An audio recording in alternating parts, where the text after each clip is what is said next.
Hello and welcome, guys, to another beautiful Sunday.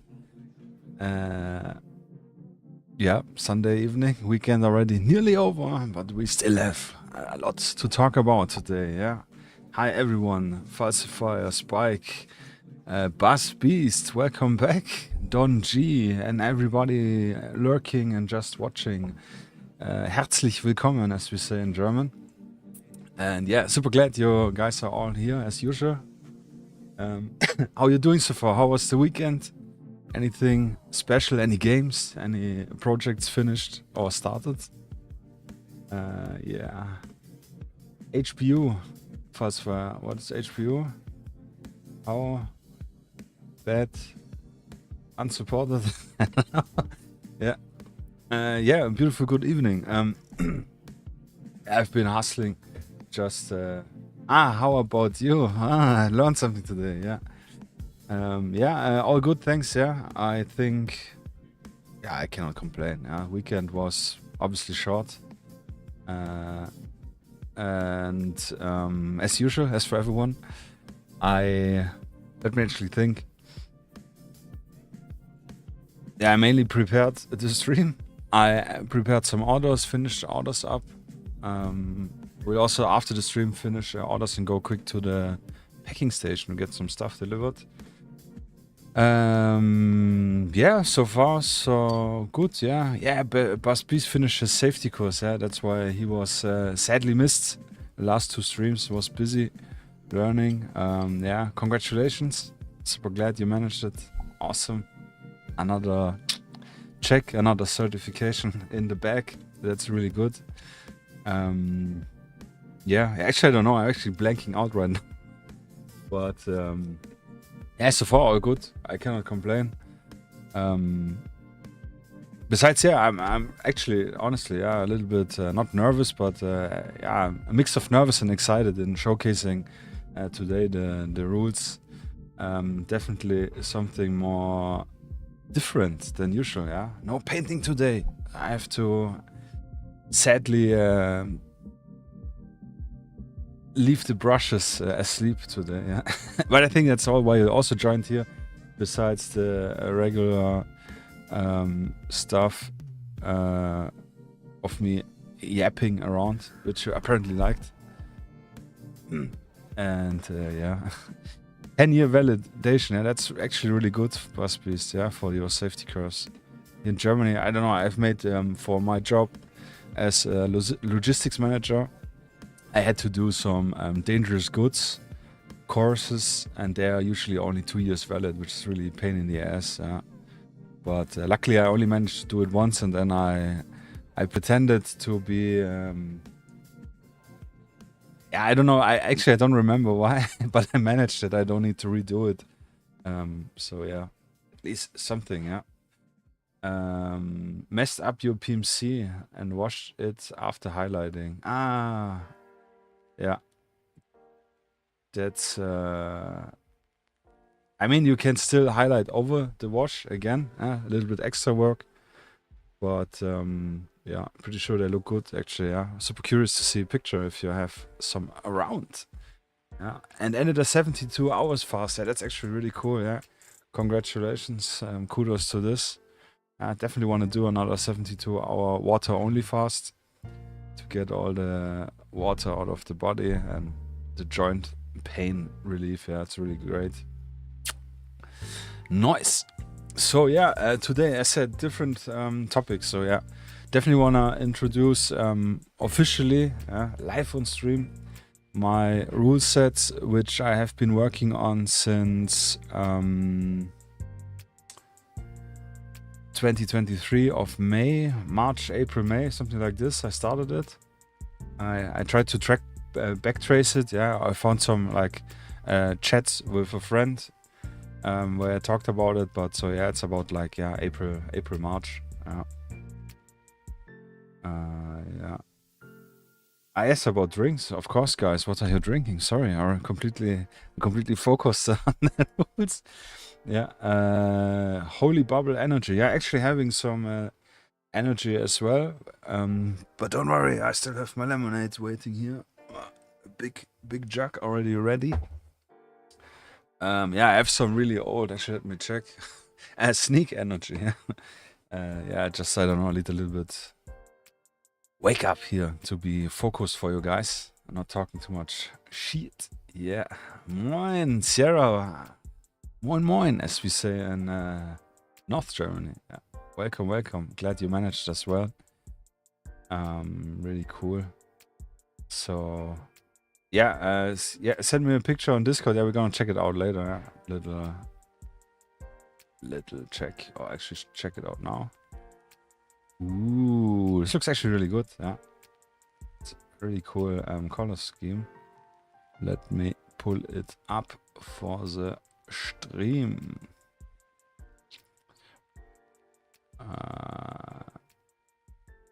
Where's the button here? Yeah, so here falsifiers Divco operator. Yeah, looks really good. Adidas stripes, perfect. Yeah, great job, man. I really like them. Also on the hood, it's really cool. Yeah, that's actually really nice. Yeah, I think I missed this on one or the other. This is really nice.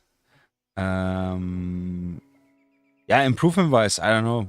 I think it's very, very good. It's a little bit unsharp, the picture, so yeah. But I really like the green glow in the dark NVGs, and also on your red dot and lamps. That's great. Also mixed colors on the weapon is always nice. Yeah, it's a little bit extra. Yeah, I think it's fantastic. I actually don't know what you could do different. It's maybe because of the lighting. Polish vibes, yeah.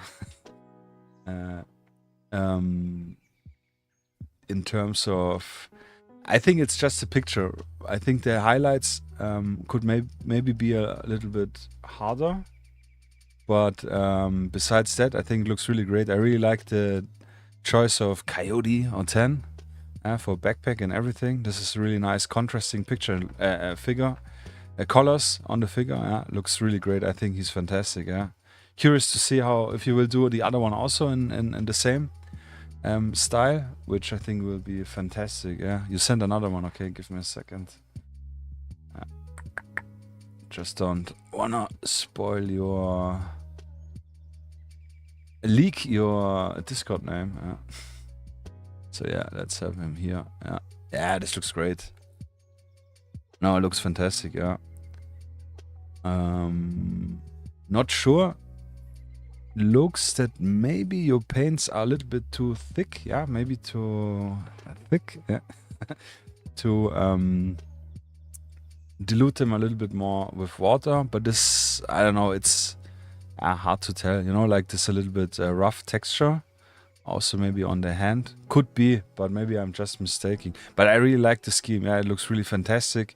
The highlights are really great. So fantastic job. Yeah. What have you planned for the base? Yeah, but this looks really great. I like this a lot. Yeah. But please, cigarettes and Red Bull. Cigarettes. Sir, I thought you wanted to quit smoking. But yeah, Red Bull is always good. And I don't judge. Yeah. So enjoy it, brother. I would take a Red Bull right now. Cigarette, don't tell anyone. And yeah. But yeah, great job, Falsifier. Yeah, I really like this. Really cool. I haven't painted up the Breacher one. Really nice. So you plan to wait on my base material release? Oh, brother. Yeah, maybe. What do we have? September, October? Yeah, maybe October. The first ones. But I gladly suggest you getting just some baking soda in the next time you're in Kaufland or any of the other supermarkets. Just get one bag of baking soda. I think 1 kilo is €1.16. In the clothing cleaning department area you can find it. Just swap quick back and mix this with super glue. Then you have actually like most of the stuff covered, and you can do everything with your colors. But yeah, true basic mix. I'm super hyped for this, yeah. But I'm hyped for a lot of things, and time, schedule, frame is difficult. But yeah, It's good. If you're waiting for it, you're giving me pressure, so it means I will work on it really more. Put it up on the list. Yeah. Yeah.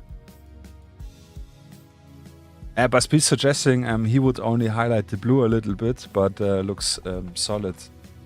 You mean the fatigues?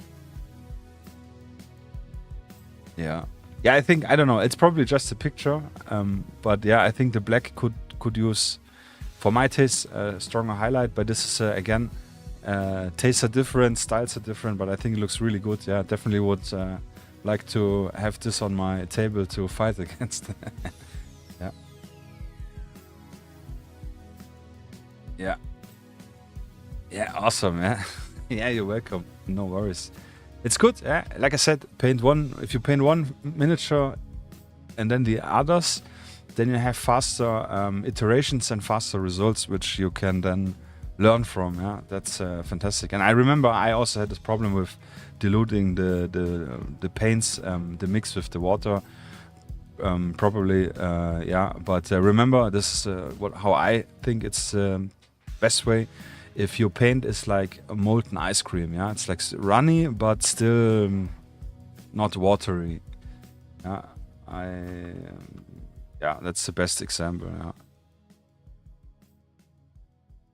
Yeah. Yeah, it's black. Yeah, blacker than black. No worries, guys. Okay, cool. Yeah, awesome. Let me check the message. Did I miss something? No, all good, good. And yeah, so today talking about the rule set, we will talk about how and what and intentions and what tokens and stuff and whatever I will need and what's the rule about and why I'm creating the rules. Then I'm gonna show a little bit the demo table I'm working at, which I need to be finished with by next Saturday. Yeah, so yeah, speed run. Which will be, I think it's doable. Yeah, I can focus on it. Yeah, just need to step away from the computer, and then yeah, buildings are quite fast. Adding all the details I can do later. It's just to have the table ready so I can submit for the application for Hamburg Taktika. I mean, if they decide that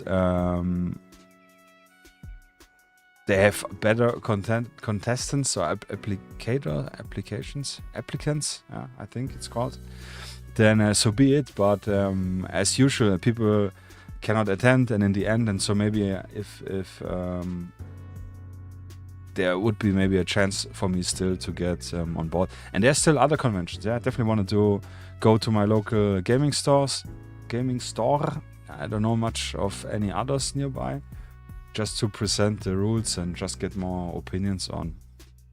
And yeah, and then after I showed the table, we can talk a little bit about yeah, if you guys have questions, or maybe do this beforehand, yeah, because then you forgot what I talk about. Yeah, but something about this, so a little bit mix and match. Yeah. Red Lion Con, what's this? This does sound like for Wargaming. Let me Google it here off screen. Red Lion Conventions, yeah. Sounds more like... it is a games convention, okay. I thought it's more like adult stuff. Red Lion. I actually never heard of this. It's actually cool.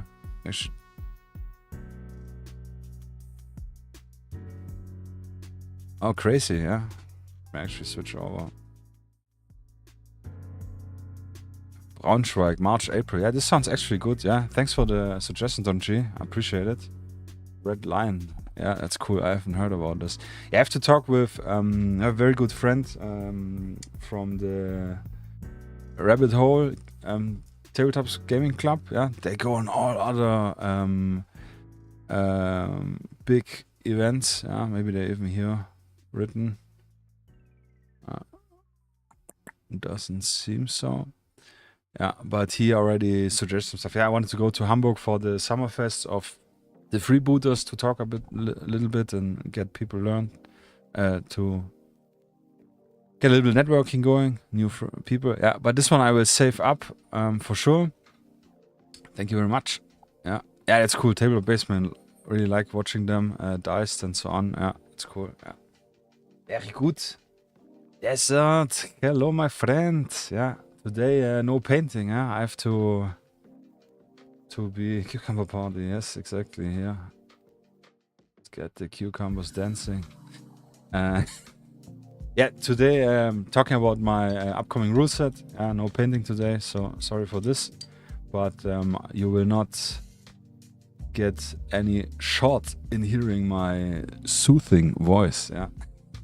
So yeah, no worries. But yeah. So yeah, long story short, I have actually.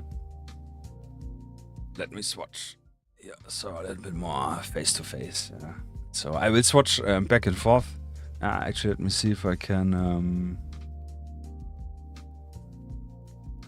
test. Yeah, I can do a faster transitioning back and forth.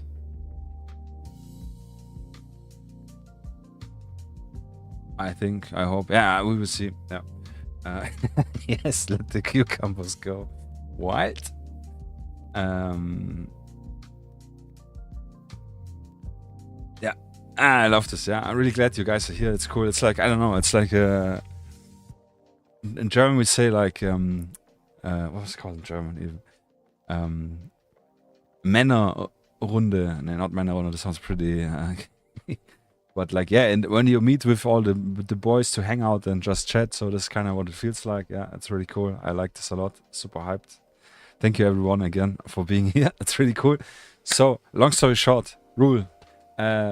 It's called Dynamic Infantry Combat.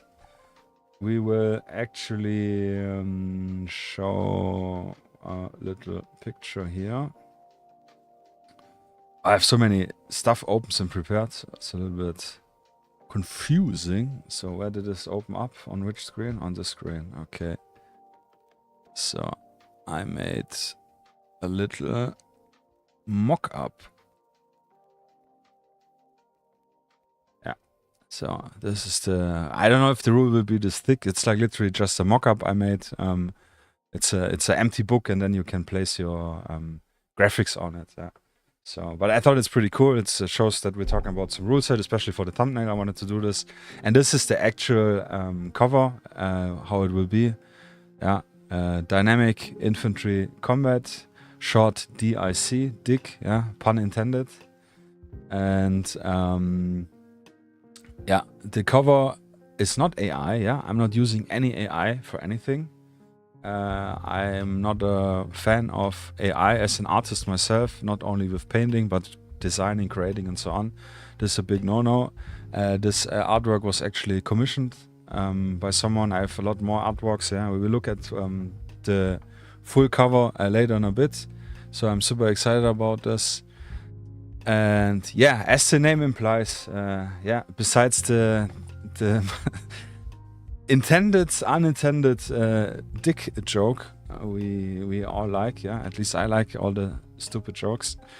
The name Dynamic Infantry Combat already showcased that we are having mainly infantry focused combat. Yeah, we will. Yes, that's it. Exactly. I don't know if we can see. I like the Russians. Yeah, there are a lot of Russian casualties here in the back. But yeah, definitely wanted to have a classic Western versus Eastern forces. They don't have any flags or patches to don't get political. But yeah, this is a really dynamic picture. And yeah, let me actually check my folder. So if we go one back, this is the cover for the beta testing. Yeah, by the way, if you're on Discord, yeah, obviously maybe too early to talk about it, but still, I have a closed beta planned since a long time, actually since over a year. The biggest difficulty I'm having is putting the rules in a easy, readable way with the simple rules. Yeah, because right now it's structures, but it's a bit drafty.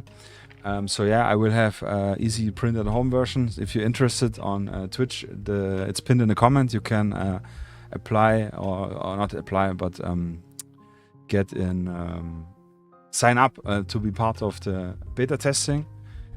But yeah. Yes, sir. And Jeremy says Strumpf ist Trumpf, but I think it's beautiful. Yeah, thank you very much. Yeah. So yeah, feel free to sign up. Yeah, I still need to put it in the draft, but I really want to push it out to maybe October, November. Yeah, here's some other iterations. Here's the cover again, a little bit better. And actually, this is in a different folder. Actually, we're gonna look at the full cover later. Yeah. So we play in the next week's a little more modern. Yeah, awesome, cool, Spike. Yeah, but probably in 20mm. But the beauty of my DIC, dynamic infantry combat, is it's scale agnostic, it's base size agnostic, it's miniature agnostic. Yeah, you could use it even for any time period. I talked this about. I want to focus now the weapon profiles and so on. They're all for modern, ultramodern, so anything from technically from the 80s up to today's standard will be included or interested. I'm interested in doing hey, don't drink and paint. What's up, my man? Hi, welcome.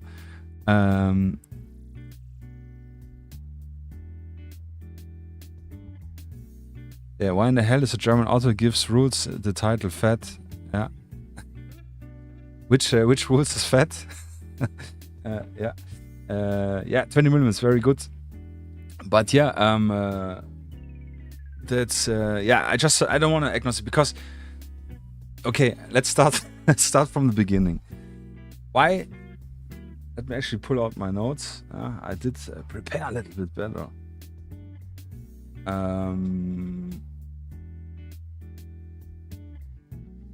Why am I doing an own rule set? Pacifier, yeah. We will drink a little energy first. It's so disgusting, but I like it. Why am I doing my own rule set? There are plenty of rule sets out there, even more coming out with what's it called? Fire from the Spanish guys. I forgot the names from them. We have Spectre made version 3 and Skirmish Sanguine version 2 is really good. I like this a lot. And so on. And yeah, Spike, exactly, because I can. But it's something, I think this is what we all as wargamers feel and do, is we find a rule set we like, but then we want to play around and adjust some stuff. Yeah, maybe one or the other rule is not something we like. And then we home rule those specific parts. Or add, we want more granularity, like more complexity, then we add everything on top. So so that's what I mostly did. Yeah, I really like Zona Alpha, I really like Spectre version 2, but I always had a lot of stuff which I homeruled, and what most rules, what I didn't like was the preparation time for making a mission took a little bit longer, yeah, especially if playing a lot of bolt action, yeah, making all the army lists and so on. So my big plan was kind of like, yeah, okay, so I have so much home ruled stuff, so why don't just write my own rules? And in the time I was starting writing my own rules, Martin Haywire, solo wargamer, wanted to switch as well from Spectre version 2 to another rule set. So I helped him out getting the head start for Haywire. I gave him some ideas which I had written up already, yeah, like the templates for moving and shooting and so on. But yeah, this just was like the same time period. So yeah, that's why I wanted to make a rule. I just wanted something which is specifically for me.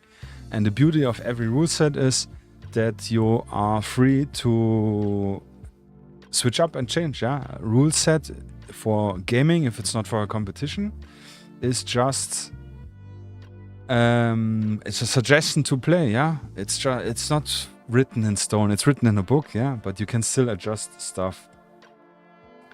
So can we use haywire templates for DIC too? Not really. Yeah. You can, but my DIC templates are different. They have a different shape. Yeah, no, they're, I mean, the main templates for movement. I mean, you don't need the templates. And the beauty of this as well, I want to make these rules accessible to everyone. So the core rules will be free to download. You can play and use this all when they're finished. And all the templates tokens necessary, which are not much, you can print out at home on your paper printer. I will provide everything. I just want people to play it.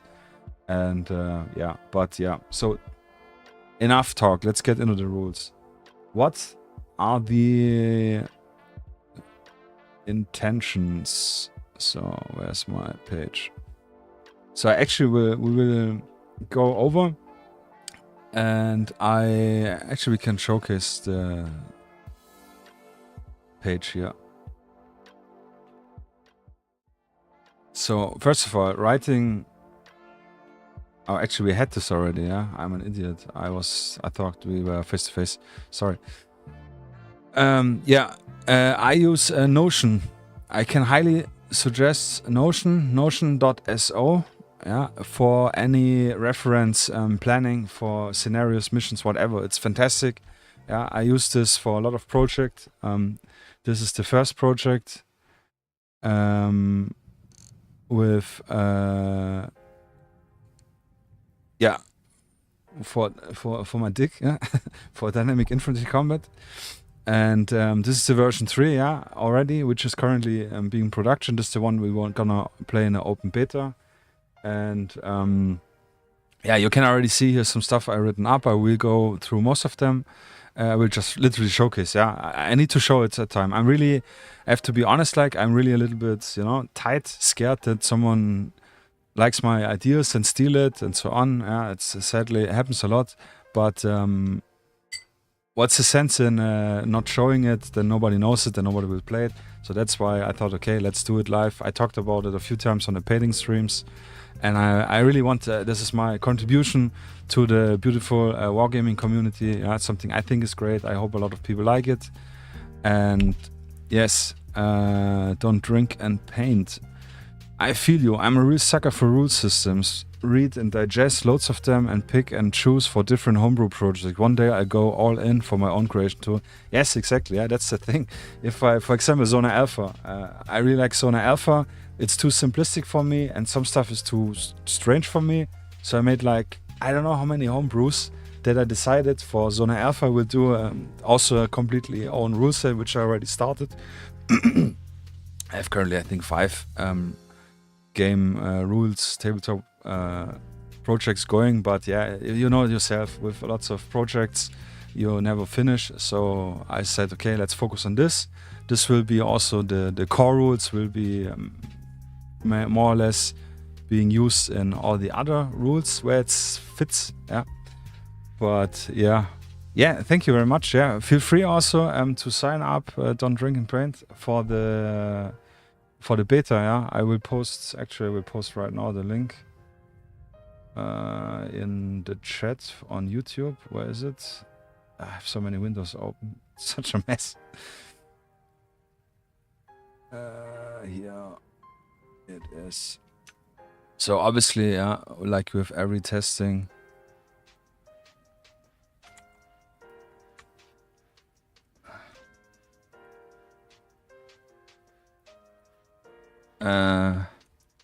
we have a sort of less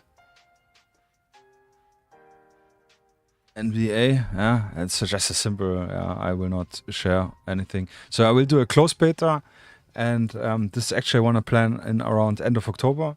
Yeah, I said this 2 years ago already, every October, but I want to plan this end of October, and then make when I go to the first convention, make the rules public available for everyone to test. Yeah, I want it a little bit more polished, and it's easier if you have a smaller group. That's why it's a closed beta. So yeah, but everyone who sign up, I will definitely invite, yeah, to check it out. Yeah, I just want to post a public link. Yeah, so long story, more or less shorter. It's a lot to go through. So I have, we have obviously here all my stuff, but here the blue check marks indicates that this is finished. There is some other stuff to go through, but let's go right in. I wrote all up. I wrote all in English. The rules will also be available in German and English at the start, and later I will go into trying to make a Portuguese version. As I'm half Brazilian, Portuguese will be, with the help of my mom, I think, easy to do. I know lots of Portuguese tabletop player from Tabletop Simulator. And later on, maybe give some love to Eastern Europe with another Russian version, maybe. I don't know. Because I think those areas get neglected. English, obviously, we have everything. So I will mainly read a little bit and then give a little bit extra context. So intention. What is this game about? The main goal and intention for this set of rules should be a realistic but fun and condensed rule set for any type of small-scale warfare, from the age of modern cartridge firearms up to 5 minutes in the future. So it means we can play also 20, 60, I don't know. As long as you have cartridge firearms, which means you press the trigger or the miniature press the trigger and it shoots. I also have some ideas for medieval stuff, because I like the Frostgrave, the rules I told about it, but this is again completely different topic. So as well, that's what I like about Spectre. The main focus, or the old Spectre, asymmetric warfare. The main focus for play is running a narrative-driven scenario or a set of scenario in form of a campaign, with gradually gaining minor game benefits upon success of the mission for your force. You might be very well able to play these rules in a competitive manner using the element system and equal forces, but that's not the author's intent for this rule sets. You see, I'm already writing for the book. So I'm a big guy for narrative play, and this is the main focus. I will give some sort of point system, and there will be some sort of point system, simplified version. As I said, I want this to be very fast in getting a game going, but the main focus is on having a narrative story movie, if you want, in realistic manner played out. Big movie inspirations is like 30 Hours, Secret Soldiers of Benghazi, Generation Kill, maybe Band of Brothers, if you want to look at this sort of gritty stuff. Extraction, the movies, Mosul, the movie, something which I can give. So I've played bolt action a lot again. This is where my, let's say, dislikeness of creating big army lists comes from, because when we wanted to play bolt action, we always were busy for I don't know, at least 30 minutes creating a list. I did it at work, in my break time for the next game we were having. But then everybody brought the miniatures here when we had games, and then everyone picks the miniatures out and this, and this take like, I don't know, 1 hour with all the chit chat on the site, and this is slow. We managed to half a game or one game in the evening, and this kind of, I don't know, as being an adult, the older you get, the less time you have with all the responsibilities or with family matters maybe. So this is something I wanted to tackle without having any impact for the game itself. I still want to have an exciting narrative game, and that's really cool. So let me check your message.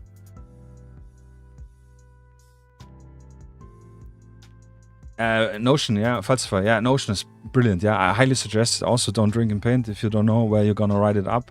Notion SO, this is just excellent application. It's for free. You can get a paid plan if you want to invite more people, but you can have in the free plan up to 5 guests in your page segments. I use this also for private stuff or for planning releases for the store and so on. So Notion is fantastic. I wait for the open beta so I can get the stuff and paint first. Yeah, yeah. No worries. Yeah. That's you like. A true narrative campaign system is really lacking in Ultramodern. If you crack that nut, I bet you're on a path not yet explored enough. Yeah, thank you very much. Yeah, I think like this is my main drive. Yeah, I love the games. This is also, I told about this some other time. I really liked Skirmish Sengen, or I think it's just called Sengen now, version 2, which is also in a beta phase since a longer time. I had the opportunity for a very fantastic game with Michael Charge from Chargeblock. We played remotely. He streamed and used camera and his phone, and then I just said like what I wanted to do. This was fantastic. Yeah, it was probably one of the best modern war game experience I had. Yeah? He made a fantastic scenario, and with both of us being more realistic orientated, and yeah, like it doesn't matter if I win or not. Obviously I'm gonna play to win, but I'm not gonna force, cheat or whatever that I win or discuss any rules which are strange, which is another point we're gonna come in a moment. And we had a situation where one of my characters, the enemy were unaware and my characters were moving in, and then one of the opponents guards saw one of my character and shot at him from a rooftop, and I decided to, I had another opponent which was easier to target, but in my head I thought, okay, the miniature would, or this character, if he gets shot at from the top of the roof, he sees the flash, he sees the shot, the impact nearby going in, then he would probably focus on the current threat and not on this guy which is easier to shoot. Yeah, so I made a worse decision in terms of playing, but it was more narratively, more realistic. But this is, yeah, just a little example what I had for Skirmish, and I like this a lot. And yeah, best piece. It's actually true. You can make every game a narrative, but you need a toolbox. A lot of people don't have the toolbox, or you don't get any accessible. Yeah, it's difficult for some people to create stuff from scratch, so they appreciate if you have something in the ready to give. But generally talking about, this is a narrative driven scenario, means there's like no 100 points versus 100 points army list. There's no capture the flag or capture points and then after 6 turns it's over. I have no turn limit in these rules. The game goes as long as the mission goes, or as when you say I need to leave. I introduce other elements which force time pressure in this rule set. So just saying like it's a narrative driven excludes that it's not competitive game like Kill Team or I don't know, Bolt Action. Yeah. Yeah. It's something I liked with Zona Alpha Contraband, where we played a lot of narrative cooperative games. Yeah, it was really fun. It was a little bit easy, but this is another bag to roll. But here, let's continue. The main takeaway is comparing with other rules of the same genre and type. Less and no math, with a +1 here and a -2 here, +5. Yeah, exactly. Yeah, sorry. Like modifier wise, yeah, I don't have tons of modifier. Like, oh, this guy is running, then -1. He's in a different range interval, +2. So I really don't want. It's easy math, yeah, but it's something you. Oh, I forgot to add this -1. Bolt Action, great example. We always forgot to add in the small squad. If you have only 2 miniatures in your unit, then you get a. I already forgot. I think the opponent has to roll 1 higher because it's difficult to target. And yeah, stuff like this. You just forget it. You need to check the list, so you don't want it. And I don't want this. Yeah, I want this easy to go and easy to flow. Yeah, flow is the big keyword here. No stats to keep in mind for individual figures like shooting, strength, dexterity, and so on. So yeah, you don't need to create tables where the figure, each individual figure, because this is an individual figure game. Yeah, you're not ordering blobs of figure. You individually activating miniatures here. And yeah, and adding all those different elements just adds a level of complexity, which needs again a little bit, you know, like taking the book again, looking up, how was this again? I have 3 dexterity, so I need to roll a 4 to climb this, you know, stuff like this. It slows down the game. Because my main wish, like I said, would be let's have an evening with the boys, and we can manage to play 1 to 3 games in an evening with our talk breaks, cigarette breaks, whatever. Yeah, and the test games I did worked pretty good, with around 45 to 1.5 hour games, depending on the table size and the mission objectives. No discussion starters about cover and kneeling down on the table. So you check the line of sight. He's like 15% in cover. No, I can see the tip of his head, but then the other one says, no, I cannot. Then you go around the corner and check it yourself. And this is stuff which is a discussion starter, yeah. Obviously, you can then agree, like a lot of Ruleset says, yeah, let's roll a dice, and whoever has the highest result, then his opinion is valid for the rules, so you can continue with the road, with the game. But I don't want to have any of this at all. Also, I'm getting old, I'm fat, yeah, I don't want to go on my knees to look at the bloody table edge. Yeah, I just want to have it clear from a sitting or standing standpoint. Yeah, obviously there will be maybe some occasions where you rather go down on the level to verify if you're seeing the figure at all. Yeah. Munchkin, yeah. I don't know. I know Munchkin, but I didn't like it, so feel free to educate me here, Spike. So this is one thing. Distilled realistic weapon and suppression rules for the purpose of play. Yeah, I'm extremely gun nut. Yeah, I like firearms.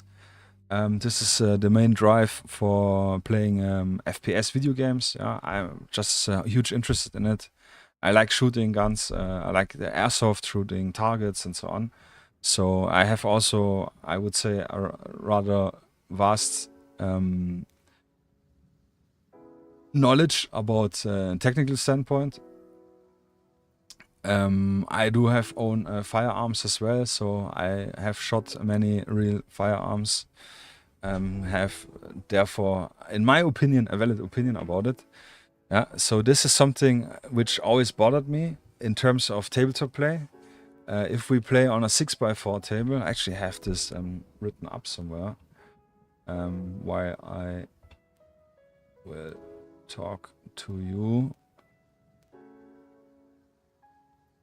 I will figure it out. So yeah, if you take a realistic size table,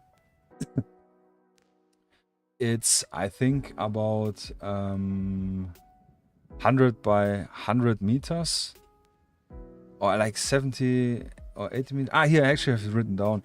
So yeah, if you take 28 to 32 millimeter real life, maximum distance. Sorry, the maximum distance translated from the scale of 28 millimeter or 32 millimeter to real life, if we take 156 as a scale, can never be above 65 meter, 87 meter, or maximum of 110 meter for the suggested table size of a 3x3, 90 by 90 centimeters, 4x4, 120 by 120 centimeters, or your classic 6x4, which is 180 by, yeah, I think 180 by 120, yeah. So, yeah, so, and this is diagonally, yeah, take from one corner to the other one. 110 meter, like we talked some other day ago, is like for any type of rifle or anything which you can have a buttstock. It's a joke, yeah. 100 meter is, yeah, there's no real downside in shooting the weapon. Like even small 22 cartridge is in 100 meters still precise, and yeah, if it's effective or not is different. If you give someone a headshot or something, you can do. I shot a lot of 22s on 100 meter for target practice in a shooting club. So yeah, so in my sense, having, like in bolt action, like 12 inch for the rifles, 24 maximum, and after 12 inch you have a minus of 1. It's just added shit to calculate, to forget, to annoy you. Yeah, same with Spectre. I really like the idea of range intervals, but it's again something you need to measure. You need to look in the table because you have like 10 different guns on 10 different people. So in my rule set, no measuring for guns, with 3 exceptions, which we will talk about later. But in general, all guns doesn't matter. You can shoot it. You don't have to add anything with the 3 exception difference to make your shot. This makes the game just flow faster. So, no extension need for individual tracking stats or ammo count for each figure, except suppression via D6. Yeah. So I have a suppression system because this is a crucial, very crucial point for modern or general for any firearms combat. Usually you suppress the opponent so much that they either give up or that you can flank them and then take out. So this is a big part. So I will have suppression. It's super easy. We'll talk about it later. Yeah.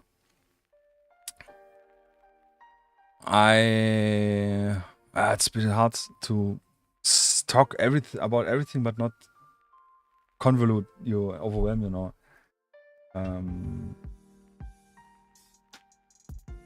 Suppression, no, in terms of if someone gets shot, they get like a negative point, which hinders them or slows them down to take an action. Yeah. To talk about it quick, each figure has 2 activation points. It's an action point based game. I like this system a lot.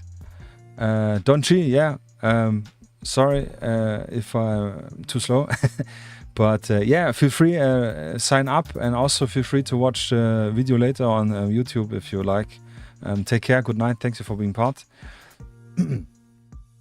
Yeah, falls for suppression in terms of this. I think the deductions are not due to the weapon, but rather to the operator's lack of training. Yes, you are right, but this is something I have in a complete different segment. So this will be factual to the operator's shooting capability and not to the gun specifically. Yeah, so this is something Yeah, absolutely, Sarah. Yeah, with how your finger and whatever shooting. Yeah. But this is something which you do with the actual shooting roll, where you have to hit a certain number, which we talk about in a moment.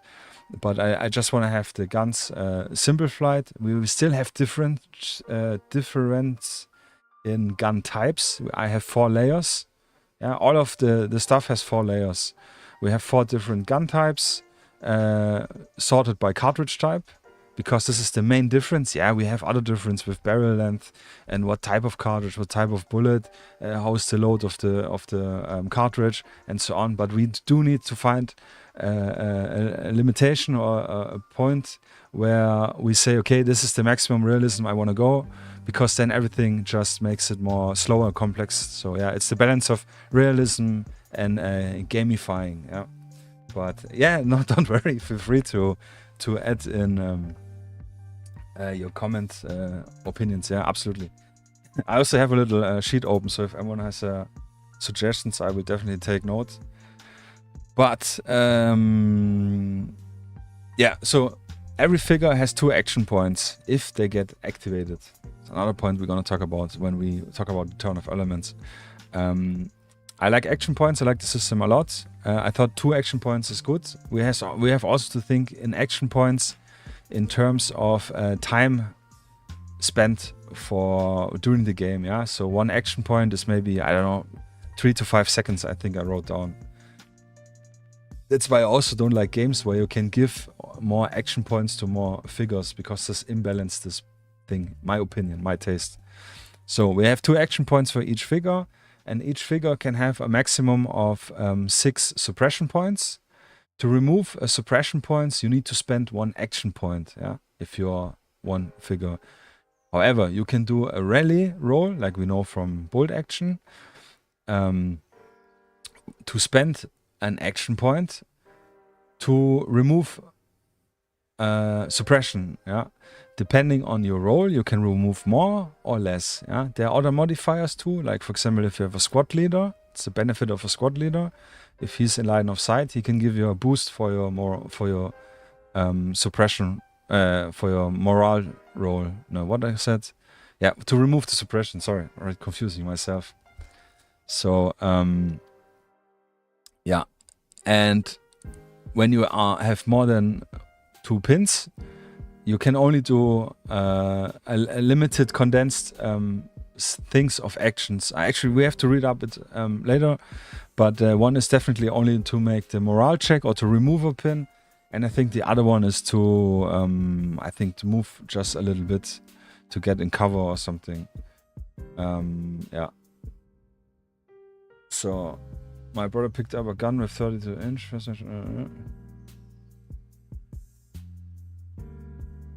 Yeah, exactly. Yeah. Yeah, I don't know. I think also like this 110 meters is really not much.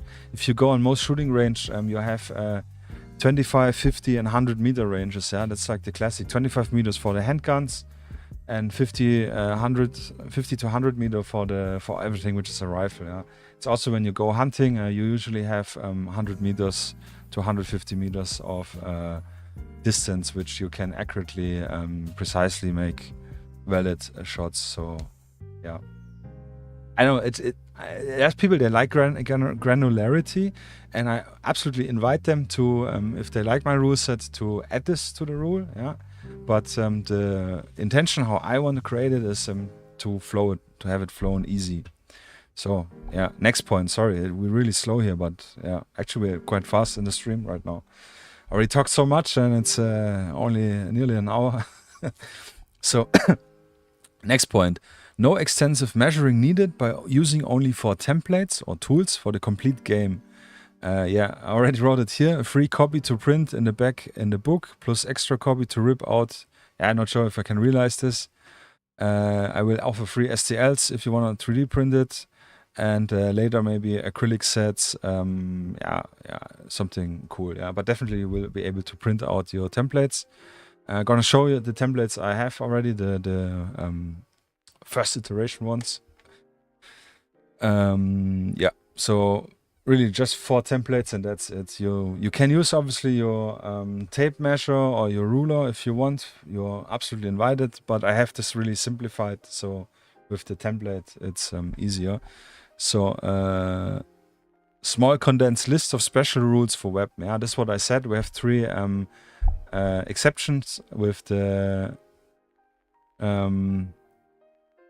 what's called for the weapons, yeah, where you have some differences which are valid, which we talk about later. But Speed's saying we had to hit targets at 300 meter minimal. Yeah, for military point, it's yeah, I think as well 100 to 300 meters is the regular engaging distance. Yeah, otherwise you failed. Yeah, that's not good. But yeah, that's why I think, I know it's just a game, but this is something which I am extremely nitpicky. So that's why I wanted to delete all the measuring stuff. Also, then it's just like exactly if you're between 12 and 12.1 inches, then depending how the ruler is, then the one player says, no, it's within 12 inch. The other one says, no, but it's 12.9. I can clearly see it. Clearly see it. And this again a point where discussion starts. I don't want discussion. I want to play. Just roll, flow, go. Yeah. Are the 3 things taser, stuff without stocks, and shotguns? No, taser's not. Stuff without stocks, but taser's a good point. Yeah, I don't think I have tasers in it. Let me actually write this down. I think I have tasers. Not sure. But yeah, the 3 exceptions is sniper rifles or marksman's rifle with magnified scopes, pistols. So yeah, stuff without stocks, and shotguns. Yeah, exactly. Yeah. But super simple. Yeah, the exceptions, they are generally super simplified. But yeah, we will get the. Yeah, it's just, I don't know. I tried today to kind of make like, how can I start the best way without missing something out, but yeah, it's difficult. But I think just to show the intention what this rule set will have, first, I think it's the best way. Yes, stealth rules included, suppression weapon rules included, but we will not talk about this today. Yeah, we need also something for the next stream. So yeah, absolutely. I think the stealth or unalert opponent rules I had the most fun with them so far. Yeah, we made one game, one testing game with a friend, and I made one game myself, and this was really, I don't know, it was like a movie. I still, if I think about it, I get yeah, it's like really nice memories, this game. But I can show maybe pictures of this game, or we talk maybe a little bit short later. But yeah, absolutely included. So no extensive research of the game rules needed to get your force built, thanks to simple and realistic element system. Yeah, I will change the name because Spectre decided to use element system. So yeah, I wanted something of my own.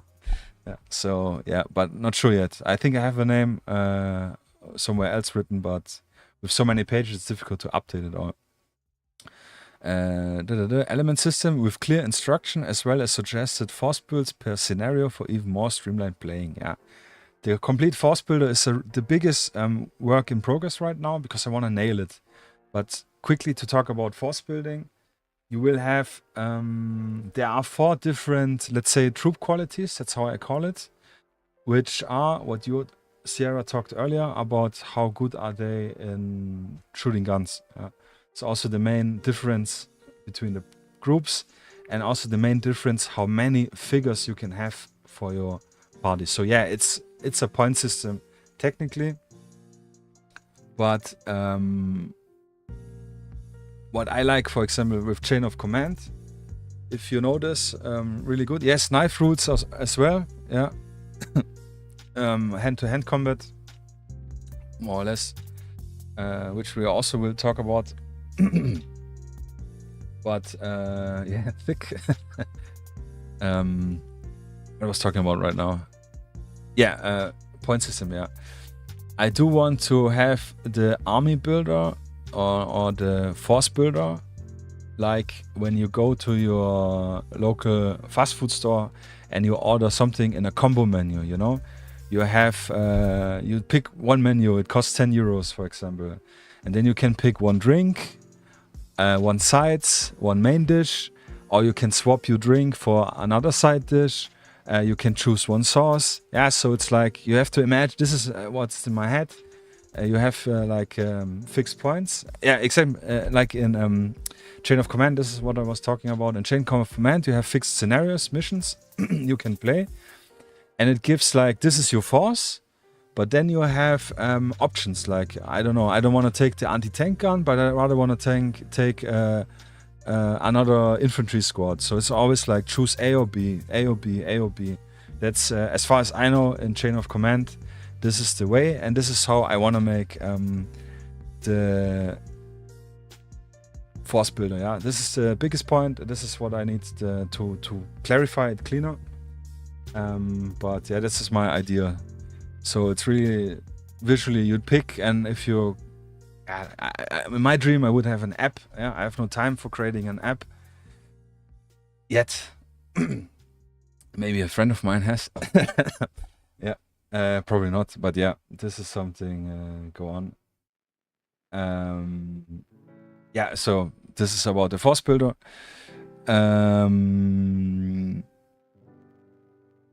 Which also makes the miniature you have per team different. For example, you can have for your militia guys, let's say 20 dump AK guys, who really can only use an AK, have no armor, have no nothing. Or you can have take 3 guys out and take one foreign advisor, which has better skill specifically for this. Okay, this is a really extreme case. Yeah. Or like an MG team, yeah, which is like 1 or 2 guys instead of 4 AK guys. Yeah, it's just like it's a balance thing. So the higher value or better the element would be, the more it would cost in terms of point stuff. Yeah. Stupid question. What you see is what you get. Yeah, absolutely. WYSIWYG. Obviously, you don't need to have any grenades or stuff on it, but yeah, WYSIWYG auf jeden Fall, I want to say. Yeah, definitely. But again, if you don't have, it's your game, feel free what you want to do. In terms of sighting, because that's probably the next question, the figures have 180-degree vision cone.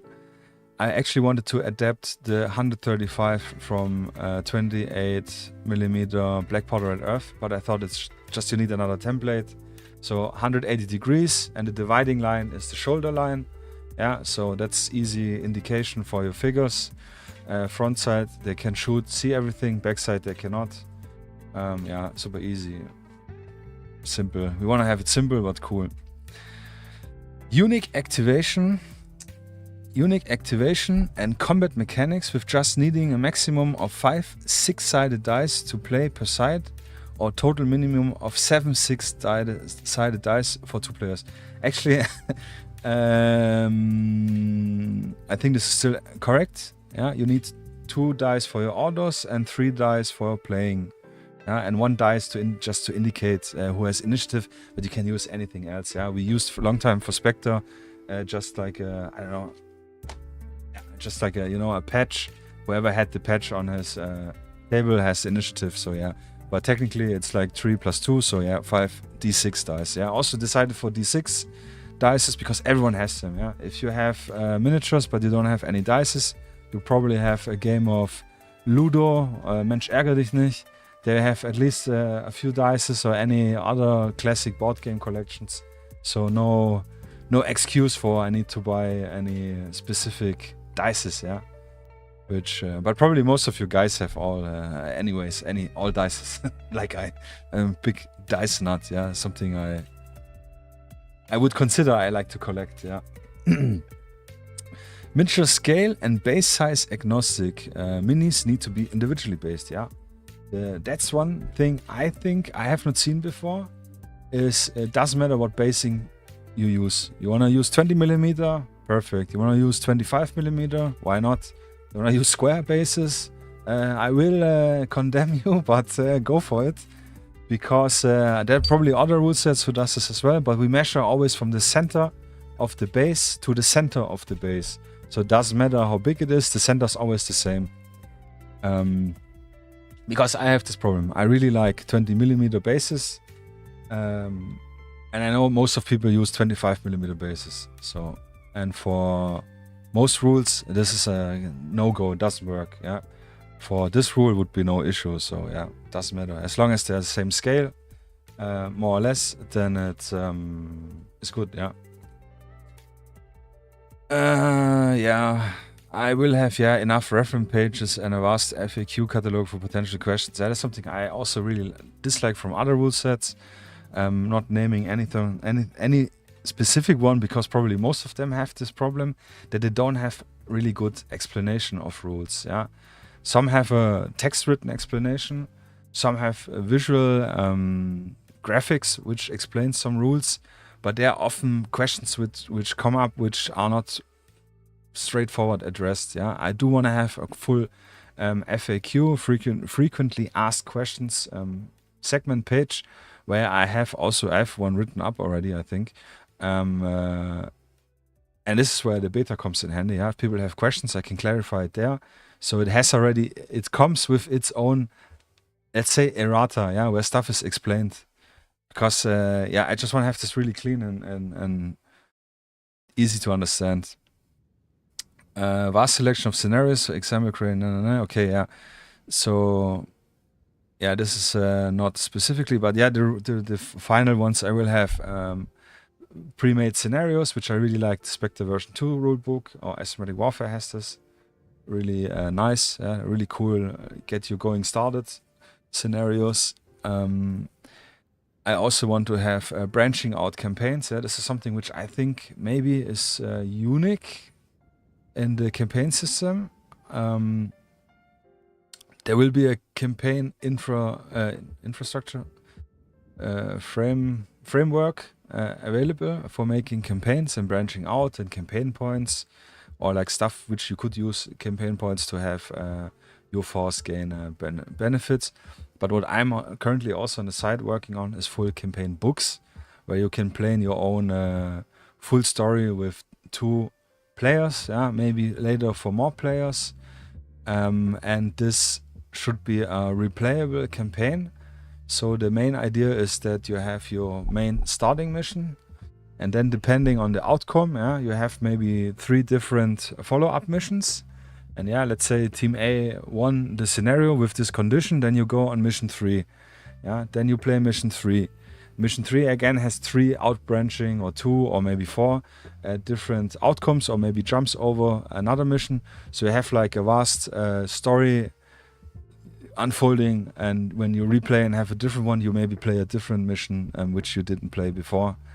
And it should be really more like a playable movie with interaction. But and for the core rulebook, there will be a small one just as a teaser to help you understand the framework. Campaign system with rewards, instructions, suggestions to create your own. Colorblind friendly token design. Something I'm not colorblind, but something I remember playing Battlefield. You always had options for different color blindness for the colors of your squad mates, opponents, and teammates. That's something I noticed, and I thought it could be cool for thinking actively about it. And this and so on and so on. So game essential needs to play. We already talked about it. 5d6 per player. The templates, generic tokens, or my DIC tokens, which I will show also in a moment. I have designed some draft ones, which are cool, I think. And same scale miniatures for your force. Basing recommendation 20mm or 25mm, and so on. This we talked about. And defining terms. So let's head back. So any questions about this? I mean, I only talked about what the rule will include it. Feel free to shoot questions while I take a sip on my drink and go to the templates and tokens.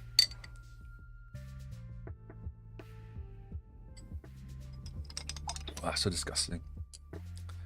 Blueberry taste, but tastes more like dish soap, for real.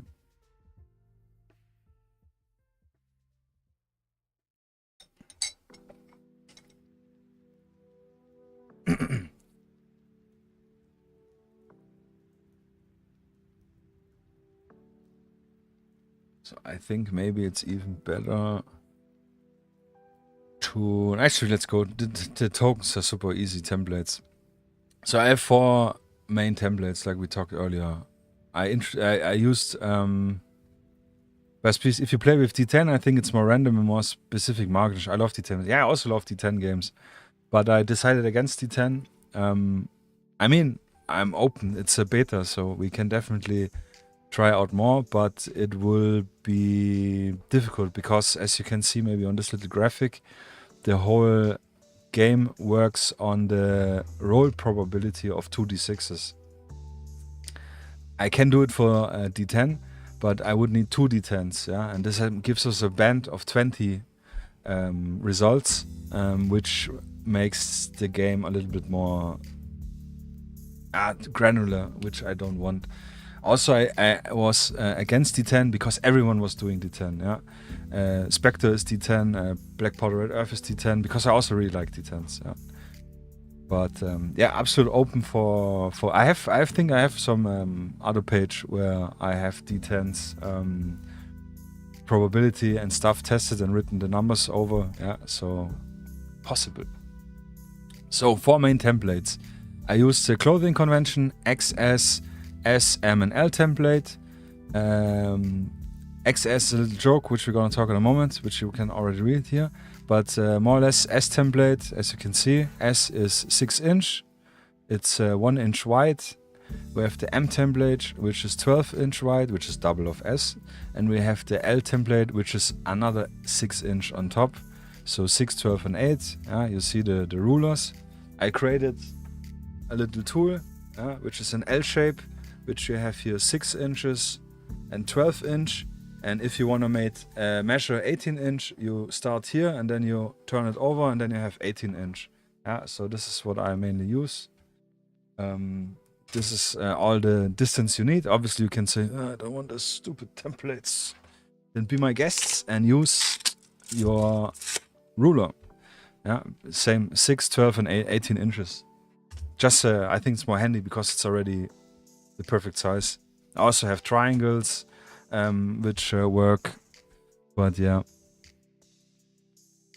Warhammer uses D6 and slow commas and most need same result. Yeah, because Warhammer you use like 500 dice for one roll. Yeah. The blue is 24 inch. No, it's 18 inch. It's not double. It's always 6 inch on top. 6 plus 12 plus 6. 6 plus 6 plus 6 is 18 inch. Yeah. Yes. So, and the XS template, it's the smallest template, but the X also stands for explosion. Yeah. Because it's also the template, the blast radius template, if you want. But the blue is double of the red. Yeah, you're actually right. Graphical wise, it is true. But I painted this up in literally in paint. But duly noted, yeah. Yeah. Good, yeah. My German friends, they are very picky. I like this. Yeah. Yeah, and the XS template, which you can maybe, I don't know, can I zoom in here? I can zoom in a little bit. Is, yeah, this was the first iteration, which I still have, which looked terrible. Let me actually pull up proper picture for you. Where are all the pictures? Yeah, sorry guys, this will be a long one. So here we have this. So this was actually my first my first template, which I simply 3D designed. Obviously it's pure shit because you cannot see between the stuff. That's where I did a version 2, which looks like this. Yeah, way better. But yeah, I just wanted to show it for you. Something which you can see already is it goes from 2 to 12. Yeah, maybe someone knows already. Exactly, that's the result you can get with a D12, with 2 D6. Yeah, only 2 and 12. And 7 being on the front. Yeah, the new template has a little arrow here. I painted it right now black, so it's visually a little bit better for you guys. So this is the 7 on the, which we're seeing here, and the bottom part has no element. Yeah, this is also for our scatter stuff, using again the probability of 2d6, the highest probability. If we look at the table here, the highest probability has a roll of a 7. This is how the whole basis of the game is based on the probability stuff. So if your guy throws a grenade, for example, he throws it in the direction of the arrow with him standing in the center. In the center. The center is 1 inch wide, which I wrote here, if you can read it maybe. Has a total of 6 inch diameter. Yeah. So from here to here is 6 inch. And in the center is 1 inch, and this is 3 inch. This is all distance we're gonna use. But then you roll your scattered dice, 2d6, again, same dice is always the same. And then depending on your results, you see in which direction will scatter. And if you physically throw something in this direction, it can never fly backwards. If I have this impulse, only if I, like in a 1 in a million chance, obviously if you can throw properly. That's why we also don't have one straight going back. The highest probability is an angle in the other direction. So just as a little income. But yeah, that's all the templates you have for playing. And yeah, so let's continue. Yeah, actually I have pictures here, I already forgot about it. Yeah. So yeah, this is the first tester I made, 6 inch, 12 inch, and together 18 inch, and it's 1 inch wide if we need to measure 1 inch stuff, which we have when we want to climb something. Everything which is higher than an inch, I think it was, then you need to climb it, and with this template you can easily identify if it's too high or not. Here again the template, also showing with the miniature in the center, like if he would throw a grenade in this direction. There are numbers written here on the corners, just like old printer printed it. It's not very easy readable. Yeah, here obviously 3D design. Here you can maybe see the 7. Yeah. I have also a work in progress. I have not designed this one, but this would be one tool for everything, more or less. With the XS template in here, but it looks a little bit cursed, and yeah, for now not. So tokens. We have various tokens because we need to indicate a few things. It's not overwhelming. You will not have 500 tokens on your miniatures like other games do. You will have specific tokens, and every token has a W's, so we have less tokens in our point. So I also have the draft tokens here to show you in a moment. So we have, and also now keep in mind the color I chose for the colorblind stuff, and the shape. I tried to get, actually I wrote it here. Each token has a unique shape, so it can be identified if you are having problems with the colors, or I don't know. I just thought small little detail I liked. So we have an activation token. This is a token we put next to the miniature if it has been activated, just to not forget something. It's a simple triangle. It will be, I think, a red triangle I made. Actually, let me go over, and then we can show the tokens while I look here at the screen. I think this is maybe more fun than just reading it out. So here we are, I think. Yes. This light, so bright. So here again, this is the main template. You see I glued it together because 12 inch is really a limit of the printer. Easy one. Put this aside. I have here the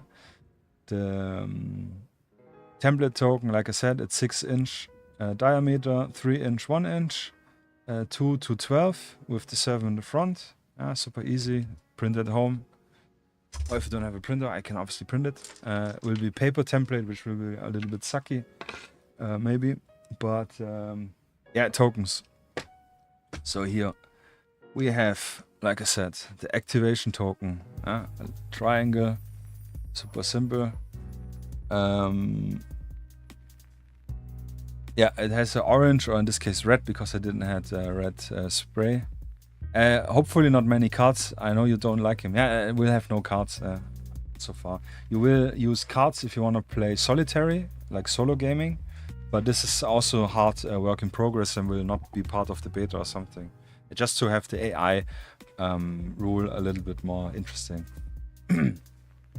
I will sell the tokens in the store. We'll provide 3D printable, not 3D printable, paper printable ones for free. And maybe some, you can probably buy the STLs for also just 1-2 euros, super cheap. I want to make it accessible. Maybe I just make it for free. I have no idea actually. And the backside, has a little marker and it's blue. The colors also are thick. Bust Beast, yes. With most things, 18 inches is the limit. I take your word for it. I'm definitely more in the S size club. So let me look over. So when we have the other side, which is blue, also the color choice is high contrast, so you can differentiate it again for our colorblind friends. The exclamation mark indicates if they have, what was it called? A standby action. Standby action is technically your Overwatch. So for example, we have the miniature. I did my use. I can use the activation if I'm finished. If I used an Overwatch standby action, then I will use this one. it's still, you know, the triangle in terms of it has been activated, but it has this information that it has one action point stored for anything else. Yeah, the Overwatch here, that's why I call it standby, is not just holding a corner to shoot, but you can also, if someone throws a grenade, walk away with this action, or pick it up and throw it back, or throw a grenade or whatever. Yeah, throw a grenade probably not, but yeah, this is super easy. Talk about the S-size club. The cursed all-in-one ruler looks like a dick if you flip it around. Yeah, actually, it's true. Would be funny, yeah. The true dick ruler. Actually, really right. This was unintended, yeah. I think. I don't remember, but yes. Yeah. The ultimate dick ruler. Yeah, this is really funny. Yeah, we'll take note of this. So yeah, this is token number 1. So this one you will always need to use if you indicate activation, so you don't activate. Because we have the game, which we will show in a moment, has 2 active phases. It has 3 phases, but 2 phases. It has 3 phases. Yeah, I will explain it later. Yeah, I know, but now I want it. Yeah, yeah. Actually, I also want it. Yeah, maybe I make it the other day. Next week, over next week. Yeah, next week we'll be hustling the demo board. Yes, so this is your technically the only token you will always use. Yeah, so no cluttering here. So the next token. Yes, we have suppression tokens. For suppression, we will use just D6 dices again. Super easy. Yeah, I have this small. I think those 10mm dices. They're a little bit smaller than your conventional 60mm. Yeah, those are Chesek dices. I really like the Chesek one. Yeah, so I like to use those for the suppression tokens. Yeah, but you can do anything. You can also put 6 tokens there next to it if you like it. But this is just less stuff. So a guy gets 1 suppression, he gets 1, he gets 2 or has 2, or he accumulates up to 6. Yeah, this is the maximum. If he would get another suppression token, he would be out of the game in terms of either he gives up or he just leaves the combat or whatever. Yeah. Yeah. So that's why also D6 again, to have this 7th being the highest limit. Next we have, yeah, and this will probably also used a lot because the game uses a lot of suppression. The next one is your reload token. Yes, actually we do have a mechanic where your gun can run empty, but you don't need to track ammo, you don't need to track this or that. It's a very simple mechanic, which we will talk really the next point when we talk about the combat. But technically you can do, you have a target number to roll. If you manage the number or higher, you succeed in your shooting action, whatever. If you roll lower than it, then you don't succeed. And if you roll really shitty, yeah, it has also a small band, but depending on the troop quality, you fumbled it, so to say. And if you fumbled your shooting action, it means that I don't know, either your gun jammed or you ran out of ammunition. However, you cannot use the gun again to shoot. You need to attend it by spending 1 action point again. Yeah, reload it, whatever. So this is really rare that it happens. But the better trained guys have a small chance to get this because it's only, for example, 1 or 2. Or a deadly gun throw, exactly. Busby says he likes how Fuzzfire thinks, yeah, with the dick template. Yeah, I also like this a lot. Yeah. But, and with the shittier trained guys, the chance is like between 1 and 3 or so. I don't have it in mind, we will read it up later. So the shittier guys will probably more often need to reload, but they have more guns. So this is kind of what I said earlier, Sierra, with reflecting the skill of the individual guy. Yeah. And this also makes with even if the really cool trained super elite special force dudes can still have a chance that the gun jams or need to be reloaded. This adds something which I really like in this, like the unforeseen moment. So for this I have this square token. On one side we have an assault rifle, which is like your main weapon, and the backside has a secondary pistol. I don't know if you can see it really good. I just probably need a little bit better. I pinned them all up myself. Yeah, here you can see it better. Assault rifle and pistol. This indicates, zoom a little bit in, indicates the gun which is empty. For example, this guy, the turn is over, and then it's the next turn. Obviously this gets removed after the end of the turn. Then you still know that his pistol is empty, and this will only be removed if you spend 1 action points of your 2 available to tend to your gun. Yeah. So little extra token. Square shape. Next shape. We have an aim token. Yeah, this is this one. It has a hexagon shape. Yeah, as you already can guess. Aim in terms of you can spend an action to probably take a breath and aim your gun, which gives you an advantage roll. Yeah, this is the only, we have 2 modifiers in the whole game.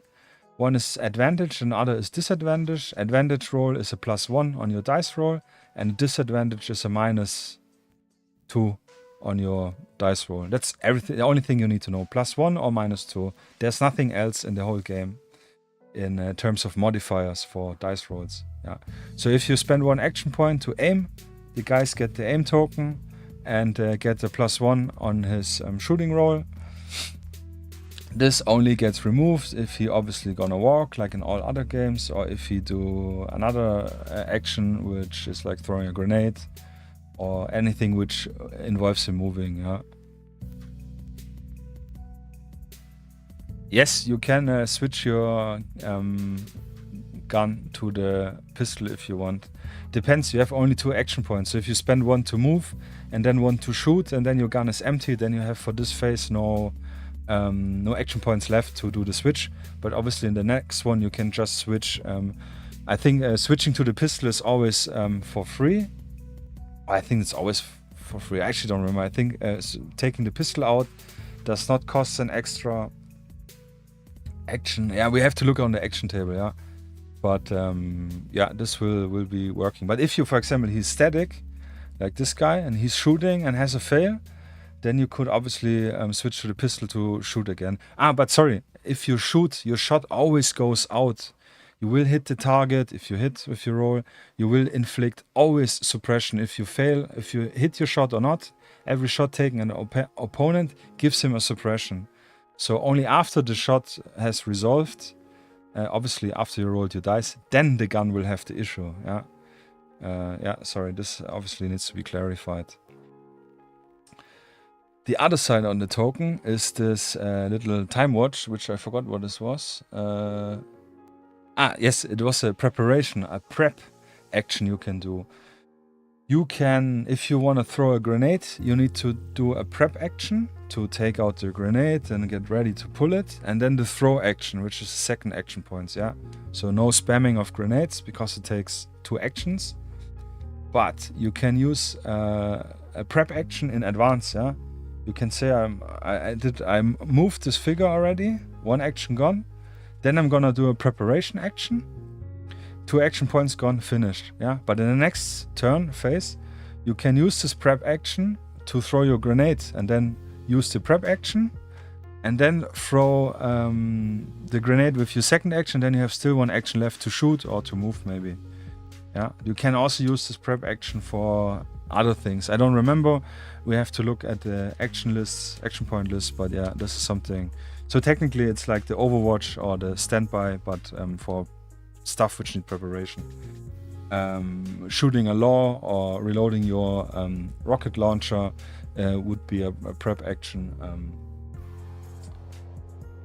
Bipotting your light machine gun would be a prep action, for example. Yeah, this is a big point for light machine guns or medium machine guns. Yeah, so this is the other token. Next, this is the core tokens. Yeah, so this is the core tokens. I have more tokens for other stuff. We have the Very easy for the stealth game, which you asked earlier. We have the suspicious, which is this one, and I forgot what it's called, but like unalert token. If the patrolling guy has no idea that opponents are here, if you shoot at him and you miss, then he will be suspicious, and he gets this token to know, because it turns the view angle from him to 180 degrees. We know this from great video games like Commandos and so on. If the guys, you shoot at them and they get aware, then the view angle opens up. Yeah, I like this a lot, so that's here. So from 90 degrees to your classic 180 degrees if he's suspicious. If he's unaware, then it's a 90 degrees angle. Yeah, for this I probably need a template, but I have already a few. Yeah, I made this one the other day. So here you have your 90 degree angle template. Yeah, just an example. So yeah, this is the other token, and the last token, which is not really a token for figures, it's a patrol token. Yeah, it has only one side with a soldier on it.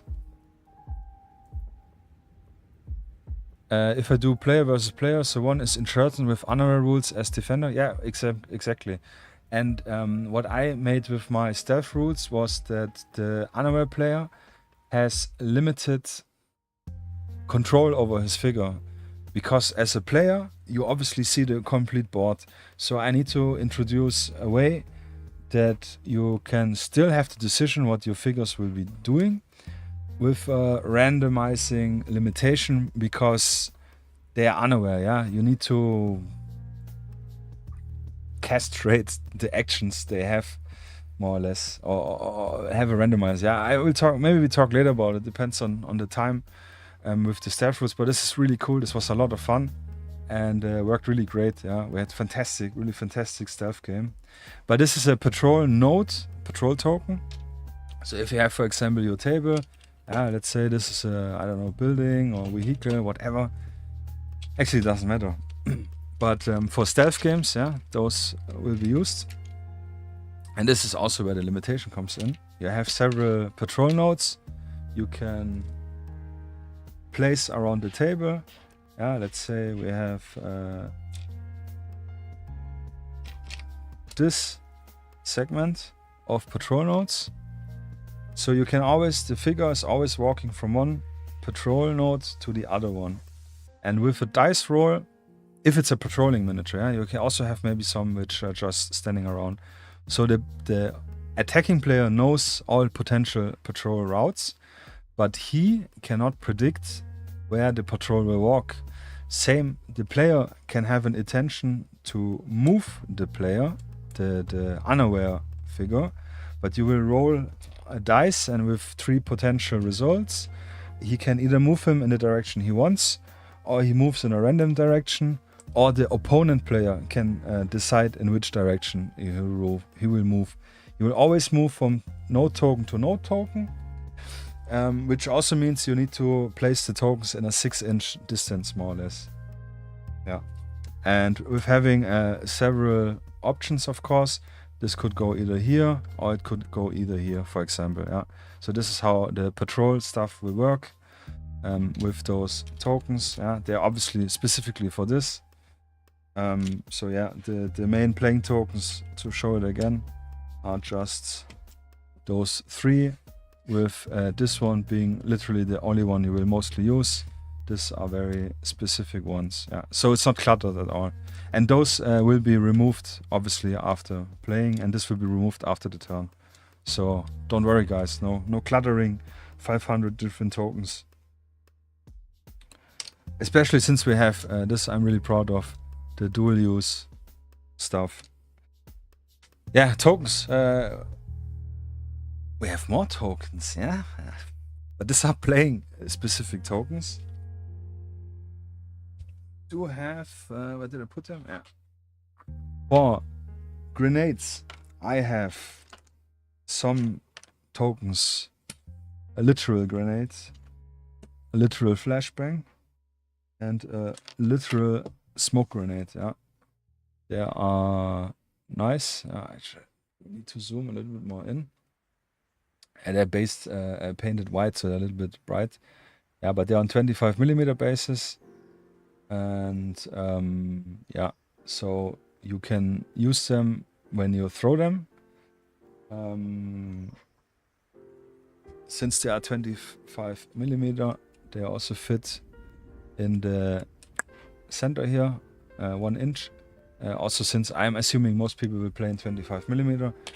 So it's also great if you say, I throw a grenade here, then you can place the token literal there, so there's no discussion. Yeah, but I said here. No, you said earlier here. Yeah, place the token where you have the intention to throw it. Do your rolls, do your deviation.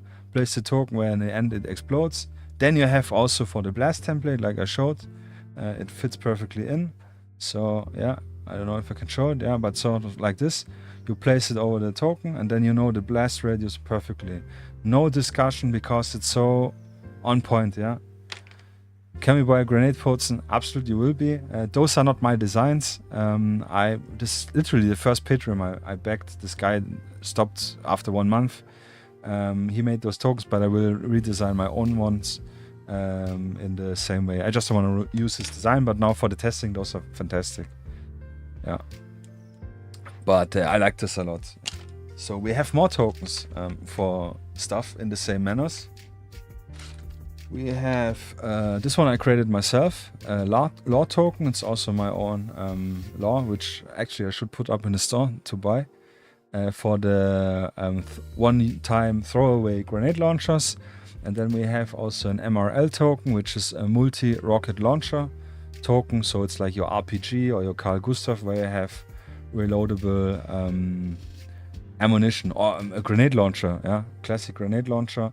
Has reloadable ammunition, so this use this. They're also 25mm and easy to place. So that's one point why we have tokens for explosive and grenades. The other point is, I will talk about this in more detail later.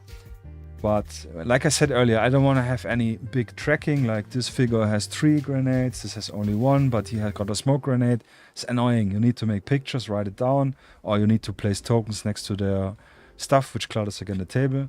So an easy, more gamified, but sort of realistic solution is that you have a pool for your team. You have a pool of, obviously, if he has the grenade, the RPG, it's only him using the RPG ammo. This is clear. The same goes with the law. Yeah, only what WYSIWYG, what you see is what you get. This figure can only use the one-time use grenade launcher. But for stuff like frag grenades or smoke grenades or flashbangs, if we play on this, let's say 100 square meter table or 87 square meter table, which is a 4x4, which is more or less the intended preferred table, to get the bigger the table, the longer the game will go, obviously, because you have more to move and so on. So sorry. So for grenades, we have a fixed pool for the team, and if one figure wants to use a grenade, you take the grenade out of the pool, and if the pool is empty, you use all up your grenades. This prevents tracking issues. This prevents spamming. Yeah, something which I remember from Spectre, like spamming grenades endlessly. So you will have a limitation, but you don't have to track it. Yeah. We come later a little bit extra. We have a little dashboard here. As you can see, we have here little pool stuff. For the smoke and frag grenades, we actually don't have it, but you can place them here. No, actually, sorry. Smoke and flashbangs are they figure specific? Actually, I don't remember. But yeah, this is a little dashboard I made. Also here in the center for your activation tokens.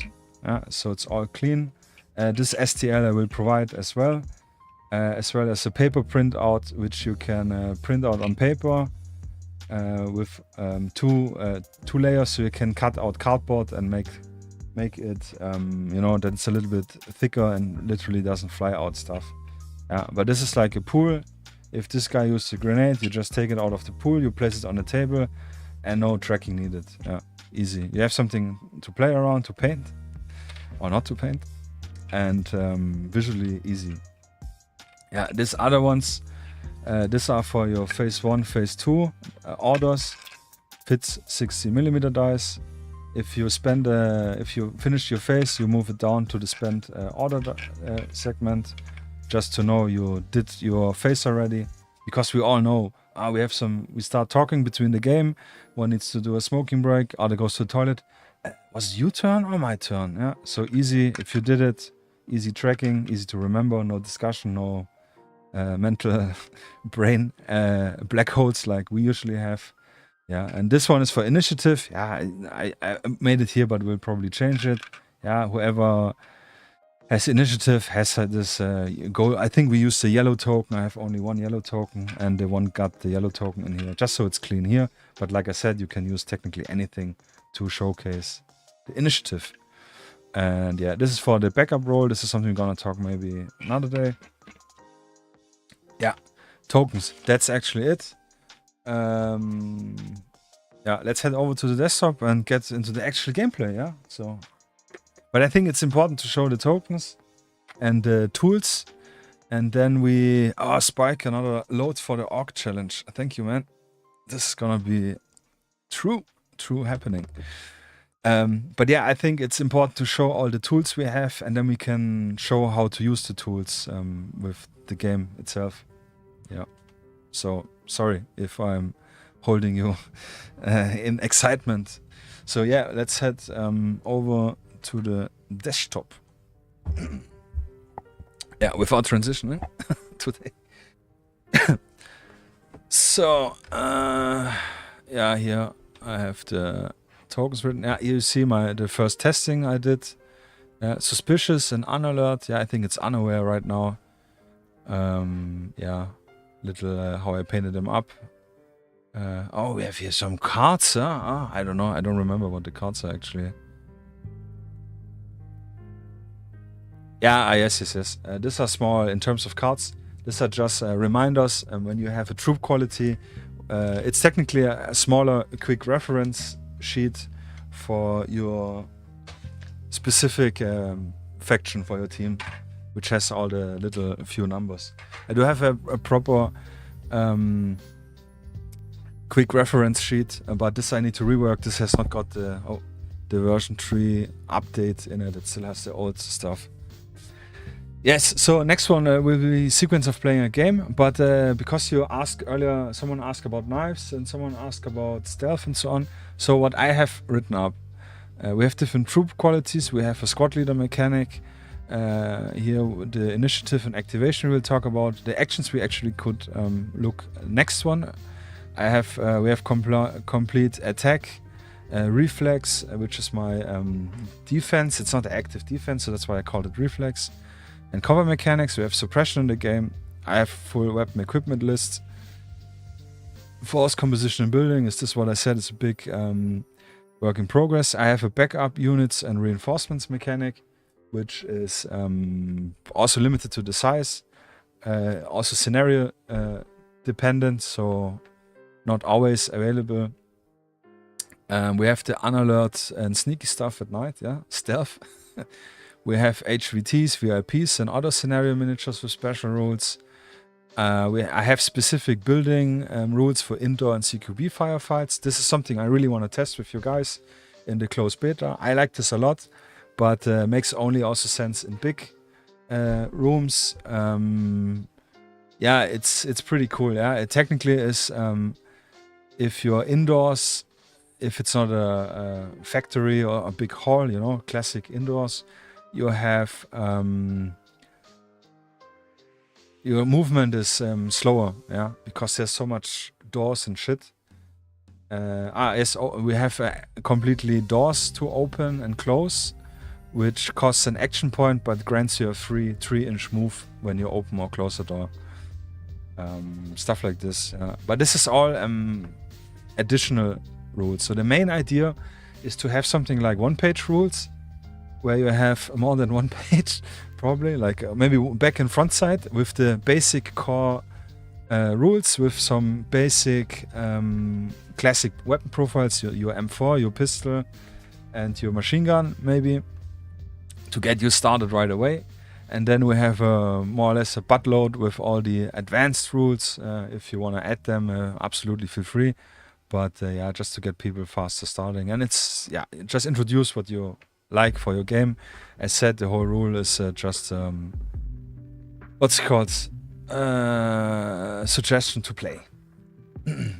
We have a scenario generation and setup, yeah. We have solitary playing, which I said will be using cards for controlling the AI. Also, really, I have not tested this as pure theory, so this will not be in the beta probably. I have some vehicle rules for specific scenarios, yeah.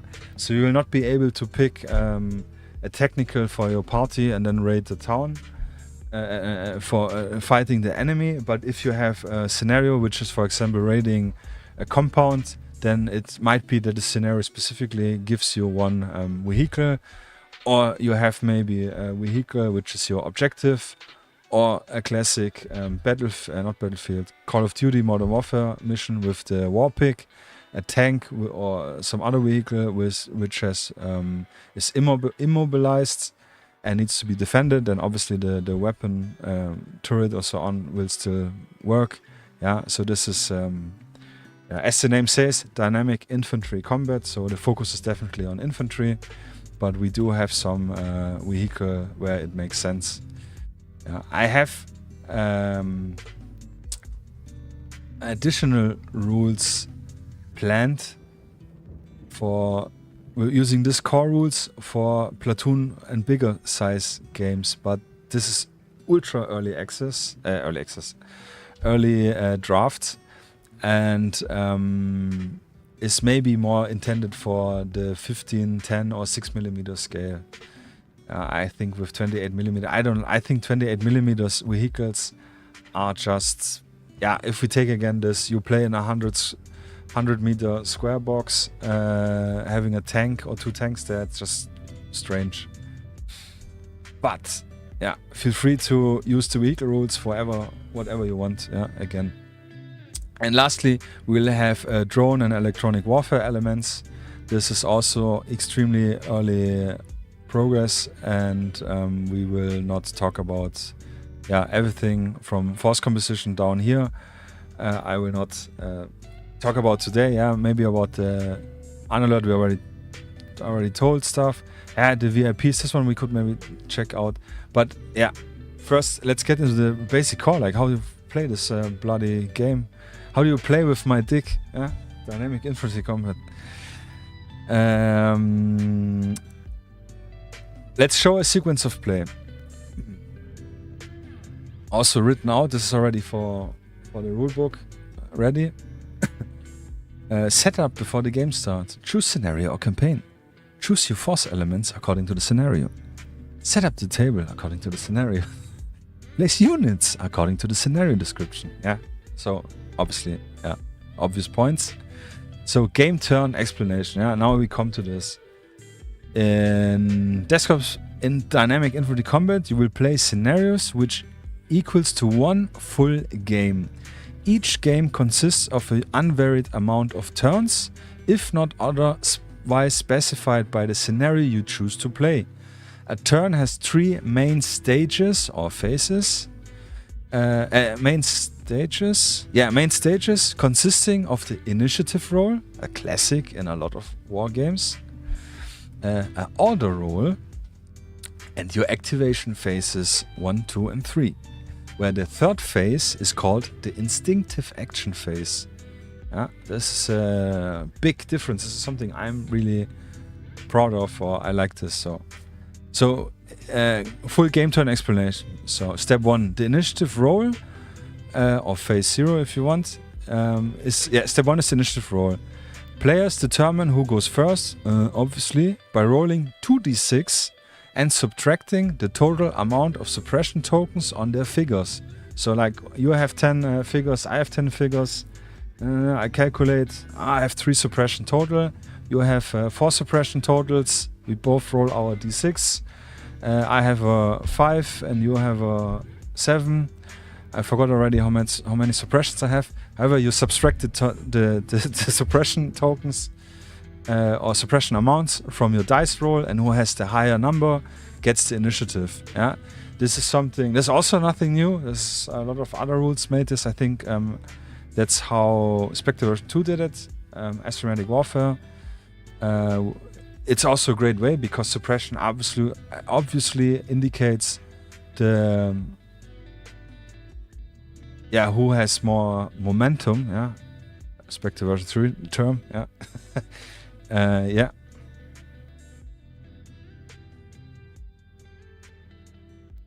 Oh shit, Buzz Beast writing, he got a government call on the phone. Yeah, I already thought CIA. Yeah, no, but industry area in the village close by is burning. Smell like burnt plastic outside. We need to close the windows. Yeah, absolutely. Yeah, stay safe, man. Crazy. Never had this happen. Insane. Yeah, I hope all this doesn't affect you much. Shit. Crazy. Yeah. So yeah, then we have our initiative. Then I have the initiative, for example. Then I make an order roll, which I roll. Actually, we can play it out here with our little dashboard. So we 2d6. Like I said, the whole idea, mechanic shtick of this game is using the probability of 2d6 or sometimes 3d6. Yeah, so I have the initiative now. Can indicate with a token here. Sorry, and then I will roll 2d6 to decide my order roll. Yes, the order rolls. I will just roll now 2 dice. So this is a very good order roll. We have a 4 and a 6. Those, as the name implies, order dice or order rolls indicates the activation of miniatures I can do per phase. Yeah, so I can now decide, because I need to allocate it, phase 1, phase 2. Do I want to use 4 activation in my phase 1 and 6 activation in my phase 2, or otherwise around? Yeah, depending of the dynamic of the game. Since I have the initiative, I roll both my dice. Yeah, I have the benefit I can go first. So now my opponent's turn is. I will just move them down here. My opponent will roll.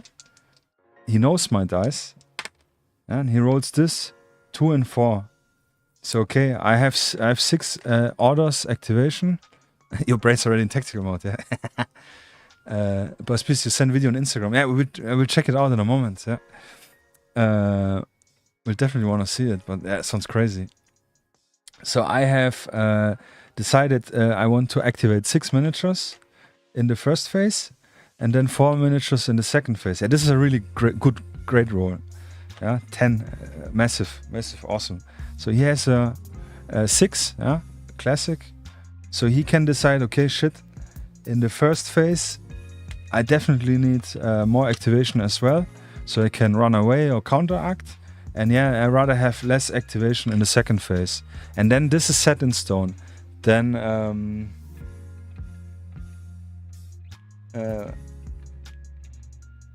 actually, I'm sorry, I'm completely wrong. Sorry. Theoretical, yes, but before the opponent player's rolls, because this absolutely influences how you will play. I rolled my orders. I decided how I want to place the orders, and then I start the first phase. Yeah. I take my 6 orders, activate my 6 miniatures one by one, do my 2 action points with each, and plan. And when this is finished, then my opponent will roll, because my action definitely would influence if I know how many activation he had or not. Yeah, if I know he has only 2 activations in first phase 1, I can play more aggressive. If I know he has 6 activation as well, then I play more defensive. So that's why it's important. Or in the turn sequence created, that the opponent only rolls his order after the first action has been done. So yeah, order activation he has for this turn allocates each d6 results of orders to phase 1 and phase 2 as preferred. Step 2, activation phase 1. Initiative play activates up to a maximum order. Yeah, you don't need to use all 6 activation. Can, but you cannot use more than 6. You can also say, I don't want to activate anyone. It's not a must, but maximum of the pips, numbers of dice, you can activate in this phase. Yes, one after the other with action points. You cannot bank any action points. You have to spend them all, or those you don't spend, they are lost for this phase. Because, like I said, action points is a time, this 3 to 5 second time frame. This miniature operator has time to do something. So, then next step, yeah, like I said, we did our phase 1. Then the opponent rolls his orders and decides, yeah, that's a really bad roll, decides which one he wants to use for phase 1 and which one for phase 2, does the same, and so it continues back and forth. Phase 1 for the opponent player, he spends his action, and then phase 2 for this player, he does his action, then it's phase 3 for the phase 2 for the opponent player again. So, and then we have this case, yeah. You're already thinking about it, okay. He has 10 miniatures, but he has only 4 activations. What the fuck? Good point, yeah. You are attentive. I like this. So in this case, we have, like I said, a third phase, which is called what was it called? Instinctive action phase. Yeah, sorry. In the instinctive action phase,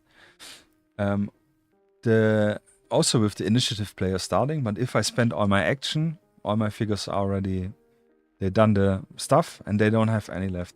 But every figure which has no activation can still be activated, but with a very limited action possibility. They have only 1 action point and they only have 2 possible actions. Yeah. I need to roll, check again what it was. I don't have it here, but I know it. I just wanted to specifically read it, but I can just tell you. So one action they can use is a shuffle away. It's a movement action, which means they can do a 3-inch movement away from an opponent in line of sight. Yeah, so let's say this guy moved up here, and the opponent's figure is standing here, and he's like, oh shit, yeah. He can either move away from this one, so he cannot move here, he cannot move here, and he needs to move in cover. So I could do a 3-inch move here, so he's in cover. This is the instinctive fashion. So it means every miniature will be activated, but if they don't have an order, they will have limited phase.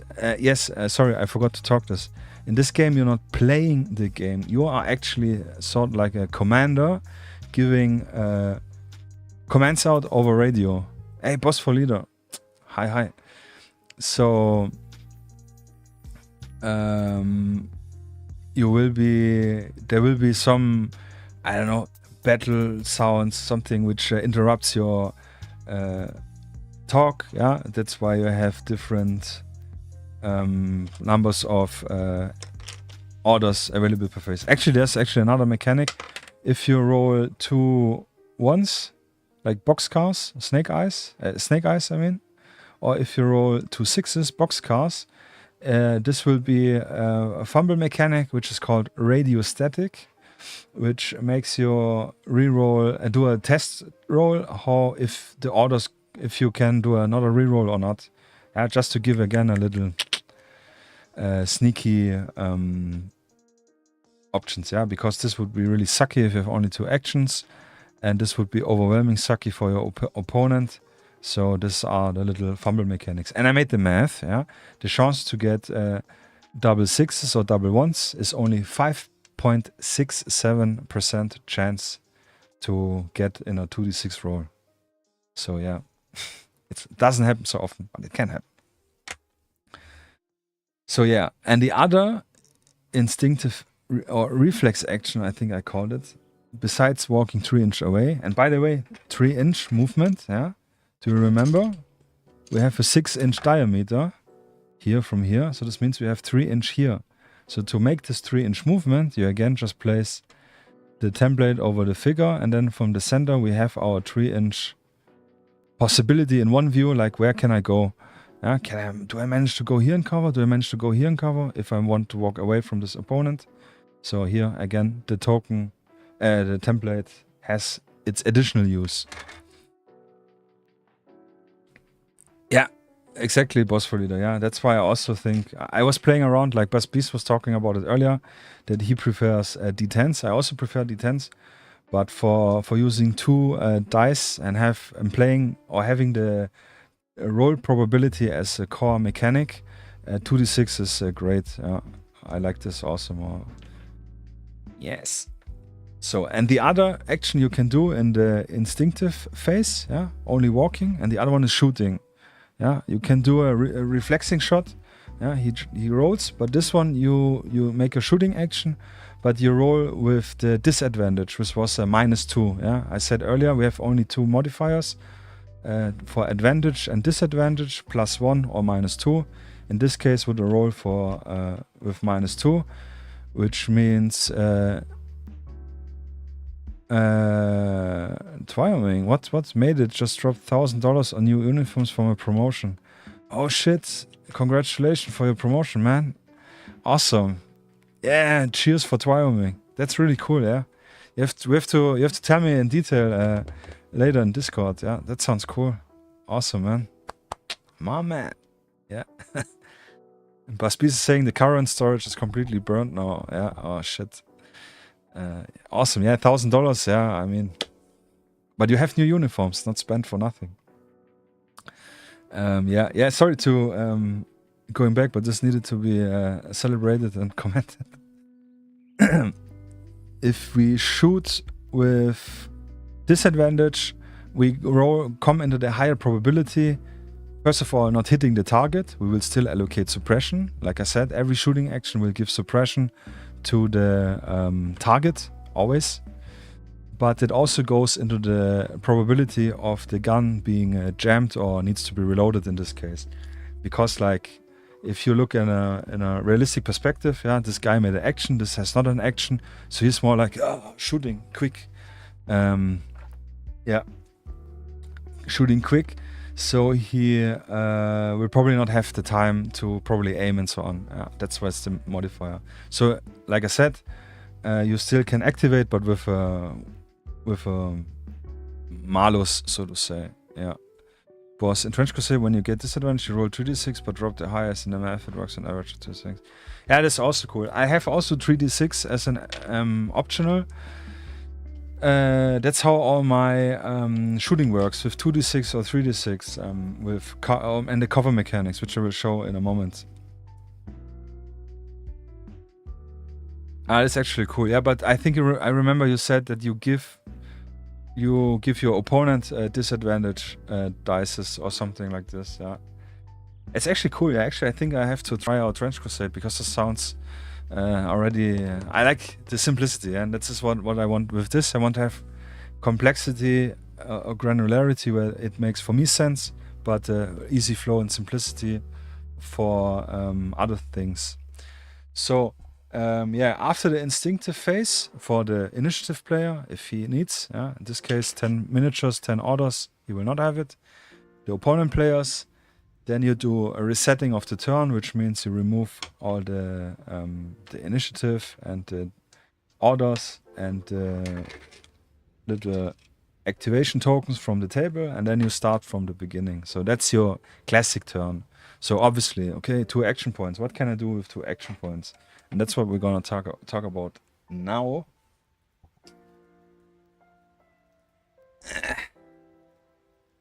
It's so hot here. 25 degrees, actually it's not.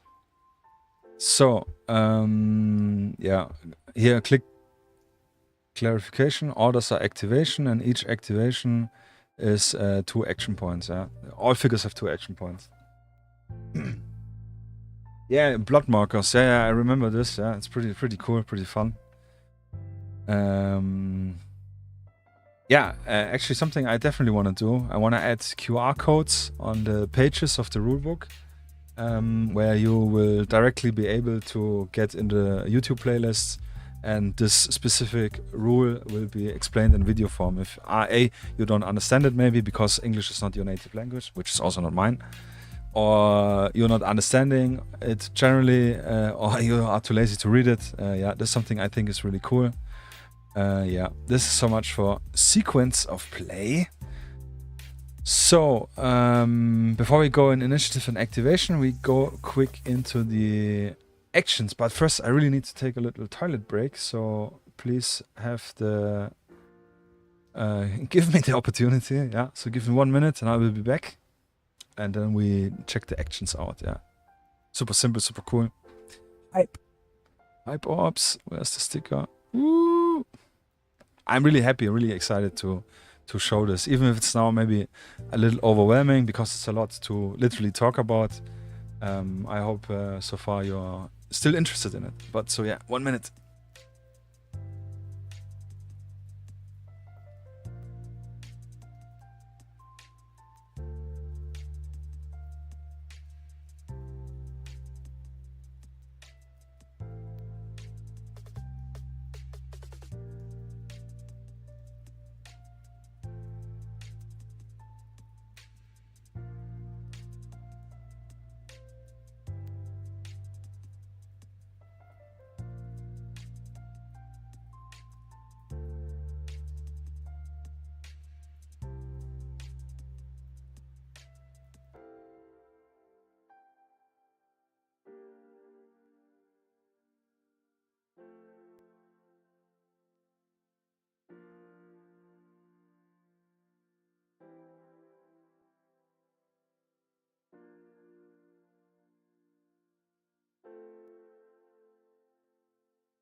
And we are back with our transition because we want to speedrun it a little bit. So action, like I said, action point based games. I like this a lot. 2 action points per miniature. Here you can already see a little. I have 2 variants. The green variant marked here with 2 action points works the best, and that's why we're sticking with it. Yeah, and like I said, action points, classic.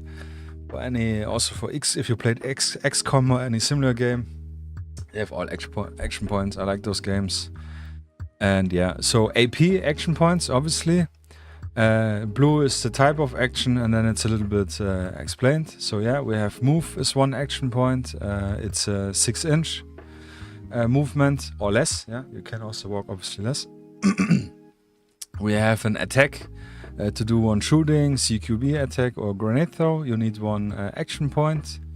The aim, which I said earlier with the yellow token, if you remember, yellow hexagon, costs 1 action point, can be used before a shooting attack action to add +1, yeah, this advantage, to your shooting attack roll result.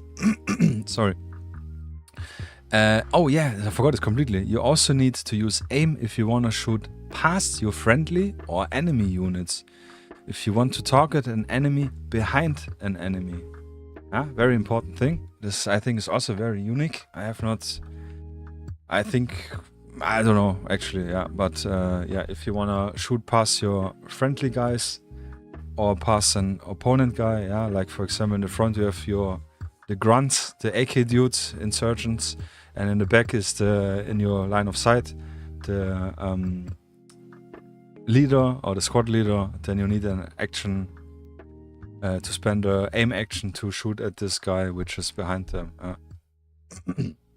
We have the prep in terms of preparation action point. This is an action needed before using a grenade or a rocket or a grenade launcher, or to use the machine gun more efficiently, like I said, opening the bipod, for example. Yes, game is true line of sight, yeah.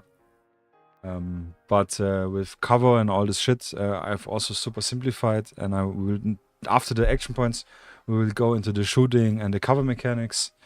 Super easy, cheesy. And in terms of true line of sight, measuring from center of the base to center of the base. You will not need to go down and look behind the head if the guy can see it or not, if he's 10% in cover or 15 or 33% in cover. You just need to be able to make a line from the center of the base to the center of the base, and then take the cover rules into account, which we go in a moment. Busby's telling me it's next to Schiphol Airport, which is I think it's the main airport in Amsterdam. Yes, Amsterdam Forest. Oh, it's really crazy. We definitely have to have a quick look. I think I will check the message on my phone. Crazy, Busby's. Stay safe, man.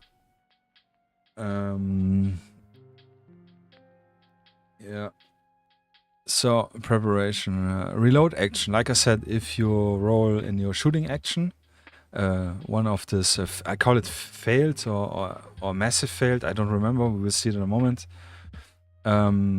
Shooting action, the shooting action goes through, but in the end you have either an empty weapon, I think, or a jam. Empty weapon makes more sense.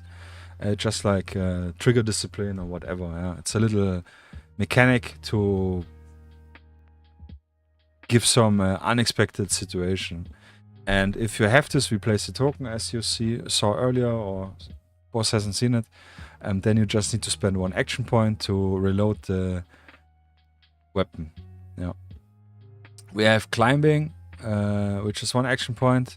Climb any obstacle that can be crossed by just using the move action.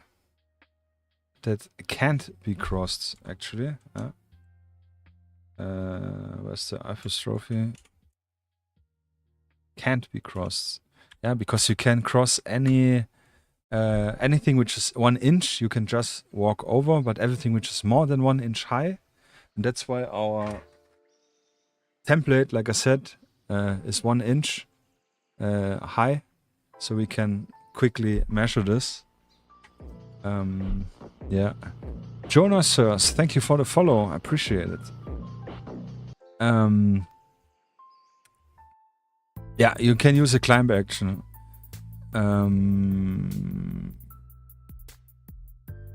And climbing, I don't know if I've written it down. Yes, here. You see, I have also detailed explanation because, like I said, some stuff, for me, it's maybe clear. Obviously, I got already the details. We have here more detailed stuff. But vehicle rules when, I have, so the name, as the name implies, dynamic infantry combat has no vehicles actually in it. I have scenario specific vehicle rules. If we go quickly back, here I have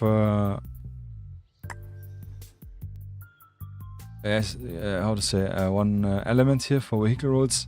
We will not talk about it at this time because it's a really rough script. And but you will not be able to pick in your force multiplier or a force building like I take 5 guys less, but I take a technical. This will make no sense. But if we have, like I said earlier, you're gonna raid a compound, and then you maybe will be given a vehicle, and then you can choose: do I have the vehicle with, I don't know, a 50 cal machine gun, or do I have the vehicle with a PKM gun, but then it has more armor or something. This is more or less what I want to introduce. I think this makes more sense. I have, like I said earlier, I have a more platoon and bigger sized, really rough draft for bigger games with more or less similar core rules, where you will be able to use vehicles. But I want to focus first on this rule set and then expand. And this will also be more for smaller scales. So climbing. We have a recover action. Yes, this you can use to remove 1 suppression point or stand up after being in a go down state. This go down state is deleted. We don't have this. This was one idea, to go down, so you can take the cover better. This was, I don't know, a little bit weird because you either need to put your miniature on the side or you need to use another token. So we have deleted this for this. But I'm more than open to reintroduce it for another round of beta testing. But yeah, it's technically to remove one suppression point. And standing up, I think if you're, it was like this, if you're in the grenade blasts, yeah, if you're in the 3-inch circle of the grenade, the guy is blasted to smithereens. And if he's in this outer ring of the blasts, then he just get knocked over. He get a suppression point and he's knocked over. Yeah, and then I thought about then standing up and knocking over. We just edit it and just make a suppression point. Yeah, I think this is still a legacy error here. But yeah, recover, remove one suppression point. Yeah, and one suppression point also blocks one action. Obviously. So if your figure has one suppression, he can do only one action. So it makes sense in spending one action anyways to remove the suppression to get away. So the other to talk about suppression is rally. You can be used to remove 2 or more suppression from your unit. So at least 2, because it costs 2 action points to be fair, or more. Yeah, you will do a classic roll check of your target number, and if you succeed, then you can remove more. If you fail, then you can remove less. If you extremely fail, then you can remove only 2. And the other one is an interact. Costs 1 action point. This is your go-to for everything. It's an action to work through a task which is outside of the putting bullets into enemy. By the way, this is written by Michael Charge, which I really liked, putting bullet into an enemy. To give a little bit credit, Michael was the first one who had the opportunity to look at this rule set 2 years ago, and he gave a lot of inputs or comments, which I really appreciated. So Michael Charge from the Charge blog. So the interact action point, like I said, is for example if you need to do any medical task, we will use the interact action. I don't have any medic rules yet because I personally don't like them, but I will introduce them in the advanced rule section, medical rules, because I know a lot of people like them and will ask about them. So absolutely we'll do this. Wyoming, I know we talked about this also the other time with medical rules. So or other way would be like, I don't know, breaking a lock of a door would cost 1 interact action point, or downloading data from a laptop or a server, or scanning the desk to collect files or pictures, or anything, or like change the tire on your vehicle. So super easy. Necromancer resurrection rules. Maybe with the cultists. I definitely wanna have one expansion with some Cthulhu, H.P. Lovecraft, and cultist stuff inspired, which is more paranormal. So this could be maybe part of Necromancer resurrection rules. Yes, Jonas, hi. Welcome. Actually, I need a waving smiley, And then we have our standby, which is, like I said, it's like the Overwatch with the difference that it's not shooting specific. It's just like you can save 1 action point to interrupt an enemy activation and turn with any activation worth of 1 point. I think this is way cooler than just holding a corner and shooting. It costs 2 action points, obviously, because it's really powerful. But then you can decide to, for example, either the enemy throws a grenade, it lands on your feet, and then you decide, okay, I'm gonna use my standby 1 action point and just gonna walk 6 inches away. Then I'm out of the blast radius. Or you can say, okay, I'm gonna obviously interrupt by shooting at someone. You could, like in the end, you could say, okay, I will do a prep action and already prepare for next turn so I can throw the grenades and walk. Like I said earlier, you can take a suppression point away. If you get a suppression, you can remove it. Or you can do anything, yeah. You can also climb, walk away. You can with the interact technically. I'm not sure if I've written it down somewhere. You could technically pick up opponent grenades and throw them away. Because the grenades, as far as I remember correctly, we will need to look this up. They explode after the instinctive action phase, yeah. So we have phase 1, phase 2, phase 3, instinctive activation, instinctive action phase. And if this is done, all this shit explodes, and then we reset the game. Yeah, this is something which gives you opportunity to interact something, or they explode after the phase 2. I really don't remember. We have to read this up. Like I said, this is 2 years ago where I extremely worked at it, and then only occasionally because a lot of stuff in my head. But that's the beauty of writing stuff down. Yeah? You can always revisit it. So, and the other actions are what I talked earlier, the instinctive action, which you can only use in the instinctive action phase, in the third phase, which is for units which could not activate it due to the lack of orders.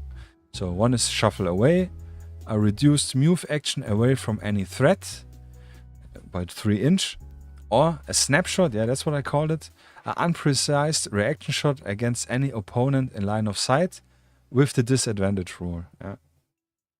So, do I have scouting rules like door spy cams?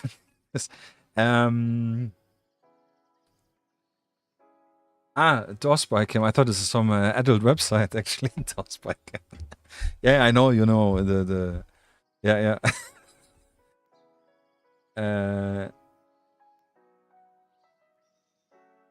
Wyoming. You changed your name. Or is it the second account? Yeah, Echo Dark Studios asking. I may have missed what they're doing for things like blast and frag grenades, damage-wise. Yeah, we have not talked about the combat and grenade stuff, anything, but I have this 6-inch diameter template which I designed specifically for the rules. Yeah, it's nothing fancy. You changed the name finally. Yeah, work. Awesome. Yeah, very good. With your promotion, you managed to change the name. You got promoted to change the name. I mean, yeah, that's cool. Yeah, that's good to know because yeah, absolutely, I wanna highlight my partner in business, crime. Yeah, so yeah, super glad you're here. I appreciate you always watching. But yeah, I have this blast template, which is a 6-inch diameter. Has a 3-inch diameter inside and a 1-inch. Yeah, so I use grenade tokens, like this one here. It's a grenade on a 25mm base. You place this where you're gonna throw the grenade. Then you roll for your scatter. This is where you use also all the lines, which we'll explain in more detail. And then what you technically do is you move the grenade where it will then explode. And since this is also 1-inch, 25mm, it fits. Fell on the floor. Yeah, it fits perfectly in the center, and everything in the 3-inch radius is dead by a frag grenade or by any other explosive. Yeah, RPG, grenade launcher, whatever, is dead, and everything in the other outer ring, so to say, gets suppression. Yeah, I don't remember how much, but this is what we're gonna read up. Yeah, so super easy. Actually get the token before I step on it, because this will probably be hurt like Lego. Found it. So yes. Where can we get or buy the blast base? The blast base will be, I mean, the rules are not yet open for beta. But I will definitely give free STLs for everyone to print the stuff at home. And later down the line, I do want to make more nicer, maybe acrylic lasered ones, which are more beautiful. But I definitely want to have people get it. Or you can buy them for me. I will definitely offer them for print for super affordable. Yeah, I really want people to play the game. I don't want to gatekeep it with any weird costs or something. I just want to get this game out, yeah, for people having lots of fun. It's my contribution, yeah, to the Wargaming community. The rules will also be, the core rules will be free with all the basic advantage stuff. And later down the line, if I'm gonna do full narrative campaigns or like the H.P. Lovecraft inspired stuff or other stuff, this will be probably a monetary transaction, but I don't really want to make it cheap. And I will make a separate, very nice illustrated with a lot of artwork. I have bought and commissioned a lot of artists already for a lot of artwork. I will do some myself. If you want to support it, I will be a nicer, more beautiful PDF as well as a print on demand on Amazon. So you save on shipping, and it's just environmentally friendly and faster. Because POD print on demand from Amazon prints always in the region where you live. This is a fantastic, but tear gas and gas mask. Good point. I don't think I have something written out. I will definitely write it down to the tasers. So tear gas and gas mask. It's actually really cool. This will be latest in the... I definitely want to do a World War II and World War I version. So this would be cool. Would love to an SCP or Modern Lovecraft campaign, bro. Yeah, man, absolutely. Big fan of Lovecraft stuff. And SCP stuff is also so fantastic. I definitely want to do this. I talked earlier a little bit about the campaign idea in my head. I don't want to have you have your 12 missions you play through and that's it. I want to have true interactive, replayable campaigns. In terms, you have your starting missions, and depending on the result, you have 3 different follow-up missions. You have result 1, like Team 1 won the scenario, then you play this one, and then the next mission also has 2 or 3 different one, and so on. And then it depends. It has maybe, I don't know, 10 to 15 different. This is too much. Let's say 30 different missions, but one campaign run, you play maybe 10 missions. Just rough estimate. So this is something I think gives more, I don't know, just more exciting. Something which you can really I wanna get this gun. Excuse for SAS and 80s gas mask. absolutely. I'm not sure. Maybe I have written some gas mask rules as well. Drones, I have drones. Pretty early draft. Definitely want to have drones. Something we will not talk about today as well, because not much I think to talk. But absolutely, we need drones in all forms. Yes. So a quick detailed explanation of each action. But guys, feel free to ask or comment. Always will ding. You need to tell me what I need to buy. You need to buy nothing, because we'll all be for free. Maybe the tokens if you cannot print them yourself. But I think earliest, honestly, I have all set in place. We will do the open beta, the closed beta first in, I think, end of September, maybe October. I will definitely push in getting this written up more cleanly, check consistency, legacy errors, and miniatures and building. Yes, I don't know. I it depends on the scenario. But we can definitely have a chat later these days for sure. Absolutely. Super hyped that you are hyped. But I think the game will hit an open beta by January or February, where I will probably have the first public playtest with the demo games. And later, I don't know, as soon as people are satisfied, as soon as I'm satisfied, as soon as all errors are ironed out, I think this can go live. I really don't want to push 500 erratas after the game goes out. I think this is just really tedious, but I think we will definitely have to go through, I guess, at least 1 or 2 errata stuff. It's just lots of stuff which can be missed. But thick. So talking about detailed explanation of the action. Like I said, units move 6 inch per action points. Small bushes or anything less than 1 inch in height can be just walked through, no penalty and no climbing needed, yeah. Tough terrain, reduce moving distance per action by half. So like 6 inches then 3 inch and rounded, I think rounded down. I have this not written out. Round it down. It's added here. So if you just move 3 inch and then you have 1 point, if you, however, it's rounded down. Brain lag. Sound decent because I want to play with my friend. He said he's interested in gaming Ultramodern but not painting it, unfortunately. Yeah, this is a big problem with people wanting to play but not excited to paint. It's a big burden on your own shoulders. But yeah, this covers the movement stuff. Super easy. Tough terrain would be, for example, a muddy area or like a little creek or maybe a river even, depending. Tough terrain could be extreme rubble where you would walk through. Could be a minefield maybe even. Yeah. Attack action. One shooting, hand-to-hand attack or grenade throw if prepped before. Yeah, it's not written earlier. Can be used to a maximum of 2 times per activation for small arms and 1 times for hand-to-hand and grenades. Yeah, I don't wanna have people spam it extremely. LMGs and MMGs can shoot unprepped, but with a penalty of, you see here another legacy error of -2 disadvantage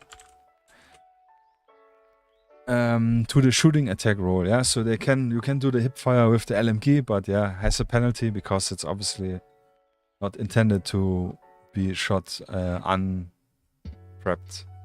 In terms of lying down on the floor and bipoding it or being in base-to-base contact with something where you could put the bipod on. Molotovs for insurgents, yeah, absolutely. They will technically work same as the grenades, with the difference that they will not... like this area will still be burning for maybe 1-2 turns. Yeah, I don't know, actually. I don't know if I've written it down, but let's write it up.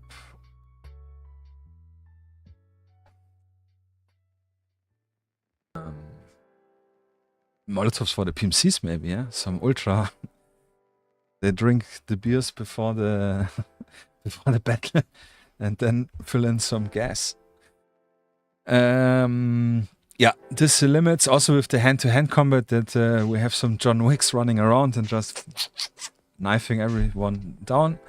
But the hand-to-hand combat is not your movie technically, like I draw the knife and then we fight with the knife. It's a little bit more realistic with firearms, with using disadvantage and so on. But we talk about this later. Aim action, yeah. Used before an attack adds +1. So advantage to your shooting attack roll. So you roll and then your result you add +1. And that's, like I said, the only 2 modifiers is the disadvantage -2 and an advantage +1. That's all you have to keep in mind. And your target number, which we will talk in a moment. Yes.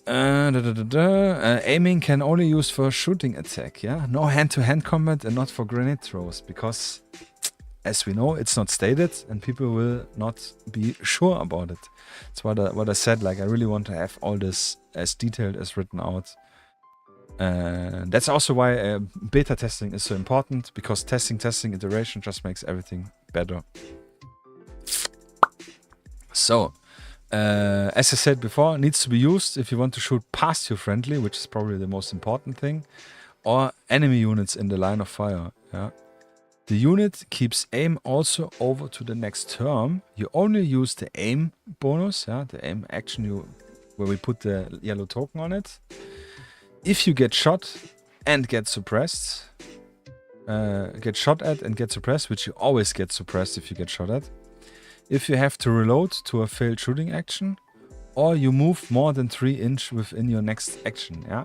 So, like I said, 6 inch is the maximum you can walk. You can say, yeah, I'm gonna keep my aim and just move 3 inch, yeah? Like tactical movement, having the gun aimed and just moving a little bit. You keep your aim, but you move really slow. This is like, I don't know. I think this is really cool.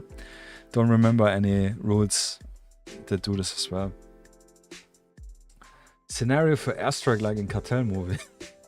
Like laser marker for recon. Yeah, this absolutely. Yeah, I have a big cucumber for reconnaissance missions and laser marker airstrike stuff. Yeah, absolutely. I have some off-table assets, but again, if you have Reaper drones, yeah, this probably as well. But this will probably be for more bigger tables because, like I said, if you play on a 4x4, which is 120 centimeters by 120 centimeters, which is also the size of my demo table, which we're gonna have a look, hopefully in a little bit. Yeah, 4x4, 120 centimeters by 120 centimeters in 28 millimeter or 32 millimeter scale is an 87 meter box. Yeah, thick. Yeah, absolutely, man. Yeah. So, like, if you have the square here, diagonally from here to here, no, from here to here, where is it? You have 87 meters, yeah? And calling in any airstrike within 80 is extreme danger close. So this is why I'm really more limited on it. But I will add it in, so if people want to use it, they can use it. For me, probably only on the bigger tables, it would make sense. But I have, yeah, like I said, like just classic reconnaissance missions. I like the sneaky stuff. I like what Sierra wrote earlier. Sneaking in, you maybe just need to get some files or just check out a location. Whereas the, like you said, like the cartel boss, maybe in which building he is, and then you just fuck off and move around while the other player tries with his patrol stuff to detect you because he has the limited tools. Yeah, that's something which is a lot of fun.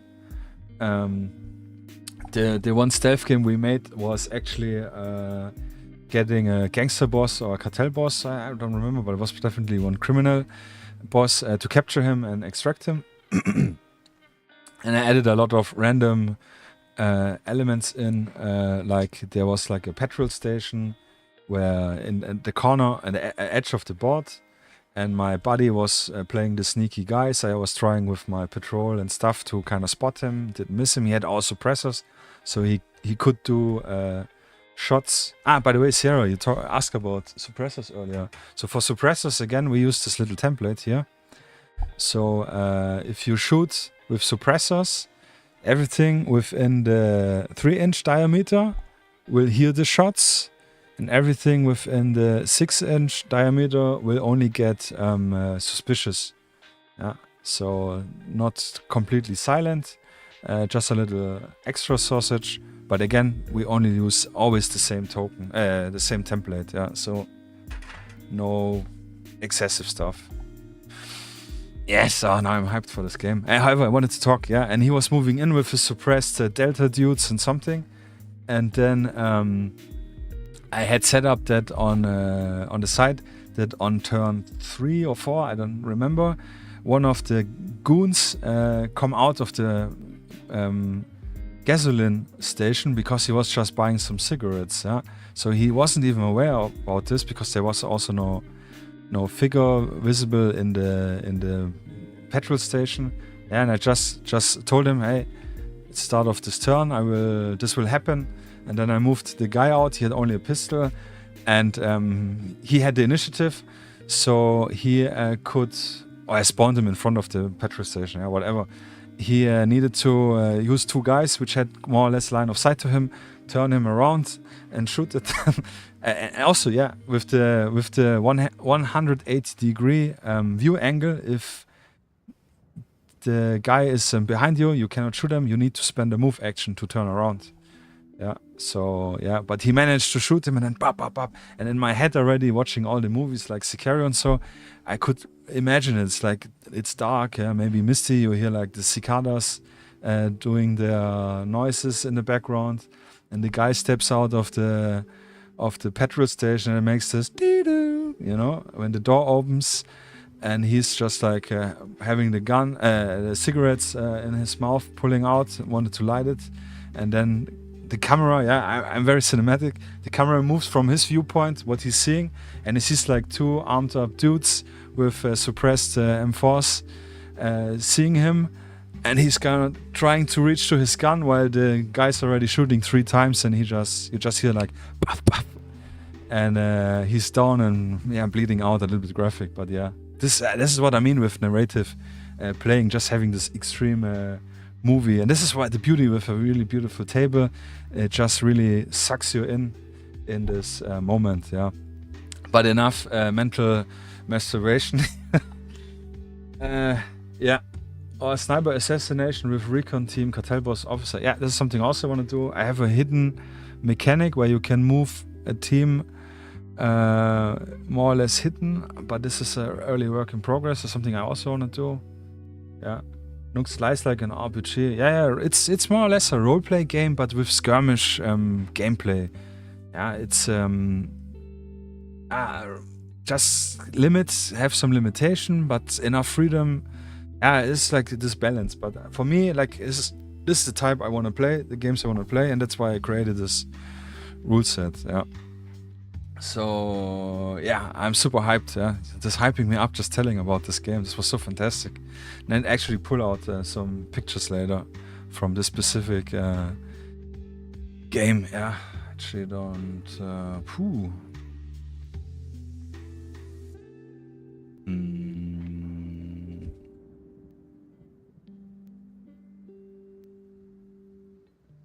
I don't know if I can find it so fast.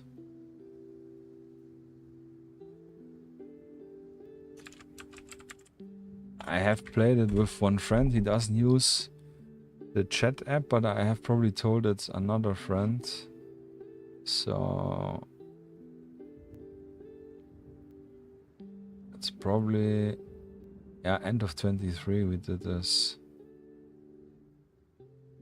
I don't know, I have to look it up. Maybe we have to check the pictures later. Yeah. I have some pictures from the first test game I made, which we're gonna look in a moment. But yeah, let's go through the rest of the detailed action.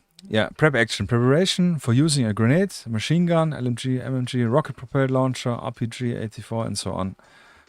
This is an action you need to spend. It's just like the guy getting the rocket launcher, or changing to the grenade launcher, or pulling out the grenade and having the pin in the hand. Yeah, you need to spend this one action point to avoid all this immediately spamming. Especially if you have 2 action points, then you can use your second action point to actually shoot or throw the grenade, propelled stuff, and so on. And yeah, for the machine gun, the prep action would be like setting up the machine gun on the wall or on the vehicle to have it as a base of fire. Yeah, the bipod. Technically, I don't remember. Technically, you can do a prep action where the figure is standing, so he would like lie down and open up the bipod or something, just to prep it up. But this costs 1 action point. If you have 2 action points, it's 50% costs. Yeah. So we have reload action costs. Yeah, this is also still legacy because we have 4 tier troop qualities, TQs. And they are wrong order still, but yeah, if you run out of ammo after resolving a shooting attack, you need to reload a weapon to use it again. Yeah, so where we place this little token.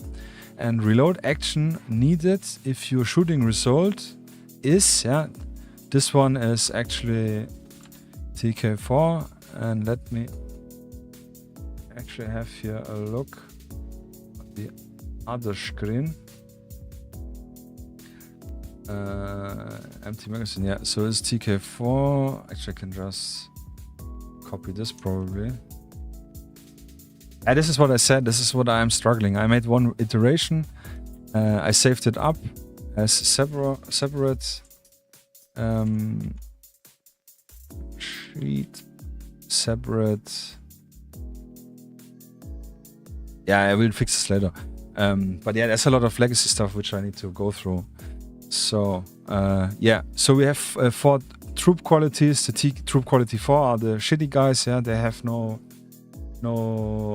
training. Yeah, absolutely, brother. Yeah, night vision games and night missions, 100%. Yeah, I have also rules for how night influences the figures, and also rules for like I said, night vision or flashlights on guns. Or on hands. So yeah, this is really, really cool. I'm totally for the sneak stuff. But yeah, we have 4 troop qualities. The shitty guys, which only watch YouTube videos of Garen Thumb and so on, yeah, and know more or less how a gun functions. Troop quality 3 are like your regular law enforcement and so on. Troop quality 2 is your professional army, military guys, veterans and so on.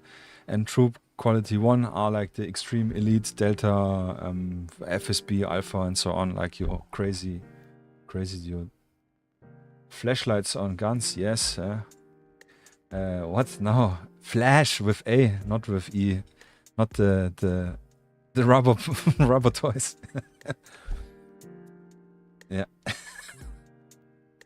But yeah, maybe we can add this in as a special interrogation tactics. Strobo party, exactly. Yeah, because flashlights is if people that don't have night vision, they see worse in the dark. Yeah, shorter distance view. That's also where the templates come in hand with the 6 and 12 inch and so on. This is also one occasion where we do need to measure some stuff just for visibility.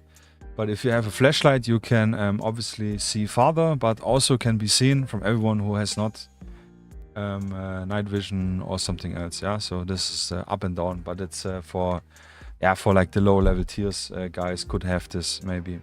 I have actually a custom exclusive DOPS X miniatures work in progress, which will exactly fit in this scheme where the leader has night vision, monocle night vision, and the other guys have just flashlights on the guns for exactly for this type of missions. Yeah. But but talking about the reload action, so depending on the quality, how smart, how good they are trained, yeah, because this is also the thing with the trigger discipline. This is my idea. If you do a shooting action and you roll a 5 or less, then the shitty guys will need already to reload their gun. Yeah, so you can imagine with a 2d6, with 7 being the average highest possible result. This happens more or less more frequently, which adds into the excitement. And the more cooler guys will have this way less happening because they are better trained. They know how to single shot, semi-auto their guns or have better burst control. Yeah, this is the main idea. But again, if you're shooting and you roll 5 or less, then obviously you missed your shot. The guy still gets the suppression, but this really hard low result, as shown here, is just like an extra fumble on your face. Yeah, shut up and take my money. Yeah, but it's for free, man. Yeah, will be for free. The basic stuff, the core rules. I mean, yeah. Climb action. Yeah, anything higher than 1 inch, but not more than 3 inch per action you can climb. Yeah, you can be used of 2 times, so you can use both of your action points to climb, for example, the side of a building if your I don't know, I think light machine guns and RPGs and so on have a specific note. Actually, let me write this down before I forget it. That if you have those weapons and guns, you cannot use climb actions because you're just too heavy.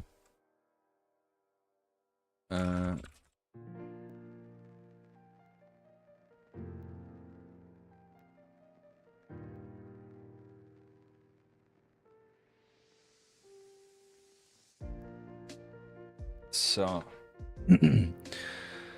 then yeah, I guess you can also like the move action in tough terrain. Yeah, it's like the same. Like if you run through a creek or something, you can also use it twice, but only 3 inch movement. It's the same. Recover action. Yeah, recover is used in itself to remove one suppression from the unit taking the action. Also used to get up below. Yeah, this is actually scrapped. Yeah, let's strike this out. We said earlier. Legacy stuff. Work in progress flashlight guys for scenario. Yeah, oh yeah, cool. Yeah, super hyped. Yeah, it's like really time. I wish the day had 48 hours or something. Yeah, but I think even then I would it would be not enough. Yeah, go down action. Yeah. actually also scrapped. This was like in bold action, you can go down with your squad to be harder to hit. This was the same idea, but it's just like here and this, and then how you mark it. You place another token or you turn the figure. This is a little bit... I was just adding complexity, which we never used it in the test games we did, the initial ones. No one used it, not even once. So we said like, yeah, just kick it out. Again, I'm very open in the beta to add it in and have more opinion, or put it in the brackets and writing, hey, this is a scrapped rule, but if you want to try it out, be my guest. So we have the interact action costs. Yeah, it's like I said, working through a task. Example, catch all action to interact with them. Opening a door slowly. Yes, opening the doors. Yeah, you use the interact. Hacking a laptop, throw a grenade back. Yeah, that's what I said earlier. If you have the retain, which is called standby. Yeah, now the standby action, the Overwatch action. You can also throw a grenade back. Yeah, if you open a door. You can move 3 inch after doing the interaction. Yeah. Sorry if you hear the beeping, but the resin printer just finished its job. Yeah, so opening a door will not open the door, and you stand in the doorway like order they're not picked up, as we say in German. You will still be able to either move back around the corner or in towards the room, depending what your decision is. Super important, in my opinion. I also don't know if any other rule does it. So here I also have written an example. 1 action point gets spent to make a move 6 inch. You want to open a door, enter a building, and spend your next action pointing to an interact. You open the door and follow up with a free 3 inch move. End of unit's activation, as all 2 action points are spent for this unit. Yeah, I also have this, a stopping shot, but this, I don't actually... I don't know. I can actually mark this here orange, so this needs work. I have one in the HVT VIP rules. I have one specific action where you can try to do, like shoot him in the leg. Yeah, it's unrealistic, we know this all, but from movies and for action phases, this would be cool. Like if someone is running away, you can try to shoot him in the legs. You would need to use aim, obviously, and then you can do this, and then you can obviously drag this character around. But another I didn't talk about. You can repair something, drag a wounded teammate, which you can also do the same. Take a stunned enemy or a civilian as human shield, for use falsifiers. If you're playing if you're playing a law enforcement police officer, you will not take any human shields. But if you're the terrorist, mad guy, then you technically could use if there are any civilians around. Or a stunned enemy, with a stunned grenade or something. This is all possible. I have not tried it out, actually. So last one, not last one, but rally action, like I said, can be used to remove suppression points with 2 conditions. If no squad leader is alive in your force, you remove 2 suppression from the unit. This is also, I think, not accurate anymore.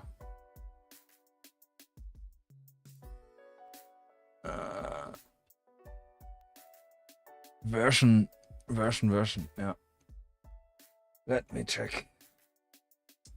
In my QRF, where is the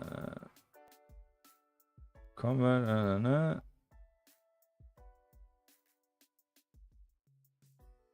Here.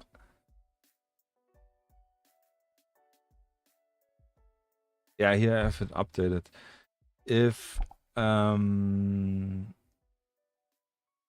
If all your squad leaders are dead in your force, you remove 3 suppressions with a rally action. No, this is actually the old one. 2 is correct. No, this is correct one. Sorry. If all squad leaders are dead, then you remove 2 suppression points. Which is more or less the same. If you have 1 squad leader alive in your force, you can do a rally roll using your target number, which is the stuff which I talked about earlier, which we will talk in a moment more specifically. If you success, you remove 3 suppression and 1 suppression for each valued above your target number. Yeah, TQT is the target number. Here an example. Target number is 7, you roll a 9, then you remove 3 suppression plus 2 suppressions for being over, yeah, 8 and 9, for a total of 5 suppression removed. So yeah, your squad leaders are really crucial to stay alive. And if you fail your target roll, then you just remove again 2 suppression to your units. So yeah, suppression is brutal, yeah. Probably same extreme as in crippling the enemy as in taking them out, yeah. Yeah, last one, standby action. Like I said again, a unit saves 1 action point to interrupt an enemy activation.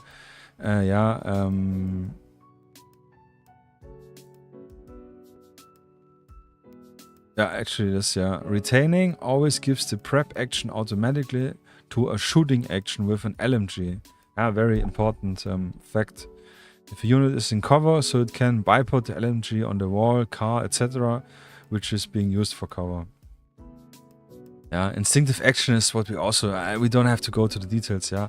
Shuffle 3 moves away from enemy line of sight towards cover and obstruction. Yeah, this is where we talk about in a moment. Whole cover system. But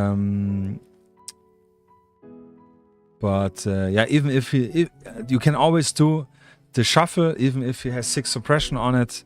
The shooting, I actually don't know.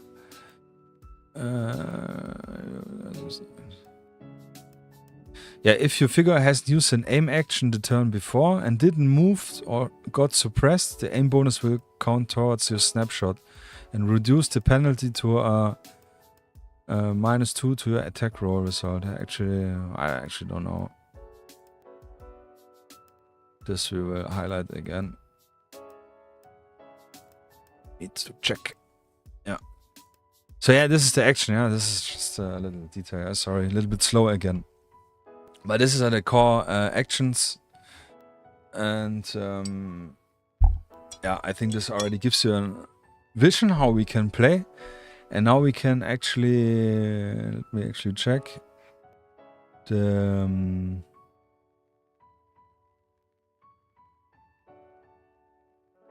now this is what we talked earlier with the faces. Yeah, this is something I talked earlier. We have a radio static for the auto roll. If you roll a 2, Snake Eyes, or 12 boxcars on your auto roll, you know, after the initiative phase, you have radio static, yeah, because you, the player, are the commander over the force, and you're always calling in your stuff. Will laser pointer have an effect? I don't know, probably, yeah.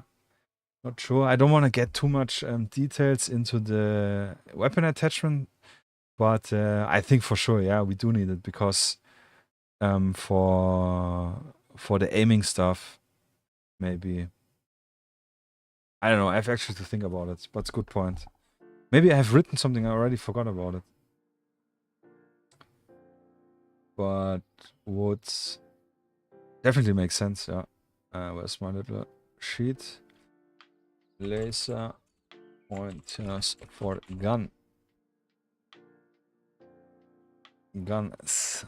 So yeah, so if your auto roll sucks or is extremely good, you will have the radio static, and then you have to roll again your target number. Like I said, depending on your team, you have only 1 target number. This is all you need to remember for your full team. And yeah, that's why I mean you don't need to remember so many numbers.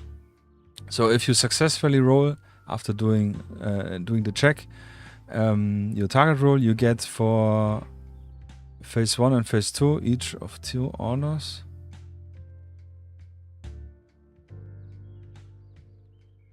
Yeah, this is completely wrong. This needs to be investigated.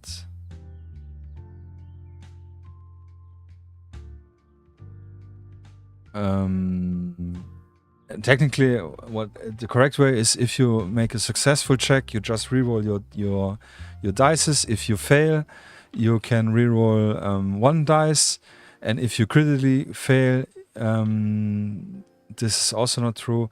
your where is it actually? I wrote it earlier somewhere down, but I think this is in the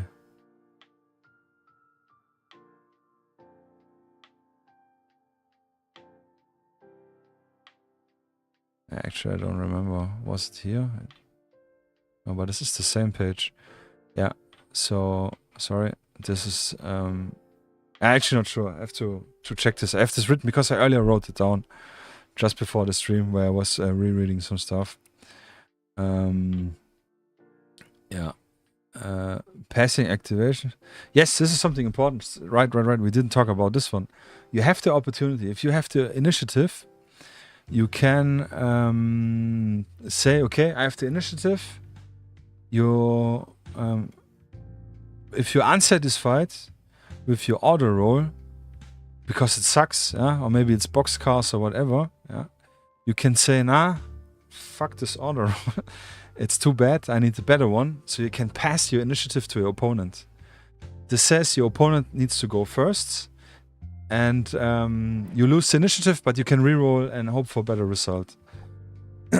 So this is like trying to organize your forces again, and then you lose the initiative. Yeah, but this you can do this only one time per turn. Your opponent can also say, roll his roll and say like, this sucks. I'm gonna pass my activation again back to you, and then you have to go and with the roll you do. Yeah. So this is one opportunity where you can give away the initiative to get a better result of your dice.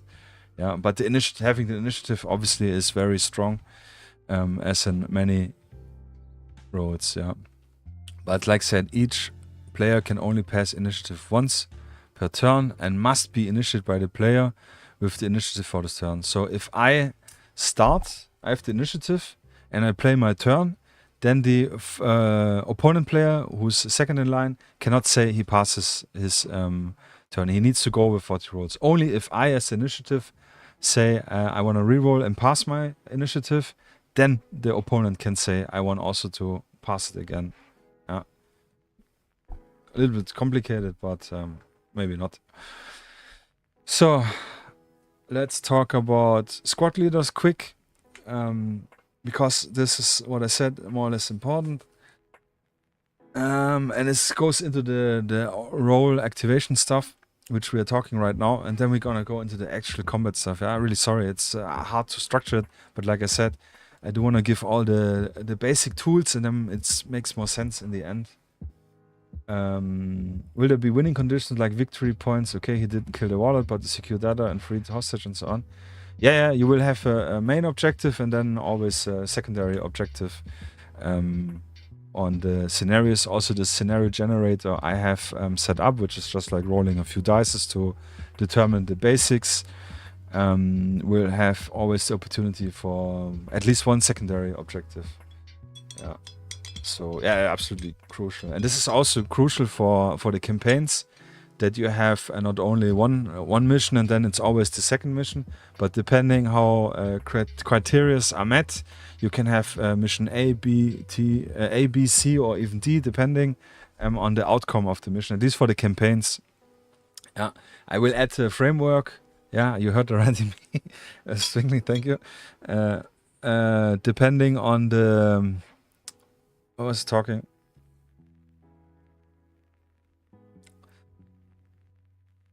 brain lag. Depending on the scenario, you will have different objectives. I already completely lost the track, but yeah, you will have options for secondary. Yeah, I will give the framework to make up your own missions. Also, this just having a quick mission, you roll on the tables, then you have already a good ideas. We can show it later. The mission generator version 1, super simple, and this gives you some inspiration if you have no inspiration. Yeah, I mean, not everyone is creative, or maybe you have not cool stuff. Yeah, like inspiration right now. Then this can help you definitely to get something off. Can also be help you to generate a full campaign. Just roll 3 times and have 3 stuff, and then try to build out the stuff. In campaign, will there be like promotion like in Zona Alpha? Yes and no. I have the idea that certain units could, for campaign play, could, like you said, promotion in terms of getting a higher level of troop quality, so they have an easier result. This has the downside though, but this is campaign play, so this is anyways more stuff to track, and that you will have within your force. Yeah, Caroline Cox, what's up, my brother? Let's go, baby. Hello, thank you for the beautiful font. Yeah, appreciate it. Thank you, brother. But you will be able to. Yeah, Caroline, how are you doing actually? Yeah, by the way. Thank you. Nice bubbles. Yes, exactly. Yeah, exactly, boss. For yeah, this is super important. Yeah, injuries, absolutely. So depending on how the casualty has been shot, if there's a headshot, then obviously they are dead. But I will add some characters which are more or less, I don't know, it's scenario specific, but we will definitely be able to level up characters after a certain amount, so they have better shooting skills. You will certainly be able to have upgrade your weapons or something. Yeah. Baspis, yeah. Good night. Take care. I will definitely look at your message. Sorry, a little bit distracted here. And yeah, stay safe. Be careful. And yeah, thank you for being part again today. And congratulations again for your promotion. Not promotion. For your test certification. Yeah. Take care, brother. See you tomorrow. But yeah. Glad to hear, Caroline. All good. Yeah, thanks. Appreciate you are doing good. And thanks for joining.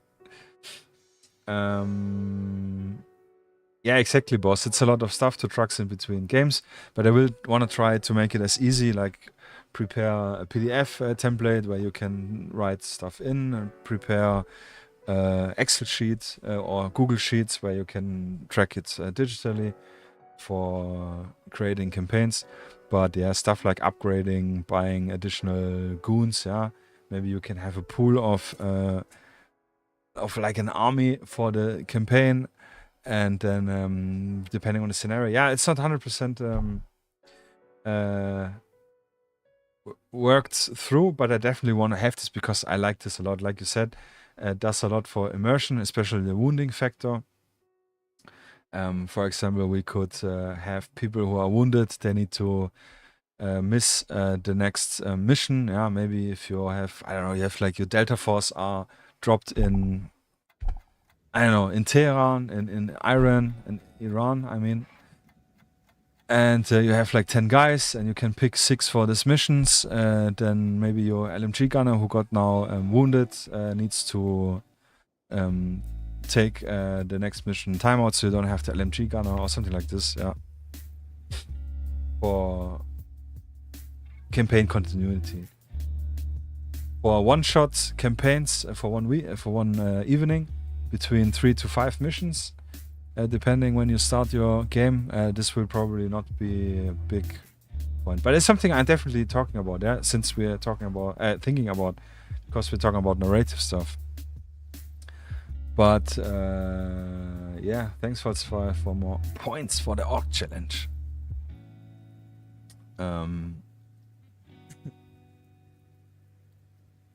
Yes. What else? Squad leaders. So like we learned already, squad leaders can help you do a better rally roll if they are in line of sight and alive on the table. I think even not even line of sight. And if you have a squad leader, you can do a hard push. Yeah? Hard push means actually I can just read it out. If a player has a squad leader in his force, he can decide to do a hard push, which lets the player use 3d6 instead of the standard 2d6 for his auto roll. And that's actually what you said, boss, with the 3d6. Yeah. This is a high risk, high reward option that is bound to some condition. Yeah, you must have at least one squad leader. The squad leader must be alive, unsuppressed, conscious, and not captured. and you must announce that you do a hard push before you roll for your orders. Yeah, if all conditions are met and you decide to do a hard push, you use 3d6 for your order roll. Yeah, and then you choose like the 2 nicest results you want from this order roll and go through with it.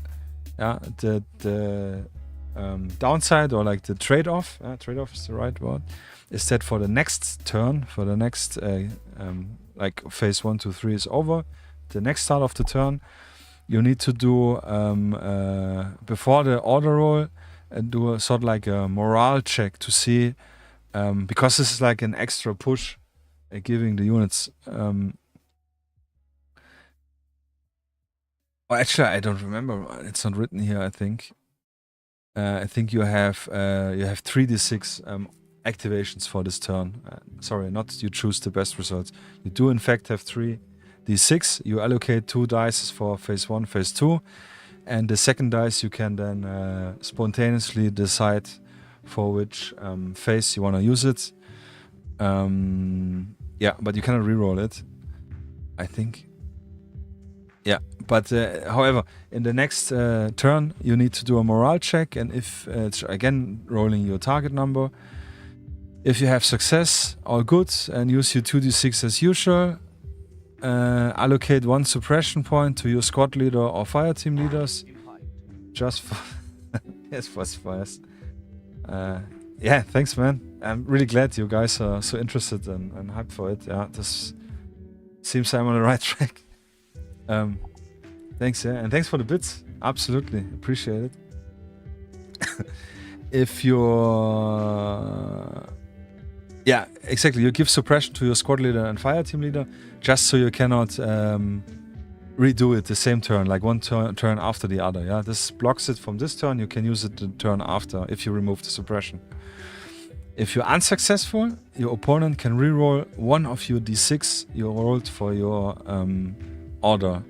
Yeah, and if you failed, yeah, the difference between unsuccessful and failed, success is rolling, you need a 7, you roll a 7 or better. Unsuccessful is you did manage to roll the 7, it's a 6. Yeah, and failed is if you roll the number which is where you would need to reload the gun. Yeah, so depending on the tube quality, it's lower or higher. Yeah, so this is like a catastrophic fail or just a fail, I call it. Yeah, if you fail, each of your figure of your force gets 1 suppression. Yeah, and you still roll your 2d6. This just shows also, I think I wrote it somewhere. It shows that force, you push them too hard, they're like exhausted, they need a moment to recover. Yeah, it's this high risk, high rewards thing. Yeah, having three order dice can really, you can activate absolutely, most likely, yeah, all units and really do a hard push. But next round you maybe get shafted if you roll bad, and they all have a suppression. Yeah. And this is all what the squad leader can do. I had thought about adding stuff with like can allocate a more action point to another unit, like, you know, give the action point away. But this is stuff, like I said, it's a bit too gamey and it's too unrealistic if you take action points like I'm taking as a time segment. 3 to 5 segments is an action.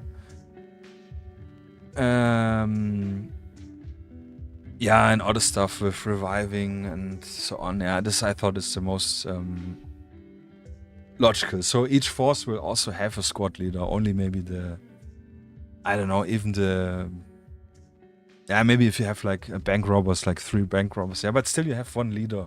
This will be the same. I was playing around with, I think this is another, I don't know where I wrote it down. We have, I think it's here, actually. Yes. I found it, sorry. Yeah. So, benefits. Yeah, squad leader gives you force opportunity modified roll and to remove more than just 2 suppressions. Yeah, and here I have some more ideas, but this is all the other stuff. Yeah, and I have also cell leaders and fire team leaders. Yeah, this is something really needs to be tested, and I need to reread again to get it back in mind.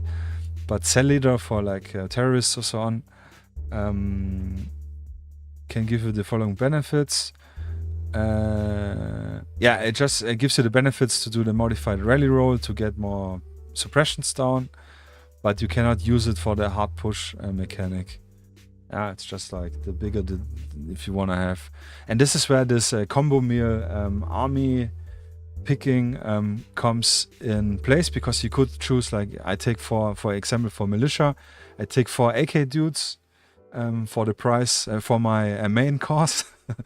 And for side dish, I take an LMG guy with his gunner, what's called, the ammo, the assistant gunner, and so on. But I can also say, okay, no, instead of taking the 4 AK guys, I take 1 cell leader. He's more expensive, so to say, but has more value for your team with being benefit. So it's like really, but you can have this A or B choosing. So it will be really easy to make your army. I will probably make an Excel sheet where you can literally have like 3 slots or 4 slots or whatever, depending on your troop quality, and then you can in each slot choose between 1 to 2 or more options to fill in this slot. And if you have all slots filled, then your team is ready. And let's talk about the troop quality, which is the main thing here. Like I said earlier, we have 4 different types of troop quality, each measured by the experience with weapons and military equipment, as well as working together as a functioning and communicating force. Big point here. Troop quality 4, TQ4, no or YouTube video military background only. Criminals, armed civilians, unorganized militia cells or rebels.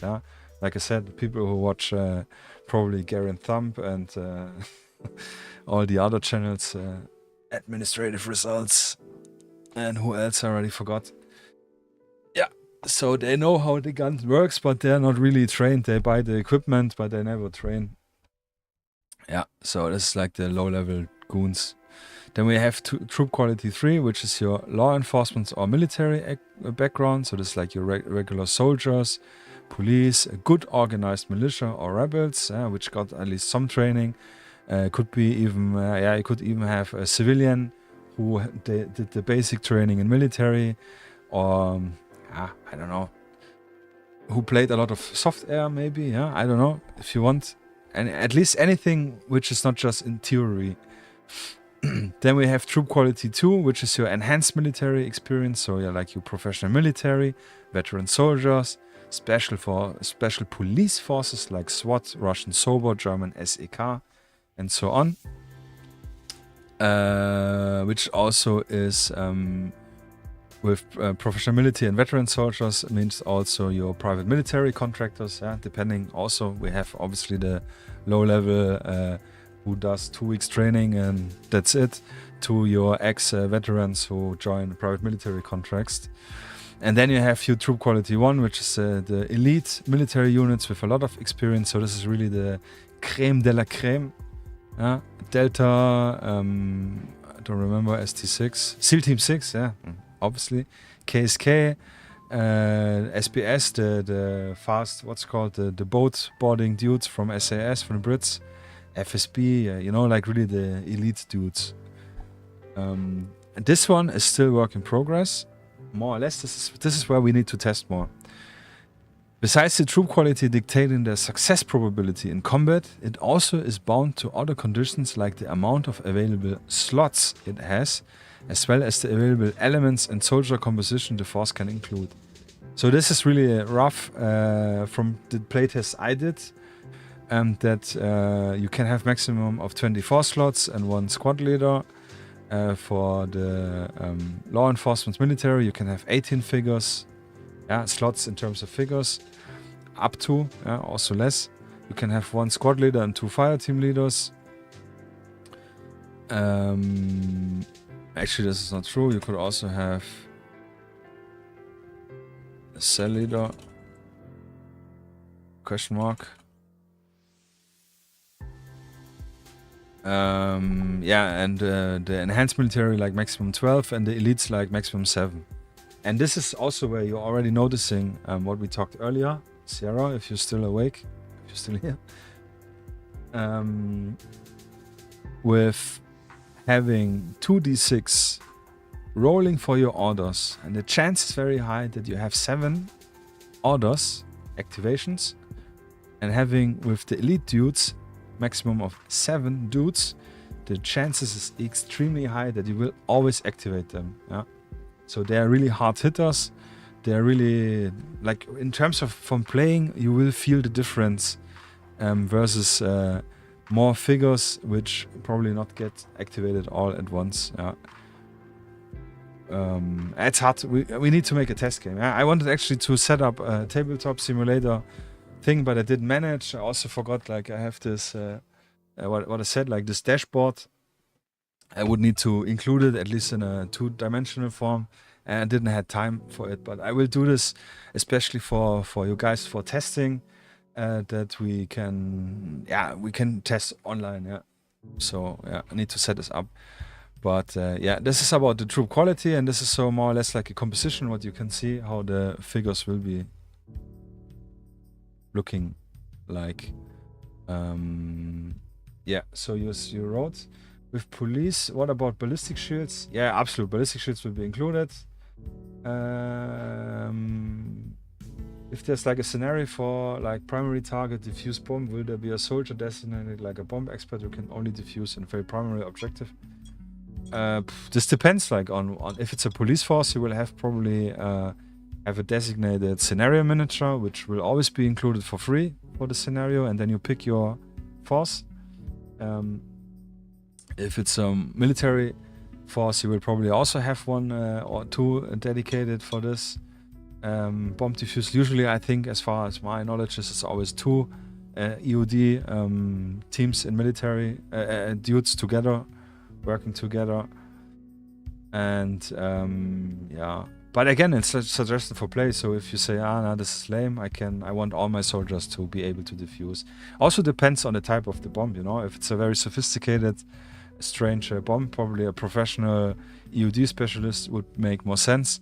But if it's just like some hand grenades, you know, like a trap with hand grenades and a wire, which is like if you walk through, like tripwire, then probably everyone, probably everyone will be able to defuse it with the what's called interact action point. Yeah. So yeah, the rules follow a lot of logic at least in my brain. So nothing too weird. So let me actually check this again where this is written. Then we definitely can finally go to the combat. Yeah, really, really sorry. This is probably the most interesting part. But yeah, like I said, we need to talk about all the other stuff, or the combat makes, yeah, I don't know. It's just one part. Yeah, the game has more points, more stuff. So combat. I need specialists like medic, EOD guy for me. Yeah, perfect. Yeah. So this will be absolutely in when it's. I definitely want to make this scenario bound. So when you pick your scenario or you create your mission, you will be able to get like predetermined slots filled in, because you need them for your mission. Yeah, which is like the medic or maybe the EOD guy. Yeah, and technically with this rule set you could do everything. Yeah, you could do, like I said earlier with Spectre, you could do a beer run mission. Yeah, I had one stupid idea. I wanted to do, yeah, it's hard because there are not so much parts or for kit bashing, civilian dudes. But I wanted to do, yeah, like if you're watching a series, a filler episode, where the Delta Force dudes, for example, they are back home, they're attending a barbecue party, and they are all drunk and they're out of beer, and you need to gather the beer with your figures and need to run around and kind of like find the beer within a certain time frame. Yeah, would be absolute work. You would have no combat probably, only if you need to hand-in-hand combat fight someone to get his beer or something. Yeah, technically everything is possible. It's just a question of how to yeah, twist the rules maybe too extreme, but yeah, I don't know. Yeah. So combat, yeah. Combat in DIC, Dynamic Infantry Combat, is very straightforward and streamlined to represent a realistic firefight on the given limited area of play without slowing down the flow of the game by having to adjust each roll to a bunch of modifiers, yeah? Looking at your bolt action, looking at your Spectre, asymmetric warfare. By the way, I don't know asymmetric warfare made a lot of adjustments, so yeah, actually only looking at Spectre version 2 here. And especially at bolt action, yeah, we always forget at least one modifier with all the go down and small team and so on. Though there will be still some modifiers with certain weapons, but they are minor and kept to a bare minimum, yeah, like we talked earlier, pistols, marksmen, snipers, and shotguns, yeah. So, however, later for this, determining if a unit can do a shooting attack. For the matter of playing, we do not need to measure to clarify if a miniature can shoot or not, nor any modifiers based on range. Yes. The maximum distance, what I talked earlier, the maximum distance translated from the scale of 28 or 32 mm to real life can never be above 65 meter, 87 meter, or maximum 110 meter for the suggested table size of 3x3, 4x4, and 6x4. Yeah, 3x3 being 65 meters. Corner to corner, 4x4 being 80-70 meters, corner to corner, and 110 meters for 6x4, yeah. And that's where my reasoning, yeah, submachine guns, absolutely everything, yeah. The gun list, I don't know if it's, no, it's a different one, but we will have a look at this absolutely because it's also very determined for the combat. Yes, absolutely, man, I'm the gun nut. So yeah, as you can see in a huge 6x4 table, 110 meter from corner to corner, which you probably never will shoot, it just makes no sense to have range modifiers, in my opinion, in my taste of game. Yeah, maybe you would think different. Fully respect this. It's your game. You can add range modifiers to my rules if you like. Feel free to do whatever you want. It's just a suggestion of play. All weapons can effectively shoot inside that range. Only exception are a tiny handful of unique and necessary weapon and equipment exceptions. Yeah, so I can actually open this already in a new tab. Yeah, that's the cool thing with Notion. You can link your pages and have like more or less like a Wikipedia thing going on, which is fantastic. Yeah, for the beta play, we will have a classic Google Doc. Yeah, like a Word document, where I will also make some links on the site, an index, so it's easier to navigate, and it will be print friendly for printing at home out black and white, or at least monochrome. So shooting attack, finally, yeah, here the big, hopefully different thing, at least what Boss told a few times, apparently very similar to Trench Crusade, and as Spike told the other day, Battletech also has used 2d6 in the older games, maybe. I don't remember, actually. So it's not fully new what I'm creating here, even if I thought so. But yeah, everything has already been invented. So for doing an attack action, the unit must roll against a target number and have a result of equal or higher. Yeah, we do again differentiate by troop quality, so that for each force or troop, so that each force or troop have the unique representation of the skill or lack of when handling small arms or military equipment such as explosive emplacement weapons or even vehicle-mounted weapons. So again, troop quality 4 being the shitty guys and troop quality 1 being the elite guys. This is the target number they need to roll to have a success. Yeah, this counts for every task they do. If it's what was the other? If they do the hard push and then the next turn they wanna check if they get all the suppression or not, you roll a 9+ for the shitty guys. If you wanna shoot, you need to hit a 9 or better to have a successful hit. If you, for the elites, would be a 6+. And this is where you really have to remember only your target number, nothing else. Yeah, it's really this number and your fail numbers, which we have here, the 5 or less, 4 or less, 3 or less, 2 or less for reloading or for having this fail and not unsuccessful target. So yeah, in terms of who asked, I think Sierra asked, how many cards does he need to print? Probably just one card where this stuff is written, which troop quality has which number. Maybe it makes sense to have for each troop quality one specific card, and adding in the, how a rally roll modifies it, and some other small granular rules, just like a tiny reference thing. But yeah, so literally, you want to shoot at someone, you have a professional military, your PMC dudes, you look at the guy, you roll 2d6 or 3d6, but this is where we come in a moment. You have a 7 or better, your shot hits. He can try to do a reflex roll, which is a defense roll. If he managed to beat your number, it must be always higher than the shooting number, then he just gets a suppression, but he will not be hit. Means like, I don't know, he just moved different or however, yeah, whatever you want to mentally think about this reflex roll. Yeah, maybe he got lucky, whatever. But we need some kind of defense roll, or it would be very boring for gameplay wise. Yeah. And since it's not really a defense, it's more a reflection, not reflection, a reflex. If you notice you're being shot at, or like the lucky case of just stepping away when you get shot at, yeah, you just need to beast it. If you roll a 12 while doing a shooting attack, it's a headshot. Yeah, a 12 cannot be overthrown with 2d6 anyways, since you need always one higher than the shooting result. So you have your instant success and this, yeah, this cool feeling when you play a game and you make a clean headshot, for example, or whatever. Yeah, so much for this.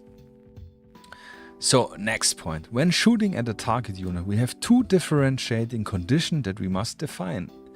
If the target is in the open, which means there's no cover and no obstruction. Yeah, cover we will, I think it's further down here. Yeah, definition of obstruction and cover, which we talk in a moment about. Or, no, actually it means we can talk about it right now. Makes more sense, sorry. So in terms of covering, you only have, you really have only two conditions or three conditions. Open, obstruction, and cover. So open is literally you can the figure you're shooting at, the miniature, the target is open. So there's nothing between you and him. Obviously, if there's like flowers or trash on the bottom, this doesn't count. But yeah, if it's in the open, you can do a clean open shot. If he's the next level would be obstructed. If he's obstructed, means an obstruction is anything that is between the shooting and target unit. The shooting unit and the target unit. Unit in terms of figure. Yeah, this is something I have often. Unit and figure. This is a little bit confusing. This is also where I need to do the cleanup. If you have nothing, obstruction is anything that is between shooting and target, obstructing the plane and full view of the target unit. Yeah. Cover is anything that provides substantial cover against a hail of bullets and with what a unit is in base-to-base contact with. Yeah, so it needs to be touching, the base needs to touch the cover. Yeah, we can simulate a little shooting action in a moment. But yeah, to count a unit in cover, it must be, of course, the cover must be, of course, between shooter and the target unit. Yeah, watch your flanks. If the target is completely concealed by the cover, it cannot be shot at, of course. Yeah, this means like if it's behind a building wall. Yeah, this is also cover, but there is no visible, it's not in line of sight. You cannot shoot at him. But if he's, for example, there's like a concrete wall and the figure standing there and it's like covered until his chest or his belly or belt line, then he's in cover. Yeah? It doesn't matter how many percentage you see, but you need to see at least something of the figure. If you're obviously seeing only the tip of the head, then yeah, discuss it with your friend, but this is actually, I don't know, nothing you would probably shoot at in reality. Maybe if you're a sniper or something. But yeah, this is some things which just you can roll a dice, like most of the rules do. But there's no discussion about 25%, 50%, and so on. This is just, I don't know, weird. Works in terms of video games, but for analog playing, this is just, yeah, I don't know. Slows the game down, starts a discussion. So, easy point, yeah. What we determine as a legit cover, yeah. I have a full list. I will expand the list. Legit cover is anything which can stop a bullet, yeah. We do not differentiate from calibers here, I think. I think heavy machine guns and explosives are different, but at least for all the standard cartridge weapons, we do not discriminate here. So yeah, so a brick, concrete or stone walls obviously are cover. Buildings are obviously cover. Tree trunks are covers. Firewood stacks, vehicles, steel objects such as sea freight containers, dumpsters, also sandbags, sand, or water-filled barrels, yeah, barrels filled with sand. I have actually some earth wall, like bocage, if you're looking at World War II France, air conditioning unit, a fridge, or anything which can be used. We also use, and this is also the important point, if you have something like a bush, sheet metal, wooden fence, haystacks, tall grass, cornfield, furniture, windows, and glass generally, like a storefront. Anything where a bullet will just zip through it, and you are basic contact, which most games count as soft cover. Yeah, it just gets downgraded to an obstruction. Yeah, so you only have literally obstruction or cover. Yeah, so because I know this will be discussion, you're like, oh, but I'm behind a haystack. Yeah, but a haystack does not really. It does change the path of the bullet, but for gaming play purpose, it will not stop a bullet really. I think at least, yeah. I have not shot at a haystack. I've not tested it. Maybe something to Google it. But yeah, we have obstruction, open, cover. Yeah, different thing when we have elevation advantage, which also falls into the cover because it uses cover rules. A unit count as having an elevation bonus if it's more than one figure height higher than the target unit. For example, 28 millimeter figures are 125 inch high, so let's round up to 2 inch for the sake of simplicity. 50 millimeters are half inch, so round up to 1 inch sake of implicity. So you can measure again with your tool. Yeah, for 2 inch you probably need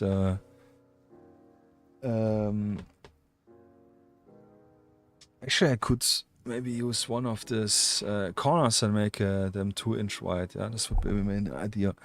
But yeah, this is how you can also stop a discussion, he is above or not. But this means if a unit has an elevated advantage, it downgrades the target's cover to count as an obstruction, and the obstruction counting as in the open. So easy. 1 downgrade, 2 downgrade. So if a guy on the roof is shooting off someone behind a car, the car would not count as a cover, but would count as an obstruction, yeah, because he has the elevation bonus. If the guy is hiding behind a bush, the bush will not count as obstruction, but will count as in the open. To counter the advantage, the unit in elevation will not gain any benefit in terms of obstruction or cover if shot from a unit below. Yeah. So if you're shooting from down to the guy on the roof, he will not get upgraded. He will always have this how he's standing. If he's hiding behind a balcony wall, which is steel or stone, or like behind the air conditioning unit on the roof, then this will count as cover. If he's in the open, then he's in the open. If there's a, I don't know, like a wooden panel for construction on a roof, then this will count as obstruction. Yeah. So this is literally all the cover rules covered, yeah, pun intended. So what does this change in terms of the shooting attack and the reflex roll? Yeah, this is what you're probably asking. So we know now how cover works, or not how, but what the states are and what cover is used at. So now let's go to here. When shooting the target, we have the two conditions we must define. If the target is in the open, no cover, no obstruction, then the player uses a 3d6 dice roll for his attack roll. So, and he still needs to get his target number. So you see what happening is here. He's in the open. He's super easy to see, to spot. Yeah, he's also easier to hit because you use more dice, which helps you to reach your target number easier. Yeah, we do not change the target number. It's always the same, so we don't forget it. We change the probability by adding another dice. If the target is obstructed or in cover, the attacking player uses 2d6 for his attack roll. Yeah, so this levels it again to basic. Yeah, a figure in the open is really rare because if you have a nice table, it will be really cluttered with scatter. But this is the aim of the game: suppress the enemy and try to flank him. Yeah, this is super successful. I did this a few times, obviously with the limitation in your move. Yeah, but it can be done. So, before we continue. No, actually, this is the reflex roll. Yeah, no, we can go. So this is for the attacker. 3d6 in the open, 2d6 if obstructed or on cover. If the shooting attack is successful, the target gets +1 suppression token, which is actually wrong.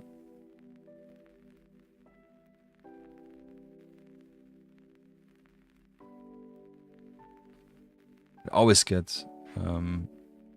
Let me actually add here some stars to reread this. As far as I know, you always get a suppression if you shoot at someone. Genau.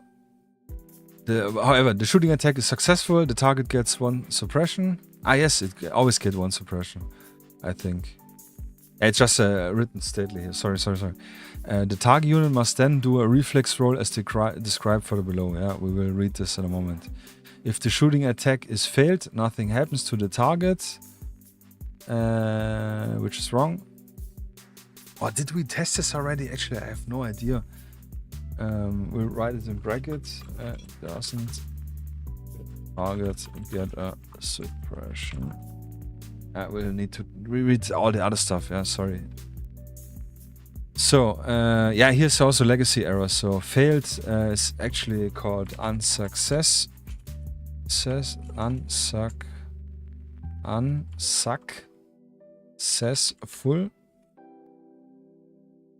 Yeah, mark this orange or yellow. And yeah, if the shooting attack was miserably, this is what I call now failed. Yeah, you see, this is all the legacy errors which I need to clean up before I can give you the beta, or it will just be confusing. If the shooting attack failed, and it fails if you hit the magazine empty numbers or lower, it might result in an empty magazine, forcing the shooting unit into a reload action of the cost of 1 AP, or at least give him the token and you need to spend it. Yeah. Yes, thank you, Wyoming Echo Dark Studios, for the points. Soon. Yeah, empty. The reload action though can be done at any time the player wants, but the unit can't shoot again with that weapon before he reloaded it. Yeah, that's why our token has the main weapon and on the backside the sidearm display, because we do differentiate between them. Here we once more differentiate by troop quality, which showcase the troops' shooting discipline and ammo conservation in the field. This means untrained troop quality 4 unit might be more trigger heavy than special forces troop quality 2 units. Yeah, in terms of how often they need to reload. Yeah. They have unlimited magazine because yeah, it's just we don't want to track any shit. So this is a shooting attack. So reflex roll. The guy you shoot at someone. yes, you only need to do a reflex roll if the shot is successful. Yeah, if you hit your target number, then the opponent has to do a reflex roll. If you missed, then I think then he doesn't get a suppression point. Yeah, I think this is right. I think, yeah, I actually have to really check the other stuff. However, reflex roll. So the target miniature player, to show the ability to react to danger and get out of the way, as well as the unit making the best use of the cover they are in, the target unit will make a reflex roll, so-called safe roll, after the shooting unit, need to change this, made a successful hit. Yeah, I think we tested this already. That's why it's removed. So first, we again different by 2 conditions. If the target is in the open or obstructed, the player uses 2d6 for the reflex roll. If the target is in cover, yeah, he has a benefit to being better protected. Sorry, the beeping, the other printer is finished. If the target is in cover, the defending player or saving player uses 3d6. Yeah? This again, we show a higher success rate in defending this roll for him being the cover, especially since the shooter uses for obstructed and cover 2d6. Yeah, this is the little game, the little trick I came up with keeping one number in your head for everything you need and just adjusting the dice amount for both parties. Yeah, 2 different points. I need to check this in a moment, but 2 different points. If the attacker rolls 12 or higher, it's a headshot. Yeah. Because it cannot be saved with 2d6. Yeah, and you need always one number higher, one result higher rolled than your shooting, than the shooting result to make a successful save. Yeah. Even if you're using 3d6, if the attacker rolls a 12 and you would technically roll 14, which you wouldn't roll because 12 is an immediate headshot, you cannot defend it. Yeah, 12 or higher is immediately lights out for the target. Yeah, for a successful reflex roll, the target unit must exceed the shooter's attack roll. Success, the target unit is unhelped but still keeps the suppression given by the attacker. Yeah, failed, the target unit is killed. If not otherwise it's stated, see further below for special rules. They have rather extreme. That's why the game goes so fast. Yeah, if you have a successful hit, then the target is killed. We might adjust this with body armor and so on. I mean, you need to manage to do a successful roll, and you need to have the opponent not to make a successful reflex or safe roll. So the games I had was pretty good, really balanced. For campaign play, we can maybe say that only headshots are killed units, and otherwise killed units which are out of the game are just unconscious and will be after the game. You roll like in Frostgrave, you do this. I like this a lot. Or in Zona Alpha, I think even as well, where you roll on a table what wounds he has, if he survived or if he succumbed to his wounds taken in action. Yeah, so this is where we change. If you roll a successful save with the reflex roll and roll a 12, you get a free action of one of those. Yeah, yes, actually that's true. Do a full free move with the figure away from the shooter and or enemy in this figure's line of sight. Do a down action. Yeah, this one we don't have anymore. Yeah, so if you manage to have a massive success in your save roll, you can do like in the instinctive action, move away from your opponent with full 6-inch. Yeah, this is really cool. Yeah, and this is where you have this back and forth, and where you have to play with the suppression a lot, getting them suppressed. And that's why I think you always suppress an enemy, because this slows the shooting and the movement all down. And you want to pin, like in reality, you want to pin the opponent down with suppression and then go and flank him, fist him, whatever. So Yeah, this one I have not tested yet. Close quarter attack. Yeah, it's only this one, and then we are grenades and so on, and then we can go show some other stuff. Close quarter fights are brutal and dangerous, often last solution options in a firefight when all guns are emptied, but they can also be that surprise or silent takeout of an enemy if your force is not yet detected, yeah, for the special other rules. To do a hand-to-hand attack, your unit must get into base-to-base contact with an enemy unit, which will always need you to do a move action first. Then it depends if you attack from the front or from the back, keeping in mind that we have 180 degrees field of view or view angle.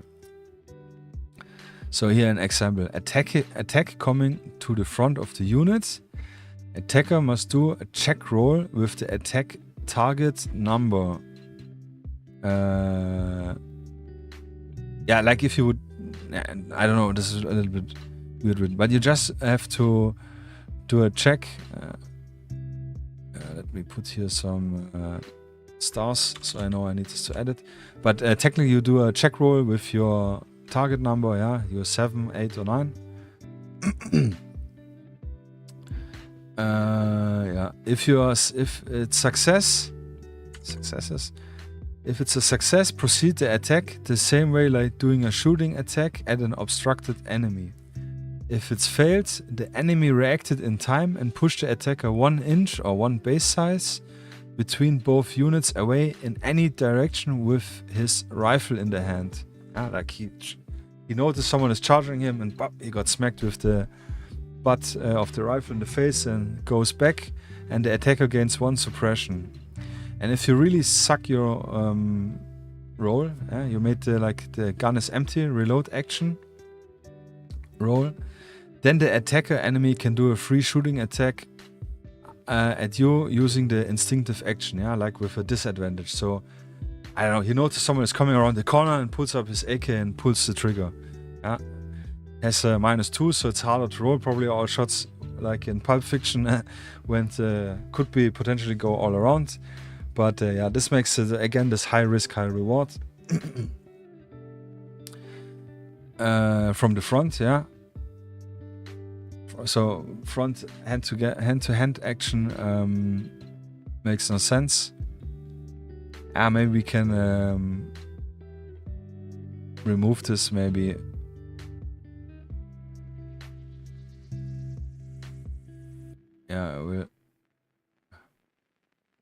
Makes more sense if you already did a check roll and then you make an attack, which is another check in itself at an open target, because you could also miss or have the reload action or whatever. So having the enemy in this case doing another defense roll is a little bit unfair, It's probably already fixed, but just real life game development here. Attacking an enemy from behind, out of the field of view, you have to make an attack target roll like when doing a shooting attack. This is what you have to hit your target number. I don't know why this is scratched out, but I do remember this.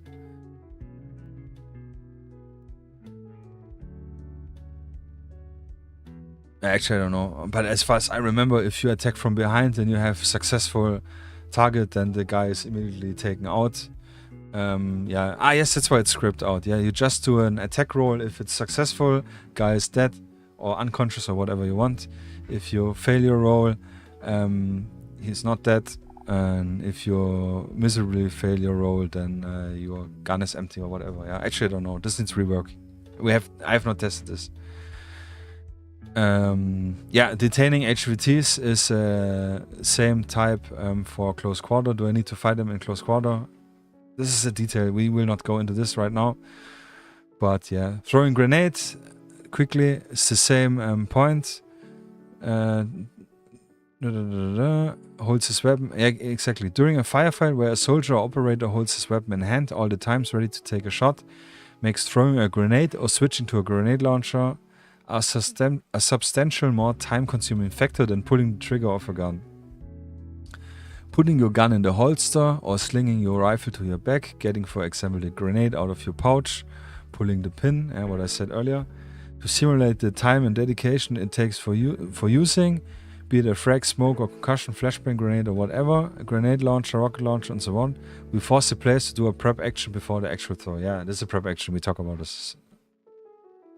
Steps to throw a grenade. The unit must spend 1 action point for prep action. This can be even spent the round before. It will have the grenade already prepped, or even if the unit gets suppressed, yeah, we will still have a prepped grenade in your hand. Or rocket launcher, whatever. Spend 1 action point for the attack action. Nominate your spot where you want to throw or shot, or want the shot to land. This is where we place our little grenade tokens on the spot where you want to throw it. This is our thing. Yes, you have to keep the distance in mind. This is where we go to the weapon profiles in a moment. And then you do a regular 2D attack roll. It's always a 2D6 attack roll for grenades, rocket launchers, and so on. Or for only grenades, actually don't remember. But I think for all. Or for only grenades. I don't know. Testing. Beta test. Yeah. Success. The grenade or shot lands in the designated spot and deviates by 3 inch by 2d6 scatter with the XS template in its final location where it will explode, pop, smoke, bang, whatever, with a 3-inch radius of effect at the end of the current phase. Yeah, actually, you're right. Or what means you're right? It's not the grenades do not explode at the end of all phases, but always at the end of each phase. So you will still have the option to counter it. What was the following phase? End of the current phase.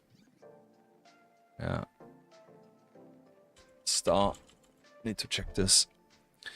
If you fail, the grenade moves 6 inch into the desired direction and then roll 2d6 inch scatter in combination with the XS template aimed at original target, and the grenade moves 6 inch and then it moves another 6 inch in the scatter direction for its final location. Yeah, so basic attack, yeah, miserable fail. Like the reload action, the minus 5 or less or something, for example. The grenades deviates by 2d6 scatter with the XS template originating from the throwing figure, and moves 6 inch in scatter direction and explodes at the end of current phase. Plus, this is actually the same. Yeah, this completely needs to be revisited. Steps to shoot grenade launcher, rocket launcher, and so on. Needs to write up. Yeah, technically it's exactly the same.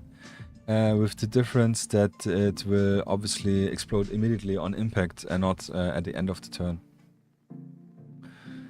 Yeah, here this is what Echo Dark Wyoming asked earlier. The different grenades have different stuff, yeah. Oh, actually, yeah.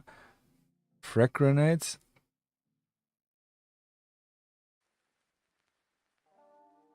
Frag grenade has a 3-inch inner circle, direct kill zone, outer 3 to 6 circle.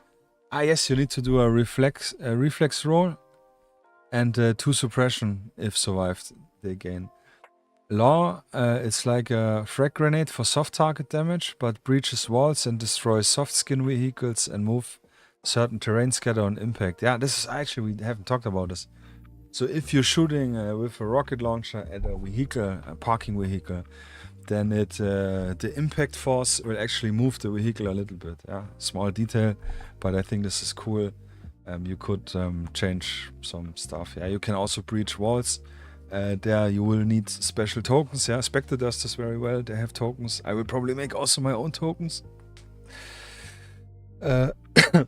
So yeah, heat.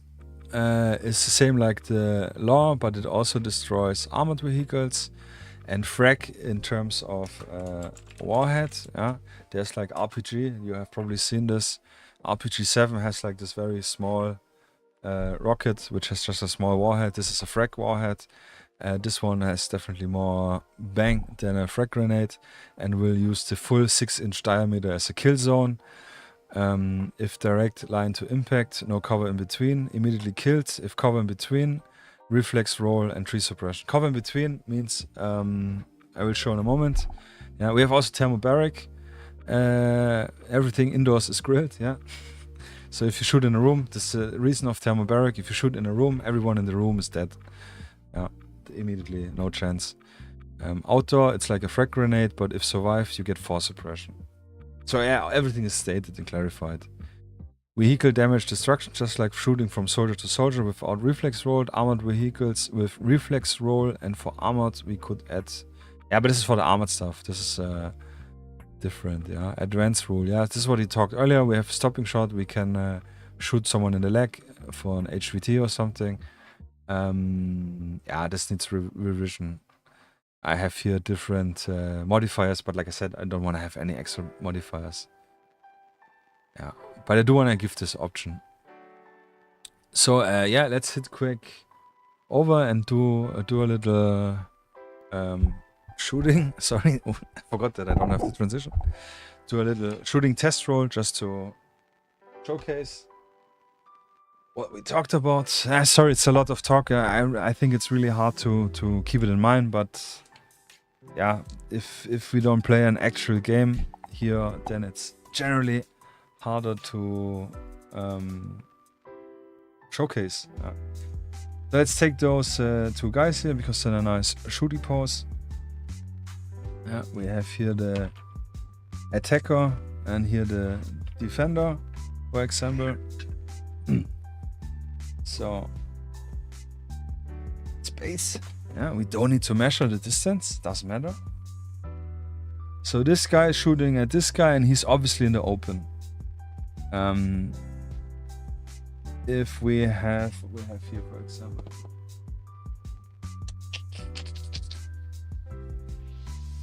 I don't know, let's take here this wooden piece. If this piece is here between, yeah, just for showcase, you see it's a little bit higher. It could be a bush or whatever, like we have listed. Yeah, thank you, Falsify, actually. No needs to drink something.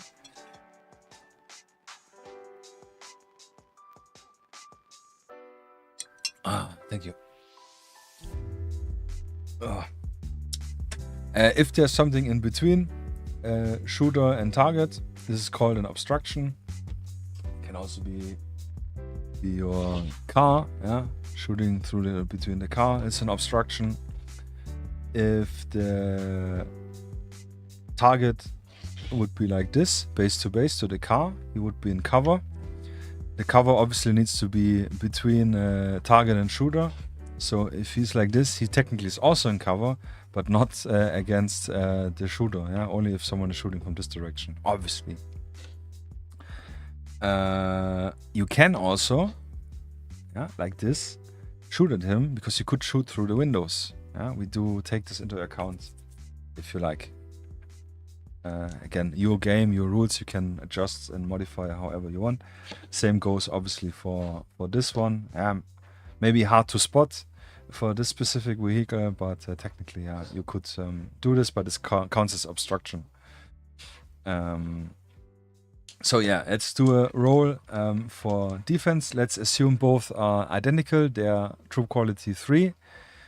So like professional military, they both need a 7 to succeed their shot, their attack. So the guy is in the open, so the attacker will roll with 3d6, and I need a 7 or better. Yeah, let's roll. Yeah, we have already here 11. Yeah, so it's 1 below the headshot, so he can still make a save roll, but since he's in the open, he can only use 2 dice. So we actually need a 12 to save this roll or have a successful reflex. Yeah, it's a 7, it's below than this. Then so technically this guy is sayonara, dead. So let's do another roll. Again high. Here 10, 12. So it's a headshot, directly dead. Yeah. So 3d6 is massive modifier. Yeah, rip indeed, brother. So yeah, try to get your opponents in the open, then you will really bust their noggins. Yeah, let's add the obstruction here. So obstruction, visually showcase, is 2 attack dice, and if successful, 2 reflex dice. Again, we need to roll a 7. In this case, oh, massively good, 11, yeah. Rolling hot here, yeah? The hot red dice. So 11, he needs to best the 11 with 2 dice, so he needs to be 1 more, so he needs actually a 12. Yeah, obviously again, here, 7. Let's do again another roll. Oh, here we have a 6. Yeah, we need a 7, but we rolled a 6. Means the shot is not successful. This is what I need to check. Technically, I think he would still get a suppression. Where are the dice? Here. So for suppression, I use this 1D D6 10mm dice, so he will get 1 suppression, or maybe we use the white dice. I use I different color dice. I have used them for different occasion. Yeah, like the red dice. If he's wounded, how many turns he's gonna survive for Spectre, for example, or for this one or so on. Yeah, so he has 1 suppression. Yeah, just an example. So if this guy is now in cover, attacker rolls 2d6, and defender, if successful, rolls 3d6. So shooting at him, again, crazy, those dice are really good. They're loaded. So 11, pretty good. And again, he needs 11 or higher. So he uses, because he's in cover, and this is considered now a cover, so it's not a wooden piece, so it's some concrete wall or something. Yeah. So yeah, the guy really rolls shitty here. Yeah, this is obviously 3 and 3 is a 6. Yeah, this guy, rip, dead. So let's do another one, just for the lulz. Attacking in cover. Again, such a high number. Jesus Christ. So this is a 9. It's above 7, so it's a success. And this guy needs to best the 9 with a 10 or higher, with 3 dice. Yeah, and he succeeded. He has 11, 12, 13. Yeah, so he's safe. His shot action points is missed. Yeah, so this is your... Technically, this is everything. Open, obstructed, in cover. Yeah, the same if he has higher advantage. It's like I said, this is shooting down. It's open. If this would be like this and he would be obstructed, it gets downgraded to open. If it would be like this, he would be in cover. It gets downgraded to being obstructed for the shot. If he's shooting up, he would be in the open for the guy shooting upwards.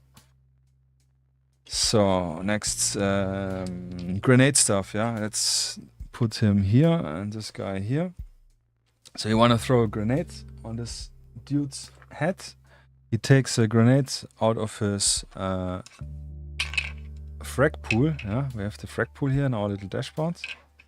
Takes the frag grenade out and says he wants to place it. So we always know the grenade will always have a 3-inch deviation, always. So throwing your grenade, we can more or less calculate it in.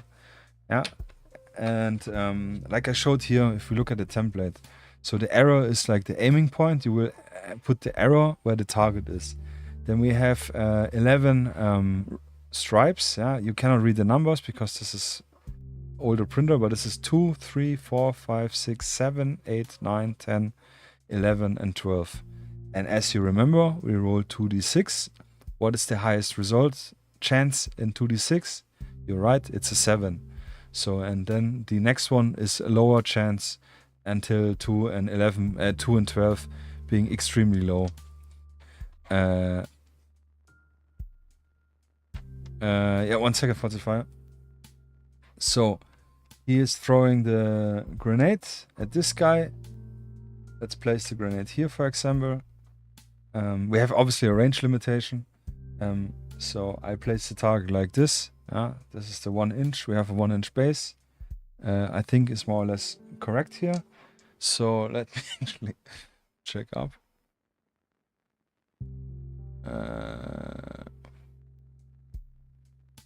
Yeah.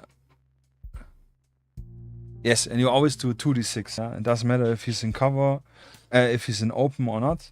So you roll 2d6, and we need our target number again, the 7. It's always the 7 for this dude being a professional soldier. So we roll. It was a 8. Yeah, so it's a success. So the grenade flies on the spot and deviates 3 inches by 2d6 scatter. So what we do now is we place the token. Let me actually move it so you can see it a little bit better. So we move the template on the token with the arrow towards the target. So and we roll now 2d6 for the deviation. Remember 7, 12 and 2 and all the numbers round. So let's roll here. And what did we roll? Perfect example, a 7, highest possible result. So it means the grenade will move 3 inch towards the target. This is a 6 inch diameter. This is a 3 inch diameter, which means we have here a 3 inch radius. So with my estimation, the grenade will now roll its 3 inch forward. And yeah, it's hard to show, but technically it ends in the center of the base, like this, from the deviation model, and then it will go boom. To go boom, we check again with our template, place it over. Everything which is in this radius is grilled. Everything which is in this radius can do a safe roll, a reflex roll, yeah, grenade headshot, exactly, and gets 2 suppression. Yeah, and that's how grenade works. Or flashbangs, or smoke grenades, technically. Yeah, obviously, smoke grenades and flashbang will not do any kills. Yeah, but they will have the full range of smoke or the full range of suppression. With the inner circle, I think has more suppression points dealt out for flashbangs. Yeah. So what did you rate? Like, is it every miniature from one team then the other, or is it one miniature from player? It's that's where we have the phases. So I'm the initiative player with the black dice here, and I roll my orders after determining the initiative. So I decide I want to use 6 activations in the first phase and 5 activations in the second phase. So I start also before the opponent player plays, and I play all my 6 up to 6. Yeah, I don't need to use all 6. Yeah, up to 6 activations, one after the other, my one. Yeah, so 6 figures I activate, do my shit. Then it's the opponent's turn. He rolls his order, allocates his action points. He does the same. Then he uses his first phase up to 6 activations, orders, does his shit, and then is over. Then it's my turn again with up to 5 activations in the second phase. I do all my stuff, and then it's again the opponent's turn to do up to 5 activation with his turn. And if we have miniatures which haven't been activated by orders, they will do in phase 3, which is obviously not showcased here, these limited instinctive action, which is like moving 3 inches away from a target, or doing this, what was it called, snapshot, yeah, just wasting a magazine. Yeah. So this gives you more tactical planning and advantage if you have lots of orders. But you cannot steamroll the opponent, yeah, because you have the phases which breaks it up. And you can always never have more than 6 orders in one phase. Yeah. With the exception of the hard push, obviously. Yeah. I think. Yeah, I think yes. But yes.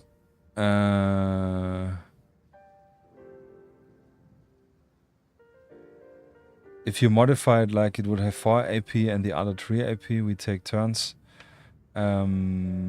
Each figure has only 2 action points. Yeah, always 2 action points. The orders, like each symbol of dice, is 1 figure with 2 action points. Yeah, so here I can activate 6 figures, up to 6 figures, which each have 2 action points. Yeah, so they always have 2 action points. Yeah, if you modify it with 4 action points, no idea. I was initially using 3 action points and I didn't like it. It was too much to do, and yeah, it's 1 action more which slows the game down, and 2 action is fast. Yeah, I have 5 activations, so 1 activation. Gonna move this guy 6 inch Where's the template? Gonna move this guy 6 inch up. Yeah, 1 action done. I'm gonna move him more. 6 action done. He's finished. Place the activation token. Done. Next one.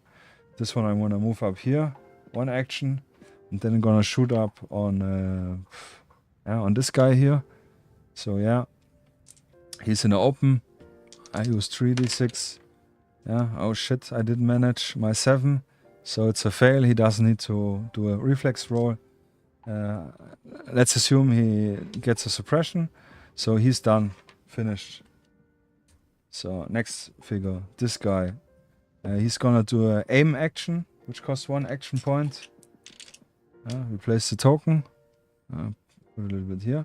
And he's also gonna shoot at this guy. So aim is advantage +1. So he can use 3d6 to shoot at this one. Yeah. Bad roll. But it's okay, yeah. 5 to 3, it's 8. Yeah, we need a 7. We manage. We get a +1, which is a 9. Yeah. So we have a result of a 9. He's in the open. He cannot do a reflex roll. So he's grilled. Yeah. I have my successful shot. He's dead. So this guy is finished. Yeah. Activation token. So next one, we'll move here. Let's assume he moved up to the corpse, which was 6 inch away. And now he wants to search the body for documents. We spend another action point and do just a normal check. Yeah, again we need to roll our 7 with 2d6. We managed 8 again. So he finds the intel. I don't have a token for intel, but he found the intel, and his turn is over. So yeah, this was like 4 turns in pretty quick succession. Yeah, obviously you need to think about what you're gonna do. This was a little bit fast, but it goes pretty fast with 2 actions. And if you know where you want to go, and if the table is obviously more stuff you can see, so this is super easy. Yeah, I mean, take turns from miniature to miniature, but with AP points in mind for every player. I don't know, it's not how I have this designed. It will make, then you will have no difference in having the phases. Yeah, the phases is specifically that if you roll good, if your order goes through to your force, that you will have lots of activation at once. Obviously, you can also roll like this in orders. Yeah, then you have 3 activation here or 2 there, or other, however you want to allocate them, and you have to deal with a different situation. And with this activation, with the phases, you have to make a decision. Do I want to have the advantage in the start and move a lot, or do I want to first move a little bit and then see what the player is doing and then react to it with more activations? As well, with limited activation, you need to choose which of the miniatures you do want to activate right now in this phase. And you have always the cut that the opponent's turn. Yeah, this is definitely more tactical play than just your turn, my turn, your turn, my turn. This is you cannot build up anything in this. Yeah, but this is my opinion, and this is why I designed it this way. Yeah, with you go, I go. I do want to have this.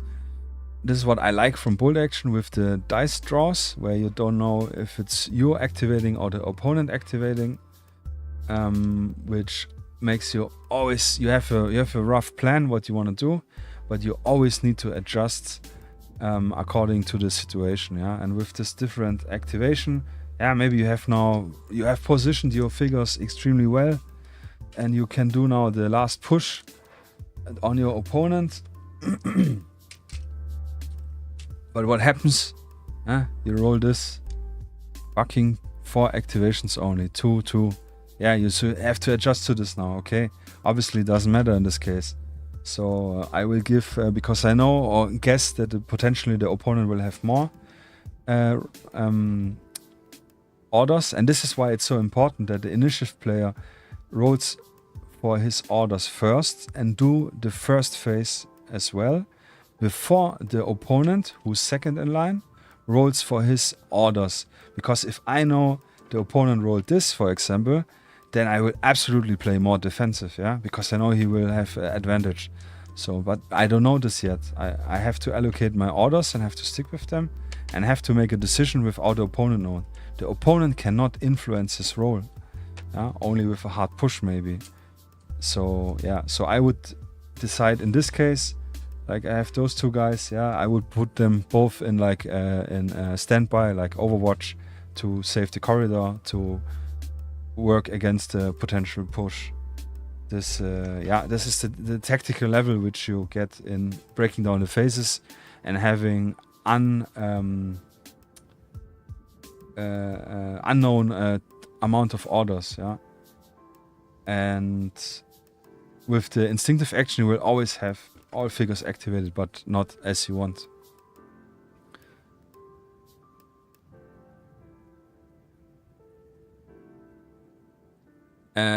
Yeah, that's true, but that's where you have to tactically plan and give your figures the standby, the Overwatch action, and position your figures right and accept and different, And if we also obviously, I didn't even test it, but if you have one side doing all the actions and then the other one, you can steamroll them in one turn. This is no fun. And this is a balance to have your tactical advantage, the break, and the other player not waiting for his turn too long. This is maybe, I don't know, 10 minutes per phase that you can do to a maximum. And this is you have like this, I go strong, but you have a better, both players have something to do. This is something which in bold action, for example, can happen, that you pull like 3-4 times your dice, or the opponent pulls his dice, and then you're just standing there waiting to get your ass cheeks clapped. So in my testing and for my tastes, this is the most the best way, But I think it's better to showcase when I will do an actual test game, on Tabletop Simulator. I will try to plan it maybe for next Sunday. It will be hard, but we will definitely have a little bit more look into this. But as you see, it rolls really fast. The dice, 2d6, 3d6 dice, I think it's just, I need a 7, I roll a 7. I didn't roll a 7, oh, I didn't manage it. That's it. Obviously, you have different troop quality. You need an 8, you need a 9, or you need a 6 or better. Always or better for success. But I think, I know it's a little bit harder to understand the flow with just this lots of talking and less showing. But I will definitely do a showcase. So let's head over and have a look at the weapon profiles actually quick, so we don't forget them. Actually, definitely more to talk about as I expected. I thought maybe 3 hours maximum. But so thank you everyone for sticking so far. If you're interested in this rule set, I will post it again in YouTube as well. If you're interested in testing this rule set, being invited for or getting a slot in the closed beta, which is the first one we will do probably in the next 4 weeks maximum. In Twitch, we have the pinned comment in the chat. Click the link, sign up for the open beta, closed beta. If you're on, I should have put it in the description, but I forgot it. I will add it after the stream. Someone watching it later. But on YouTube, you can sign up here. When it's ready, when I have cleaned all the legacy words, issues, stuff, then you can get access. And first of all, of course, if you said you will wait for the final rules, but feel free to sign up as well, and just have a read on or play with yourself, if you want. Or maybe we can play on Tabletop Simulator. This would be something I definitely want to do, the one or the other stream. I definitely want to give some love to all my subscribers on Twitch. Obviously, if I have lots of subscribers, it will be hard to play with everyone. but I definitely want to play with some of you guys. Yeah, get you more involved. Yeah, in it soon. Your PC is trash, unfortunately. But Tabletop Simulator, I think, is really, if you have it, it's really not difficult. But we could technically also do a remote game. Yeah, exactly. I can stream the Tabletop Simulator, for example, and you just write in the chat, or we join in Discord, and you just tell me what you want to do. Absolutely, yeah, this worked. Yeah, it's like how I played Skirmish version 2 with Michael. He was setting up the table and filming it with 2 cameras. He had one fixed camera where he showed the table, and then he had one drone footage with his phone where he flew and kind of like could show me more close up. Yeah, but Tabletop Simulator will be definitely easy. Yeah, good point. So, weapon equipment, yeah. Or should we talk first? Suppression, already forgot. Let me have a quick look.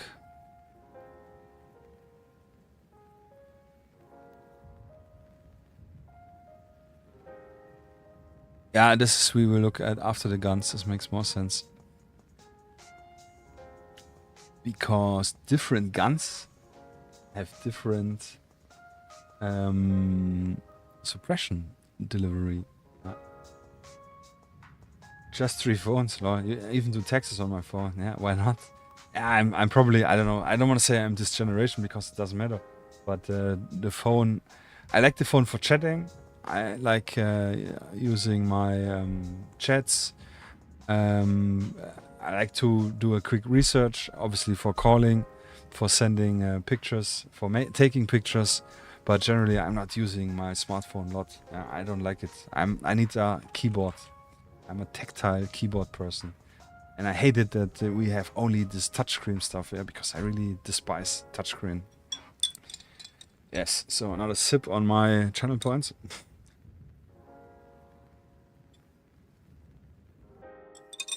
And then we go to weapons and equipment. Yeah. It's I hope for a tactile keyboard one time. Then this phone I will definitely buy if it's not too wacky. Weapons. How we differentiate them for play.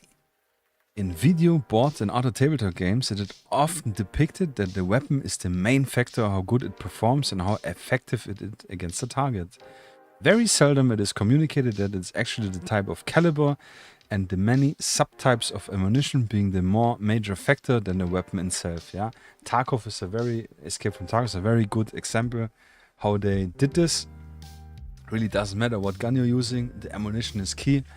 Obviously, this is also more abstraction for reality, which I think I talk also here. To make this fact more approachable and more relevant for the game, we differentiate weapons mainly by the caliber and casing length in a simplified manner for our purpose. Thus, you only need to reference the table below to know how to decide on what miniature you used and how its shooting will affect the game. What decide on what miniature you used? I wrote there. Yeah. And tablets for shit. I have a tablet. I have used it for reading two ebooks or e-comics actually, and used it for our Zona Alpha World War II campaign, which we played only 4 games. For adding all the data, and then I never touched it more. Yeah, it's just, I don't know. But it's really slow one, yeah. It's not the fastest one. So, here we have, again, like you saw in the troop quality, we have 4 groups. For the guns, we have 4 groups. For the suppression, we have 4 groups. So I want to keep it more or less streamlined in this way. So, those guns are categorized in the following 4 groups. We have pistol and sub-intermediate cartridge weapons, which are pistol, machine pistol, submachine guns, and PDWs. Yeah. Sub-intermediate cartridge is like your 9mm, your 45, your 22, your 10mm technically as well. Yeah. Pistol cartridge also called. Yes, there's a hydrated lemonade. I will, my friend. Guys want me to piss myself. Could do a special no toilets channel point, which blocks me using the toilet for an hour. Yeah, this would be mean. But yeah, sidetracking here. So group 2, also with the color you can see the indication of yes, wife bathroom, like in South Park, exactly. The colors indicates the lethality, also green being not so much. Nah, actually doesn't matter. I just have colors from low to high. Yeah. So group 1 is intermediate rifle cartridge weapon, which is your carbines, bullpups, assault rifles, and light machine guns. Yeah. So your classic AK round 7.62 by 39, 5.45 by 39. Your 5.56 typical NATO ammo 223. What else we have? The Chinese one, which I always forget. Weird cartridge. Yeah, so like your typical assault rifle cartridge and light machine guns. Yeah. So then we have full power rifle cartridge weapons. So those are battle rifles. I do like the differentiating for battle rifles. Bolt action rifles, shotguns. Yeah, shotguns are the big dick gun tier. DMRs and sniper rifles. Yeah, I don't know why I scrapped it out here.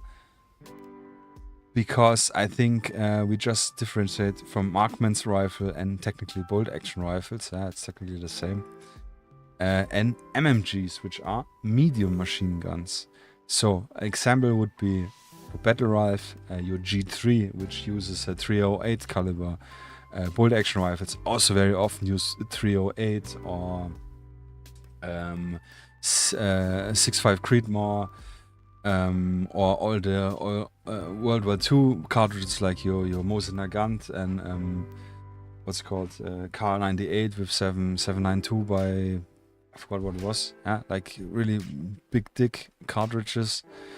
Shotguns obviously with the normal 12 gauge or bigger stuff. And marksman rifles are technically also can be assault rifles with a longer barrel. Yeah, this, I don't know. Actually, I don't remember, but it's written down. We have a lot of examples. Yeah, and MMGs, medium machine guns, is for example your M240 Bravo, which also uses the 308 caliber, if I'm right. It's your PKM or PKP, which uses 7.62 by 54R. Yeah, same like the SVD, same like the yeah, Dum ammo. Yeah, I think, do I have to specify it somewhere? I have it specified, maybe, not sure. Yeah, so really the tough stuff. And then we have group 3, which is like explosions and happen weapons, which are like your heavy machine guns. Yeah, 50 cal, 12.7 by 55, and not 55 by, I don't know what's called. Yeah, like the Dishka, you know, the Russian ones. We have frag grenades are here, and all explosive technically. See, we have anti-material weapons, like a 50 cal Barrett sniper rifle. Also, all your 20mm, 30mm autocannons for APCs or so on. Yeah. So yeah, and this is just 4 groups, so it's more or less easy. And as we differentiate by the cartridge, it's more or less easy to research. If you say like, I'm not sure which category this gun is, then you can just check the cartridge. If it's a 9mm, then it goes in group 0. I do have, I do want to add really a buttload of a list of all the weapons. Probably as no, actually it will be a PDF, so you can search for it, to have like all clarified stuff. Yeah, we have some special purpose weapons like the SVD, not the SVD, the ASVAL and VSS with their 9x39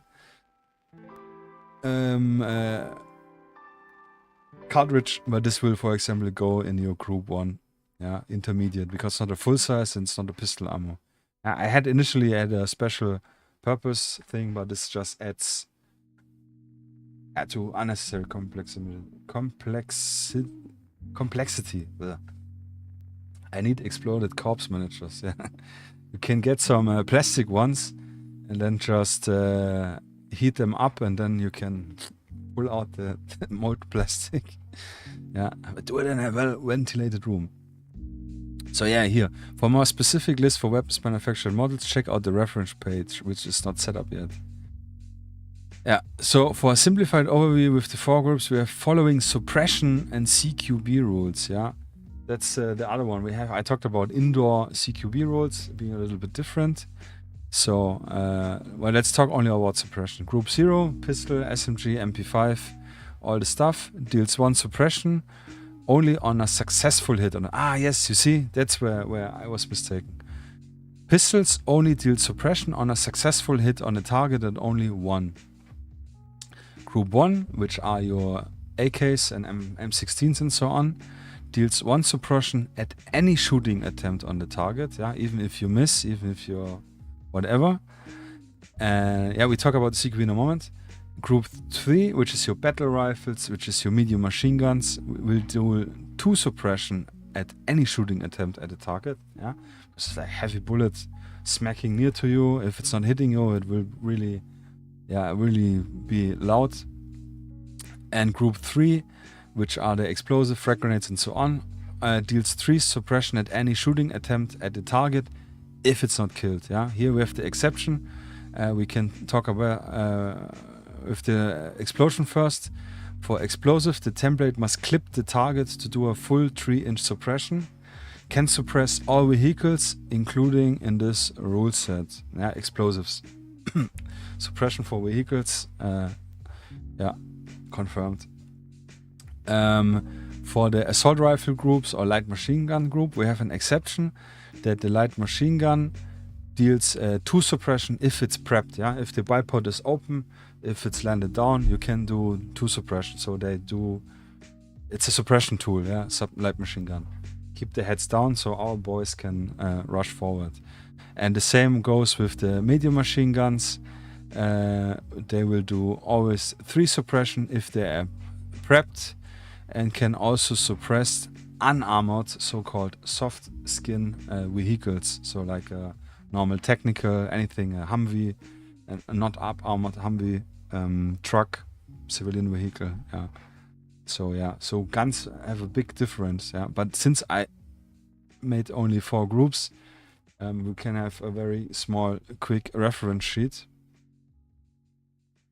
So next are the exception weapon stat profile for special rules. So here, that's what I taught. We have like the 3 differentials.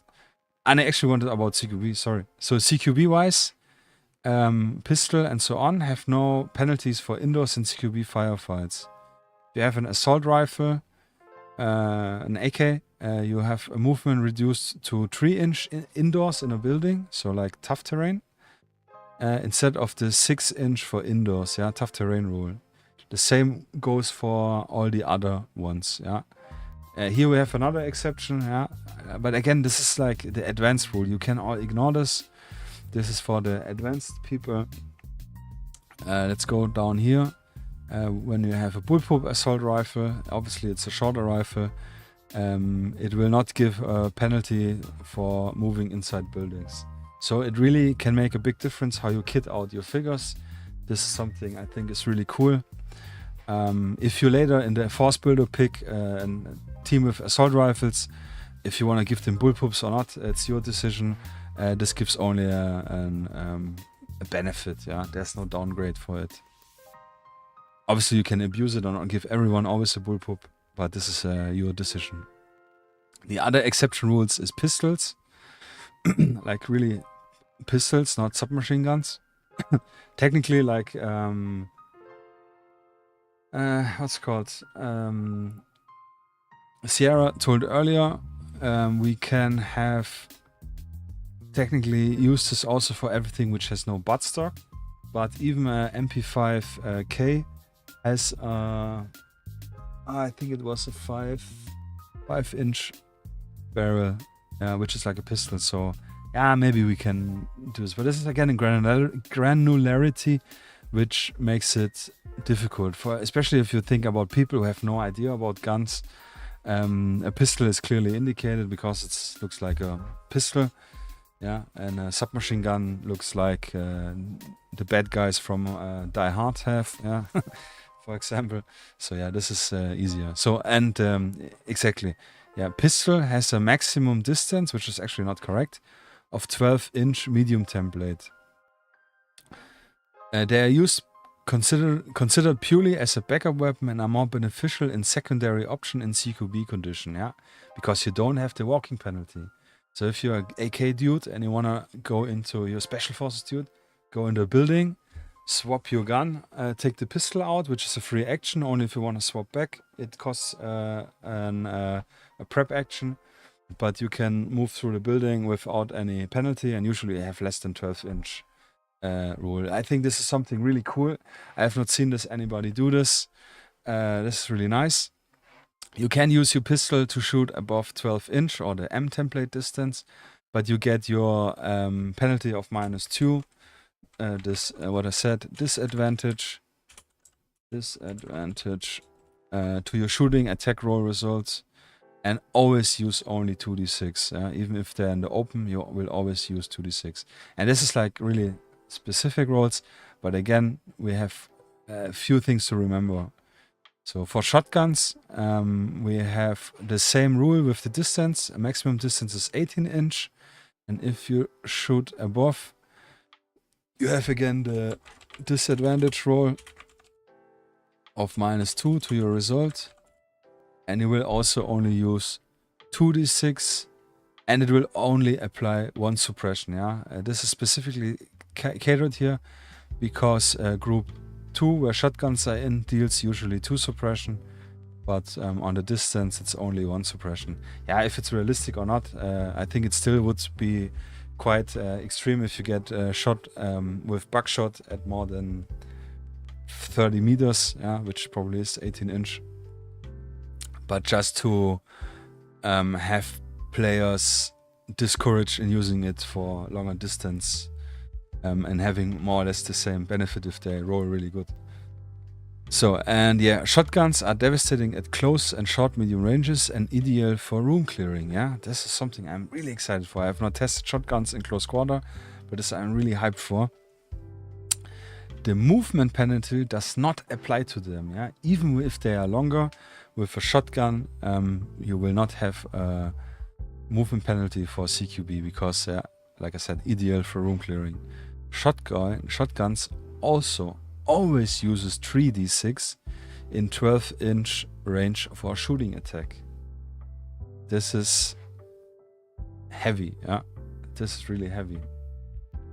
Pre-measure, or I say I shoot out of the you can pre-measure, doesn't matter. Yeah, can pre-measure. So we measure nearly nothing, so with the few things where you would need to measure, you can pre-measure, yeah. Yeah, but this is something you can decide. Maybe I write this in a little box, you know, like little attention, whatever. Usually no pre-measuring, but if you want and agree with your opponent, you can usually pre-measure how you feel. But if you want, you can agree with your opponent to not pre-measure and first take a shots with the limited weapons. Yeah, actually don't remember. We had the DMRs, which I'm going to talk about in a moment. Games. But I think we didn't pre-measure, yeah? I think we didn't. Not really sure. So DMRs and snipers, which have a magnification scope, have the same rule like the shotgun, but reversed.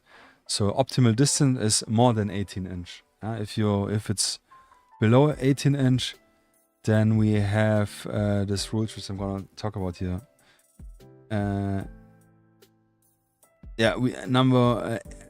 Option A, we consider all marksman rifles to use a scope with a minimum of 6x magnification to be considered a sniper or DMR versus non-scope bolt action rifles and battle rifles, yeah. So if you have like a sniper with an SVD and you broke off the optic, then you can use him as a battle rifle, yeah. And would not have the penalty. Silly suggestion. The consequence here is that they have a penalty of -2. Again, I'm gonna write this disadvantage. Advantage to the shooting roll result. Doesn't matter if aimed or prepped. Within 18 inch and less. Always use 2d6 as well. Yeah, this is the penalty. If you're shooting with a marksman rifle over 18 inch distance, prepped and aimed, you use always 3d6 for any attack roll. The target can never and not do a reflex roll when in the open. And what's in the open? But they never can do reflex roll in the open. So I don't know. This needs also adjustments. But yeah, if you prep your gun, if you put it somewhere, lie it on, and you use the bipod, for example, and you aim your sniper and you're shooting more than 18 inch, then you always use 3d6. And I think the opponent, as far as I remember, never can use reflex roll. Yeah, so you can really do naughty stuff and have the sniper really hold down a corridor. Obviously, sniper can also miss his roll, but I do want to have this really thing. And keeping the distance is obviously important. So the more closer the opponent gets, the harder it will be for the sniper to use. Yeah. Jumping success or fail. Did I miss it when you explained it? Like 1 inch gap or something between ruins or hole in the ground on second floor and so on.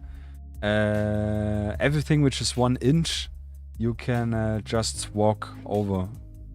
Yeah, 1 inch high or 1 inch long, you can just walk over. Yeah? It's like a tiny jump. If it's bigger, like jumping over a hole which is more than 1 inch, yeah, 2 inch gap. I actually have no idea. This could be probably you could use it just in your movement, but you will need to do a test roll, yeah. If you hit your target number. Yeah, this I will write this actually down. It's a good point. Jumping over holes.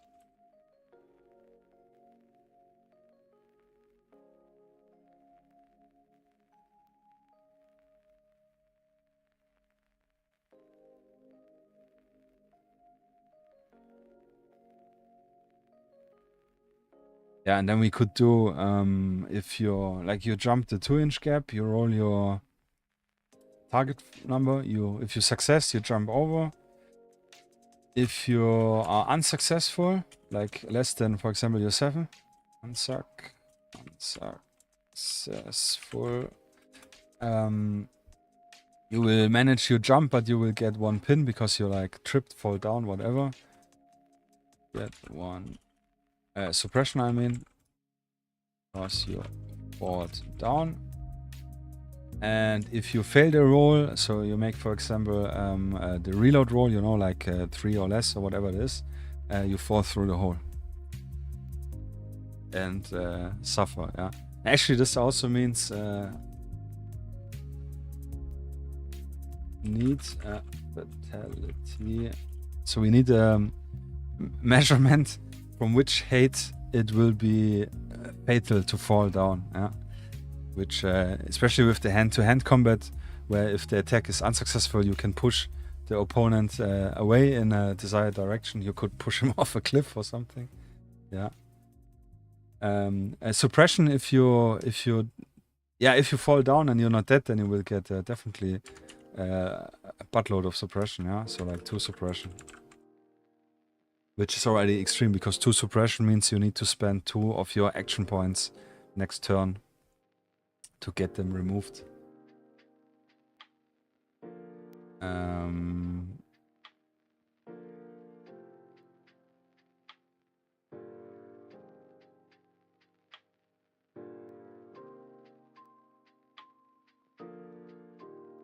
but good point. Yeah, good point. You see, it's already more than beneficial here, showcasing it. Already have some testing going, yes. Yeah, hand-to-hand push down. Pretty funny. I remember, I don't know if you played Worms Armageddon or any of the side-scroller Worms game, but there was always either you could like do a prone, like just push him with the finger, or use the baseball bat to get other worms off the cliff.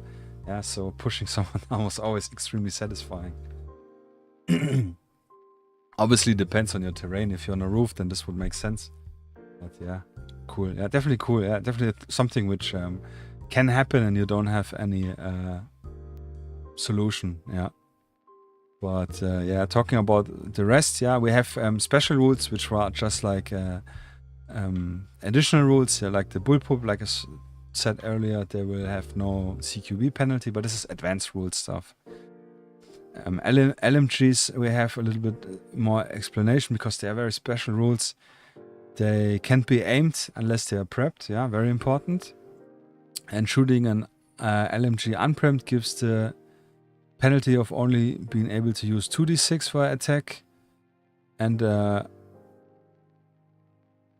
disadvantage. Yeah, this is a term I came up not so much long ago.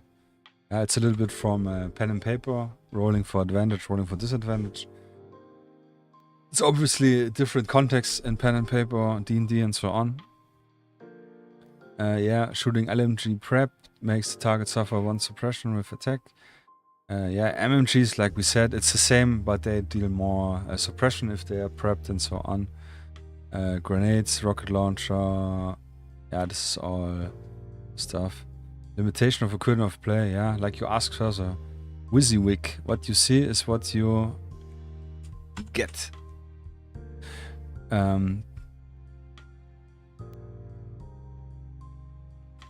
Yeah, but the figure must fit the element type. Yeah, this is true. If the force builder cannot choose something, yeah.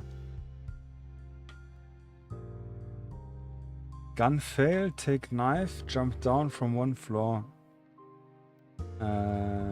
So you do a shooting action and the gun fails. You can swap to your knife or your pistol for free. And you do 1 movement action to jump through the hole down 1 floor. Yeah, it's 2 action points, yeah. It depends, 1 floor, yeah, maybe would be 1 suppression, I guess, yeah. Can actually, you see, this is good, yeah. If intentional jumped down 1 floor gleich 1 suppression, question mark, yeah. But I think yes, 1 suppression is enough. It's already extreme. So, this is an important weapon carry limitation, something very important, yeah. Weapons will be limited to a maximum of 2 main weapons plus sidearm, with exception for LMGs and MMGs, medium machine guns. We have here some example, like you can have an AK and RPG and a pistol. You can have an assault rifle, like an M4, M16, SCAR, whatever. Shotgun and a pistol. You can have a submachine gun, a grenade launcher and a pistol. Yeah, this is viable for your loadout, for your figures.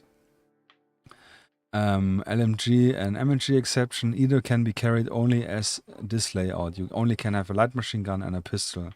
Yeah, not extra assault rifle on the back or an RPG to your LMG gun. Yeah, we do need a little thing. I want to jump down and knife the guy. Yeah, I mean, if you move first, jump down and pull out the knife, then you would have still an action point for your attack in the same activation. Yeah, obviously that's also the thing with having the 2 phases, because you will have miniatures from the opponent which had been already activated, which you can do such shenanigans. Yeah, when you have the initiative and your opponent activated, it actually doesn't work because we have only 2 phases. But you can at least yeah, go and flank and whatever miniatures which are already activated, which cannot do nothing, if they don't have 1 action point still on hold. So, yeah, and all models are also considered to have some sort of hand-to-hand weapon, like a combat or utility knife, except maybe bystanders, civilians, and VIPs. Yeah, but generally you have something. Yeah, a knife, or you can use the buttstock of your rifle, whatever.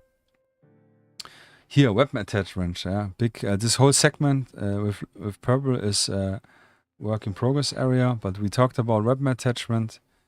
Yeah, weapon attachments won't have any factor for the game. Only exceptions are the following. Scopes for DMRs and snipers, which we talked about. Suppressors for sneaky games, which we talked about. Gun-mounted thermal optics. Gun-mounted night vision optics. Flashlight-mounted or guns. We will add here our WIP laser modules mounted on guns, question mark. Yeah, so this is something I think we can consider definitely. Would also, again, it adds an additional layer for an additional rule, but I can add it because I dumped the core rules I want to put on this one page really low, and everything else will be the advanced rules where you can pick out the elements you want to use or not. Operator equipment for night scenarios. We have, yeah, like you said, head-mounted helmet, night vision optics, flashlights, handheld helmet or body-mounted. Breaching equipment like C4, hammer, and other tools. Reduce AP amount needed to breach, question mark. Yeah, so if you have a breaching tool, you can breach faster or something. I don't know. We have body armor and ballistic helmet options, which I'm not sure. I played with it, and the only yeah, I don't know if I wanted to have extra, like there I used the points cost for buying your elements, but you could, I don't know, this is still work in progress, but I had one option is like that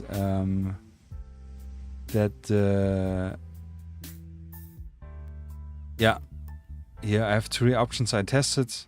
Option 1 was to make the target shooter gets -1 on his target roll, which is annoying because -1 we have nowhere anywhere. Also, like I say, it makes like sense as the target is not more difficult to hit, but just harder to kill. Option 2, which I like the best, as I wrote here, is that the target's reflex roll gets a +1, like an advantage. When doing a safe roll, reflex roll. And option 2 was target is considered always one higher cover with body armor. Yeah, this I didn't like. This is how I think Zona Alpha does it. If your body armor, then if he's in the open, he's considered obstructed. If he is obstructed, he's considered in cover. Yeah, this is too extreme. Yeah, so yeah, body armor will get an advantage on your reflex roll, but not for the 12 if it's a headshot. Yeah, IS here with irregular weapons. Yeah, this is something which are just classified. Yeah, like AKS-74U is a generally very short intermediate cartridge assault rifle like the Rattler and other ones, which are not counted in the SMG group or group 0, but are counted group 1, but get a bullpup rule because it's a shotgun. Yeah, not penalized for indoor movement. Yeah, so I have this all clarified, and I want to clarify it more. Yeah, flamethrowers as well, revolvers, and so on. Yeah, here, for example, revolvers we consider just for sake of simplicity to be group 0, like any pistol. Yeah, maybe we can add the suppression or something later for it. Yeah, here AS-Valvis, SS3, and so on with the 9x39 weapons, which are special purpose weapons. We throw them in group 1, and they don't get. Yeah, if the model has a suppressor on this gun, then they don't get the indoor movement bonus. So the shorter ones, the SR3 for example, or 9A91, they can also disattach the suppressor. Yeah, but this is the granularity, it doesn't matter. Yeah, so it's just so you know, this is stuff I'm looking at as well. So yeah, extremely long story and not short. Yeah, the rest we're gonna talk in another episode. Next episode, next Sunday, I will try. I cannot promise, but we will try to get Tabletop Simulator set up and do a complete play round. Maybe I play just against myself to showcase full mechanics. But the rest we're gonna talk different time. Yeah, but so far, yeah, Falsifier, you're probably the only one awake still. Any questions? Feel, I mean, you had already tons of questions, but yeah, if you're watching this on the VODs later after the live stream, if you have any questions, write them down in the comments. Yeah, should have mentioned this way earlier again, and yeah, also a little shout out quick. If you like the content, follow, subscribe. If you think someone likes the video, share the video, please. Appreciate this a lot. If you like ultramodern stuff, you can join our Ultramodern Wargaming group Discord, link in the description. If you wanna support me further, if you like the content I'm doing here, you can, if you have a Amazon Prime sub lying around, you can give, for example, this one, or subscribe on Twitch. Yeah, we will get more subscriber benefits out probably next month. I want to start with some stuff. And yeah, or you can buy miniatures, ultramodern miniatures and others on my web store. Yeah, desk-ops.de. Also link in the description. Every purchase obviously goes towards supporting me and my family. Especially starting 1st of September, where I will be going full-time in streaming and web store. And yeah, it will obviously also help support the content and making more streams and more videos. Yeah, I definitely want to make more videos. This will happen next month. Yeah, this week is a little bit, this and next week is a little bit strapped. But yeah, so much for the plugs. You think maybe more questions when the demo game is perfectly exactly what I was looking for and hoped. Yeah, 1000%. Yeah, thank you. I appreciate it a lot. Yeah, yeah. I think it's just, this was like a really massive load of information now. Obviously, it's way different when I talk about it. I did showcase some stuff. I hope that, yeah, big, yeah, yeah. Thank you, brother. It's actually really cool highlights you have there going. This is what effect is this? Nice. Yeah, I think if we have demo games going, showcasing, then there will definitely more stuff which will be actually. Let me swap here being bigger. Yeah, it's not showing anything. Yeah, with the demo game, will be more making more sense, more interested. And more questions that will be maybe popping up. I'm extremely hyped. Yeah, I'm hyped that you are hyped. So far, everyone seems to have positive reaction, which is cool. Yeah, I don't know. Like I said, I have not much gaming experience generally. I played Skirmish Sanguine, Force on Force. I tried a little bit. I played Spectre Operation 1, which sucked ass. I Spectre Operation version 2, which was a really long time passion game. And I have not played Spectre Operation version 3. It's super boring looking for me. I'm sorry. Yeah. I've played Bolt Action and Facton. I played Skirmish Sanguine version 2, which I really liked and is one of the main inspiration. Also, maybe not the main reason, but they also use action points. They use, I think, 3 action points. They have some other mechanics, obviously, and it's way more granular and different. And only thing I don't like is it has very long preparation times to get the game going. I played Zona Alpha a lot, Zona Alpha Contraband, yeah, tons of custom rules. I like Frostgrave a lot, which is similar like Zona Alpha Fantasy. There's also maybe some influences you noticed. Oh, what is it to play? I don't know. Gaslands, yeah. There's no Gaslands influence here, I think.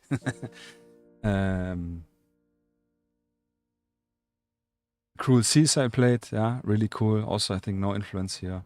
but just yeah, I have a lot of video game background, first-person shooters, and lot of turn-based games. Yeah, I really like all the XCOM style stuff.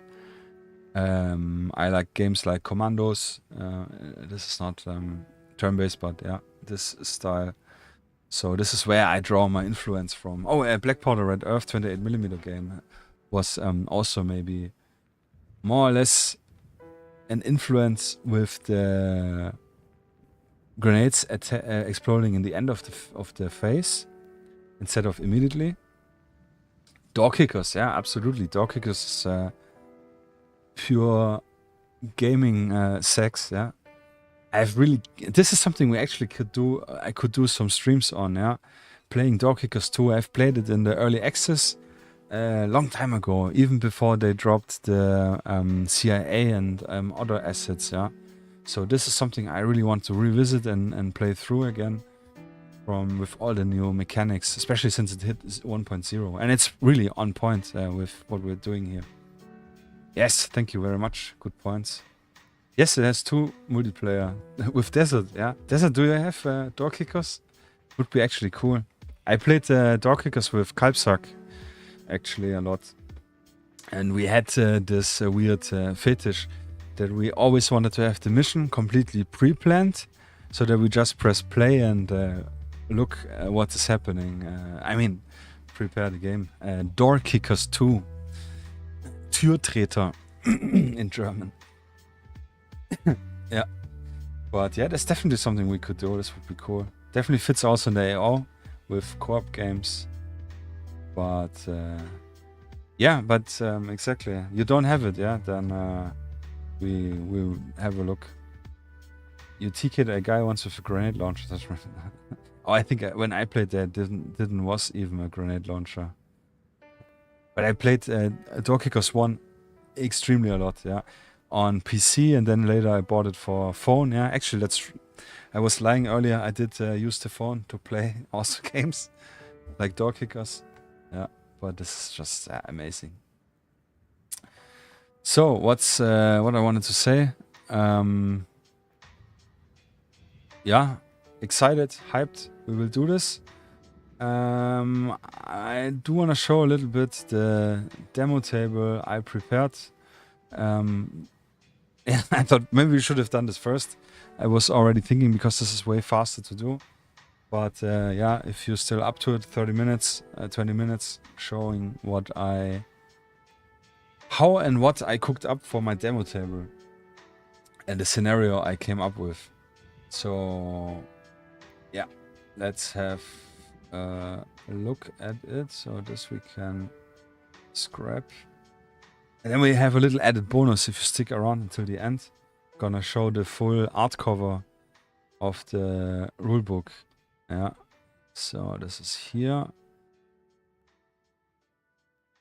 And where are the... Ah, they are all here, yeah. Okay, so let's head over here. Fast transition. Gladly be a zombie tomorrow for that. Yeah, thank you, man. But yeah, I don't want you to be a zombie, so I will make it fast. Speaking about zombies, yeah, absolutely want to do a zombie expansion for sure. Yeah, this is something I'm really liked. I have Last Days rulebooks, which I really like, and I have not played the game yet, but this will be a massive influence. Yeah, definitely want to do a zombie cooperative style game, but for this, my solitary AI stuff needs to work really good. And a little pre teaser. I definitely want to put this rule set in a video game format, yeah. Definitely something for end of next year or the year after that. But with the video game development skills I have and Kalpsak has, yeah. Nah, I don't know if he's on board. But I think it's doable. It's easy numbers rules, so this could be doable, yeah. But this is really extremely foreshadowing. So, yeah, planning the table. So what I usually do, I really go very analog with drawing stuff up. I just made a rough square. I literally used this cardboard piece here where I cover my painting webcam so it doesn't spy on me when I do nasty things here.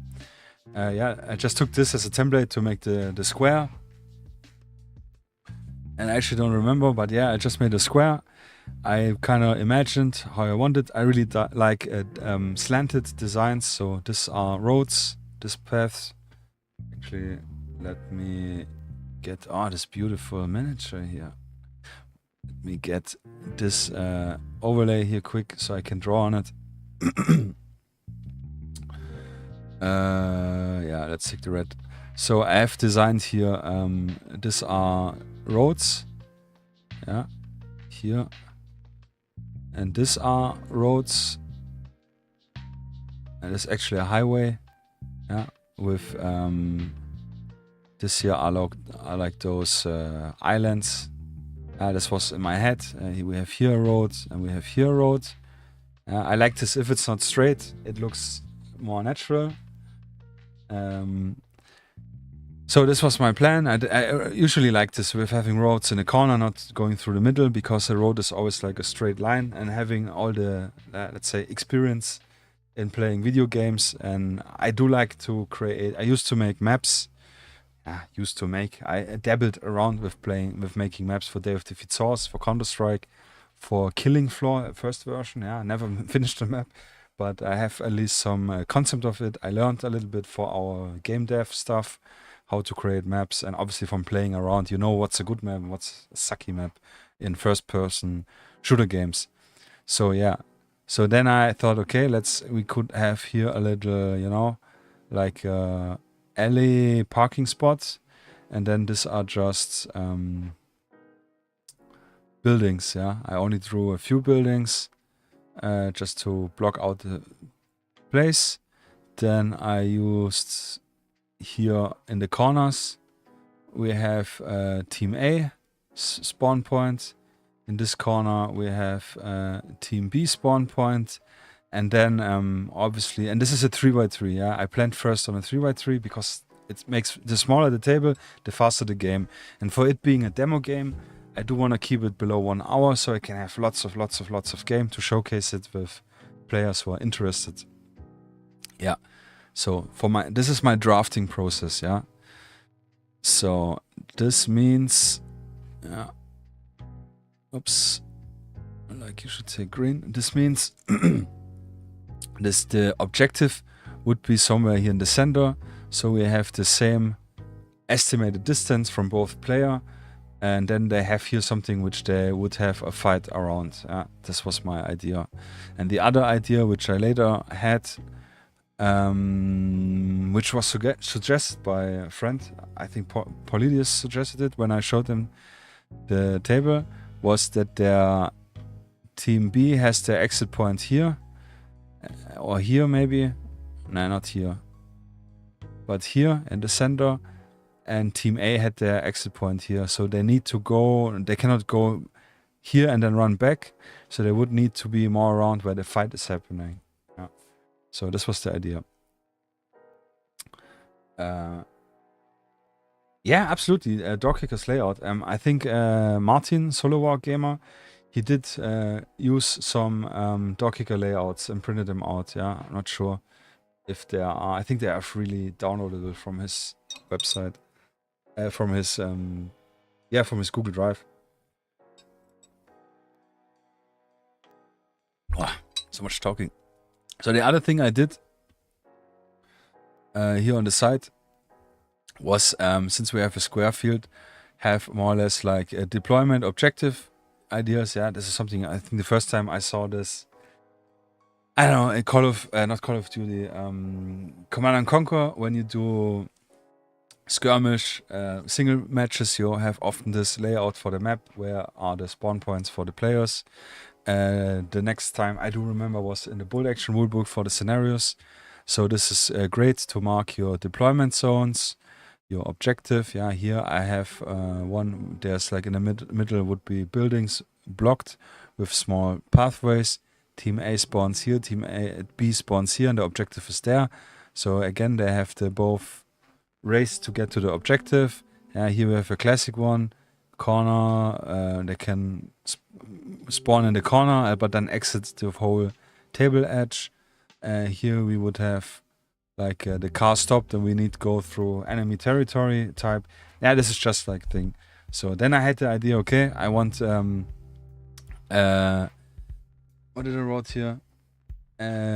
Forces equal troop quality, yeah. So both teams will be in this case troop quality 2, which is the professional soldiers, because yeah, you guessed it already, we're gonna use PMC for the scenarios, which are always great for any scenarios. Yeah, here I would troop quality 2 is what I said, and with a maximum of 10 miniature. This is where I need to play test it. I want to have between 8 and 12.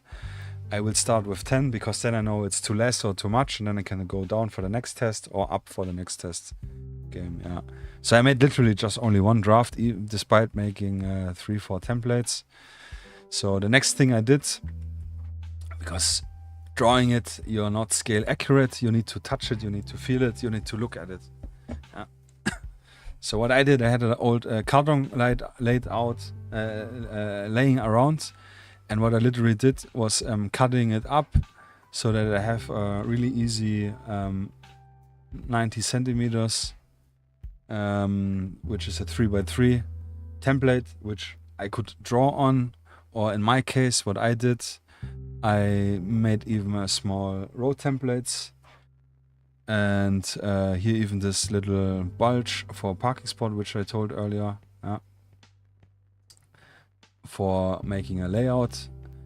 Yeah, I censored everything because I know and I use a lot of open source intelligence. So yeah, I need to be a little bit secure here. Huh? Yeah. Also, just to have you focused on what's going on. So yeah, and so I grabbed my stuff, which I have already printed, lying around, and made more or less the same setup. Yeah, this is here's the team A spawn, and on the other corner is the team B spawn. Yeah, OSINT. Yeah, exactly. And I placed some buildings, made some layouts, so added some vehicles I have lying around just to have like a feel. Is it good? Is it bad? And it's good. It looks like a great scenario. This would be our objective building. The scenario idea. Yes, operational security is important. Yes, brother. Yeah, those, by the way, all urban scatter buildings available from my store, or if you have a printer of your own from his store, support him if you have printer. All urban scatter range. Sorry. So the only issues I had was the highway didn't work out, yeah. I wanted to place vehicles and I thought this would be a cool idea. But yeah, thank you, Desert. Would be a cool idea, but technically in a highway, vehicles would be driving around and it wouldn't have static cover. Yeah. So obviously we could introduce that after every turn you move the vehicle 6 inches and then randomly spawn on the lanes a new vehicle. But on the other hand, which Polydius pointed to me out, you would also, if there's a gunfight going on, then all the cars will fuck off. Yeah, there will be no cars here. And so I decided to just have a normal roadway, despite it having here 3 lanes, doesn't matter.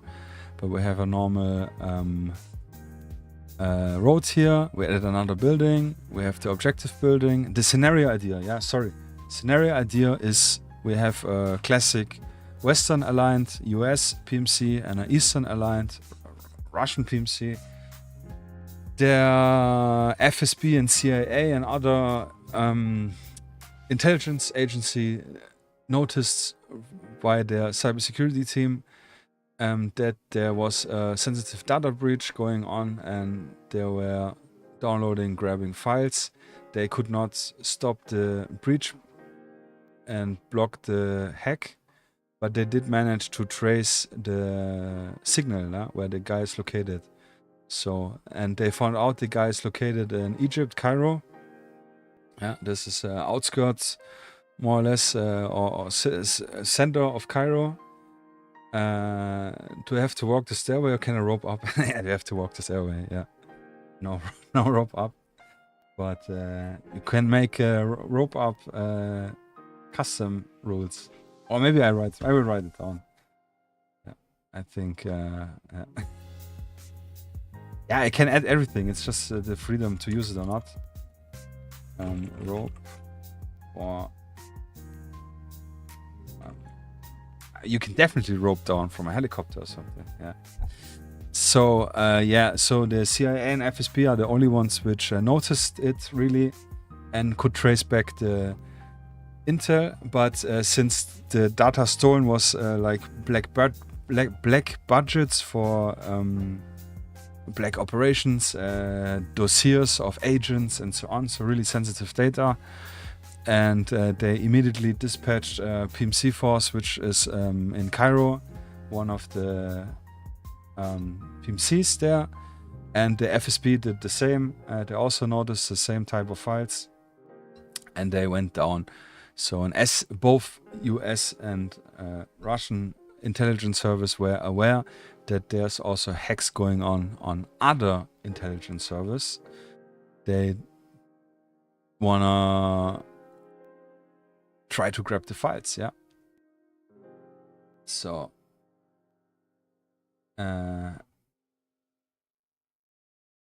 yeah, this is like what bolt action does, by the way, with placing barricades and so on. There's some stuff, yeah. But this is like depending on the scenario. This is something, in my opinion, you cannot use for every game, but you can definitely have scenarios where one player could set up a barricade, or both players could. Yeah, it's the line between gamifying and having a realistic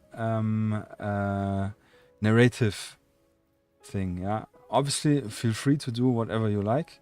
This is definitely cool. I like those mission and bolt action a lot. Yeah, where you can place a little bit trenches and barricades. But yeah, this very scenario specific. But yeah, so they rushed.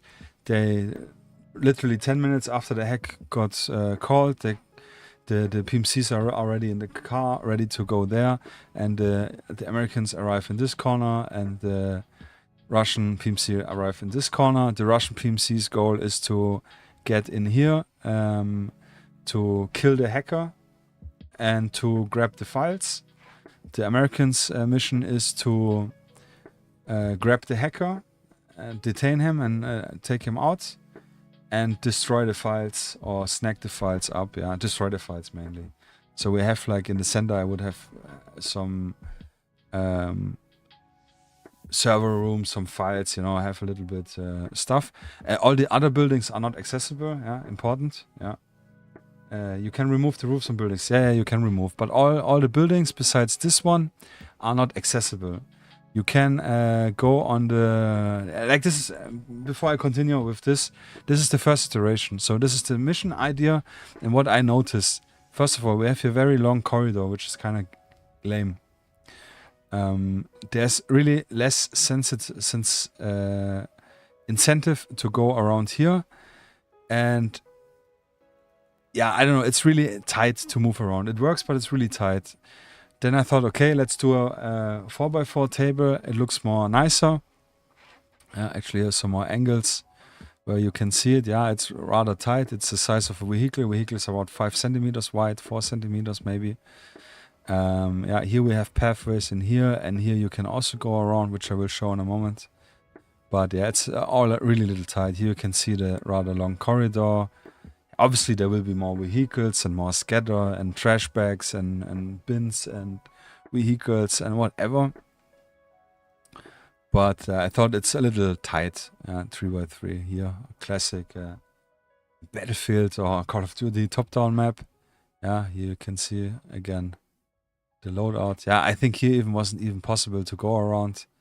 Yeah, and I don't want to so close to the table. So yeah, here I made a little drawing where Team A, Team B is starting, where the objective is in the purple. The pink lines are all possible walkways. Yeah, to have a flow of the map. But again, it's really tight, and people will be, you know, like moving the miniatures around like this. So I decided I do another mock-up in Blender. Since they're all digital files, 3D printed files, I can do it really easily. I mock-up some roads just to place them. And yeah, more or less did the same layout with some addition. Yeah.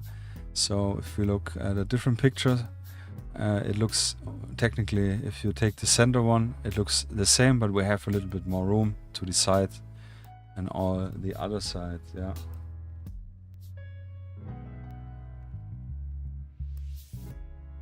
I was thinking 2 guys, each one AP, move hand to hand, vehicle 2 inch for cover into the street. Yeah, this would actually work. Yeah, you can totally do this with the interact action. Yeah, 1 action point. Yeah, you can absolutely, if you see, I don't know, the car has no handbrake on, or you 1 action point to smash the window, and then take the whatever stuff around, and then you use 2 guys action points to push the car for maybe 3 inch. Yeah, I always use 3, 6, 12 inch to move it. Yeah, could be doing absolutely. It's the beauty of the sandbox stuff. But yeah, as you can see, I changed some buildings, I added some stuff. It's definitely more airy to move around. Yeah, this is the other side. Yeah, you have the beautiful front with hotel. This I will also make a hotel with some stuff. Yeah, tactics baby, absolutely. Yeah, so you can see we can move here way nicer. This is, I think, about 4 inch distance. We have some asymmetric aligned roads, which are cool. Yeah, obviously this will be curves. We have here this parking spot area. It's our objective. Here another visual look of it. And yeah, and the difference to make the game still fast, instead of the opponent spawning in the corners, we just move it a little bit in. So yeah, Team A will spawn here in this area, and Team B will spawn in this area. So we have already 1 or 2 turns, probably only 1 turn saved, which would be just some movement stuff. Like I said, all buildings will be not accessible. But keep in mind, this is a demonstration game. This should be less than 1 hour to play. So that's why I take out a lot of player freedom to get the game faster going. Objective building. The only thing you can do, which we will show in a moment, you can access this roof because it's accessible. And you can access this roof by just walking up. Yeah? Technically, you would be able to access this roof and this roof as well because it has a stairway, but the stairways are rather long and will take 2 or 3 turns, so I'm not sure if I want to add this in or just block it out, but this is where the testing comes. But yeah, you can decide to do some overwatch from both sides. Yeah, if you want to use a marksman, probably not.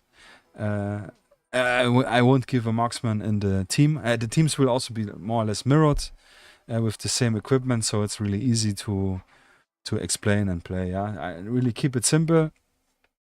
No CQB rules, bullpup rifles or whatever. Yeah, keep it simple. Yeah, here's another view. Yeah, so this is a testing. I have all the buildings printed. I only need to print 1 and 2 corner buildings, which are currently printing. 1 is printing. Oh, sorry. Everything else I've printed already. So this will help me to speed up the stuff. The roads I'm gonna do with cork. Yeah, looks more natural. The same with this part, and I think this will be rather easy. I will map out where the buildings will be placed. I'm tempted in using magnets on the bottom of the buildings, at least 1 magnet, so they kind of stick in place. The other option would be to glue the buildings on with double-sided tape with a small piece, so they are fixed in place, and then I spread around my ground mix, yeah, like the sand mix, and then we will have like an empty spot where the building will sort of slot in. Because for transportation, this will be probably halved, the board, and the buildings will be individually taken out. Yeah, these are all the Mina buildings. Yeah, for Mina building, Mina House 1, Mina House 1, Mina building 2, Mina building 2, Mina building 3, Mina building 3, Mina building 3 here in the back.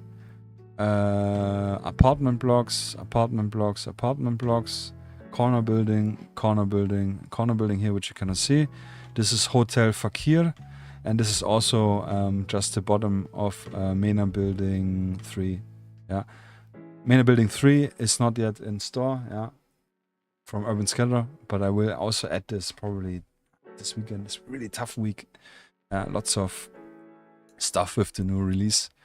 But yeah, and all the smaller stuff here, these are all the building extension, and which I did not add is like a tons of yeah, like balconies, attachments, and obviously TV set antennas and so on to have this table really busy, and obviously all the scatter vehicles, trash, and so on.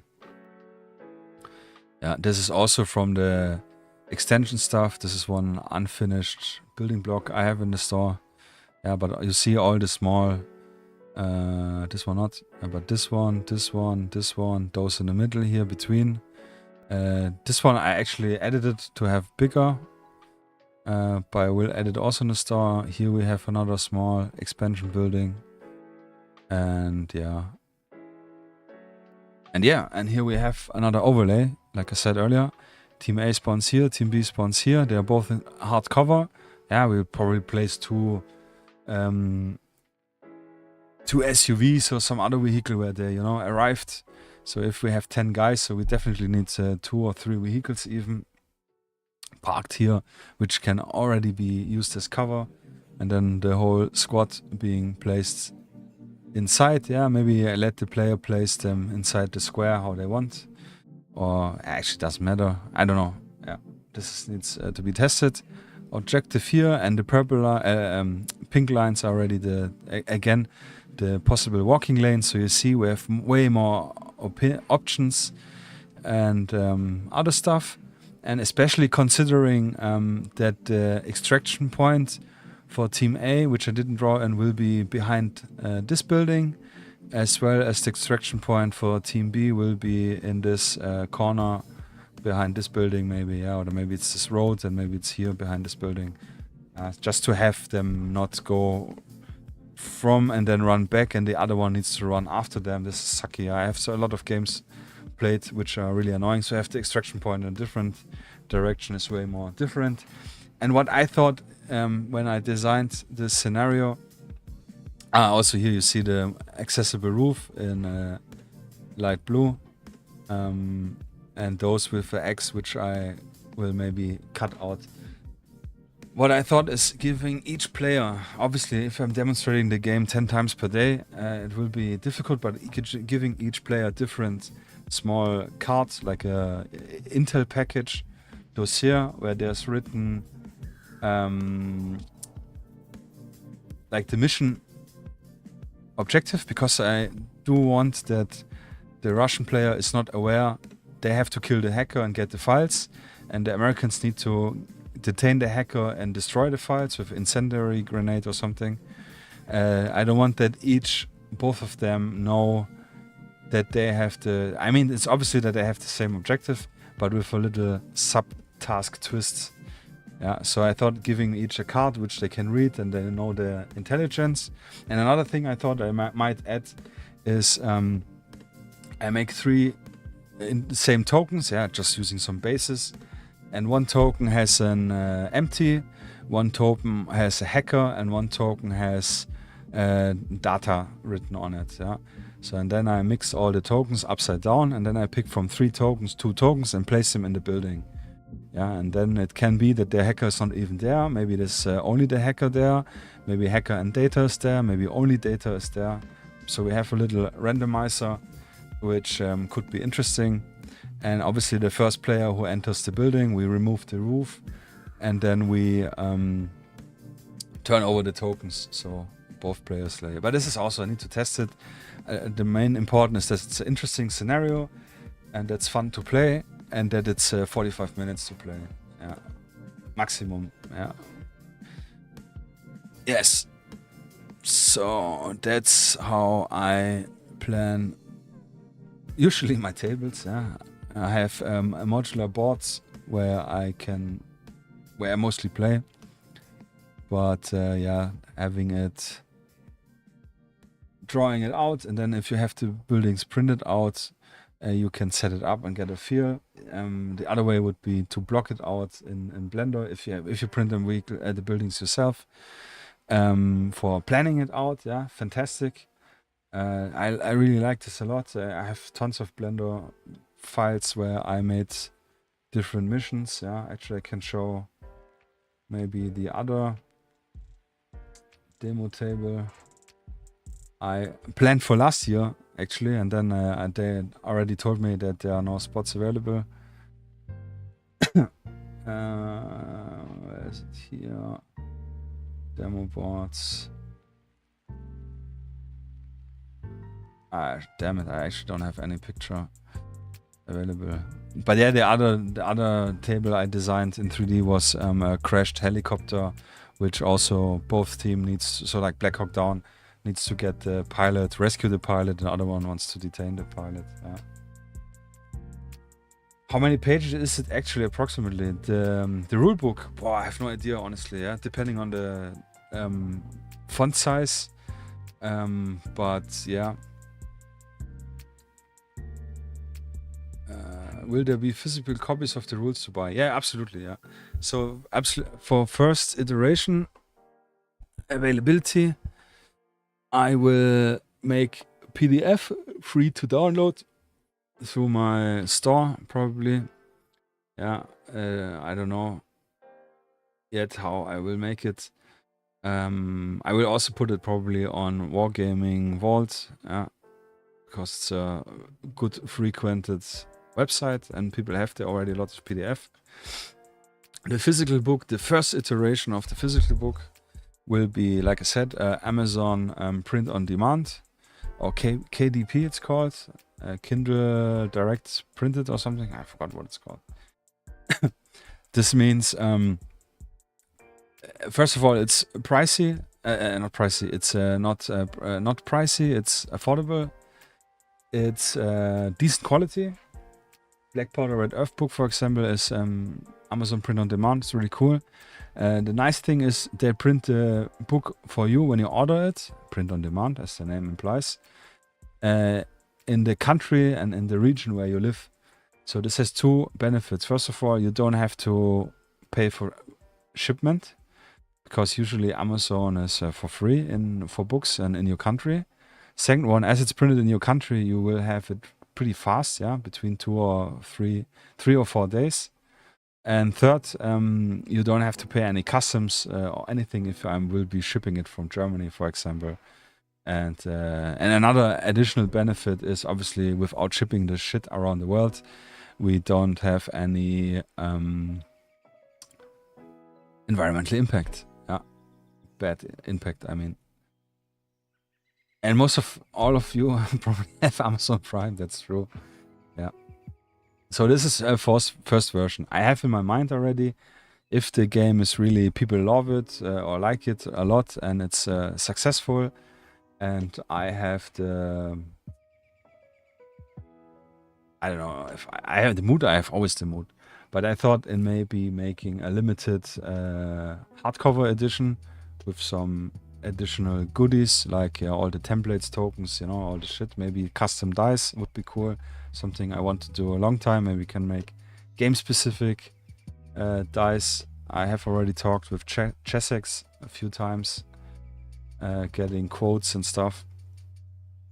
And having maybe some limited edition miniatures, yeah. Specific ones.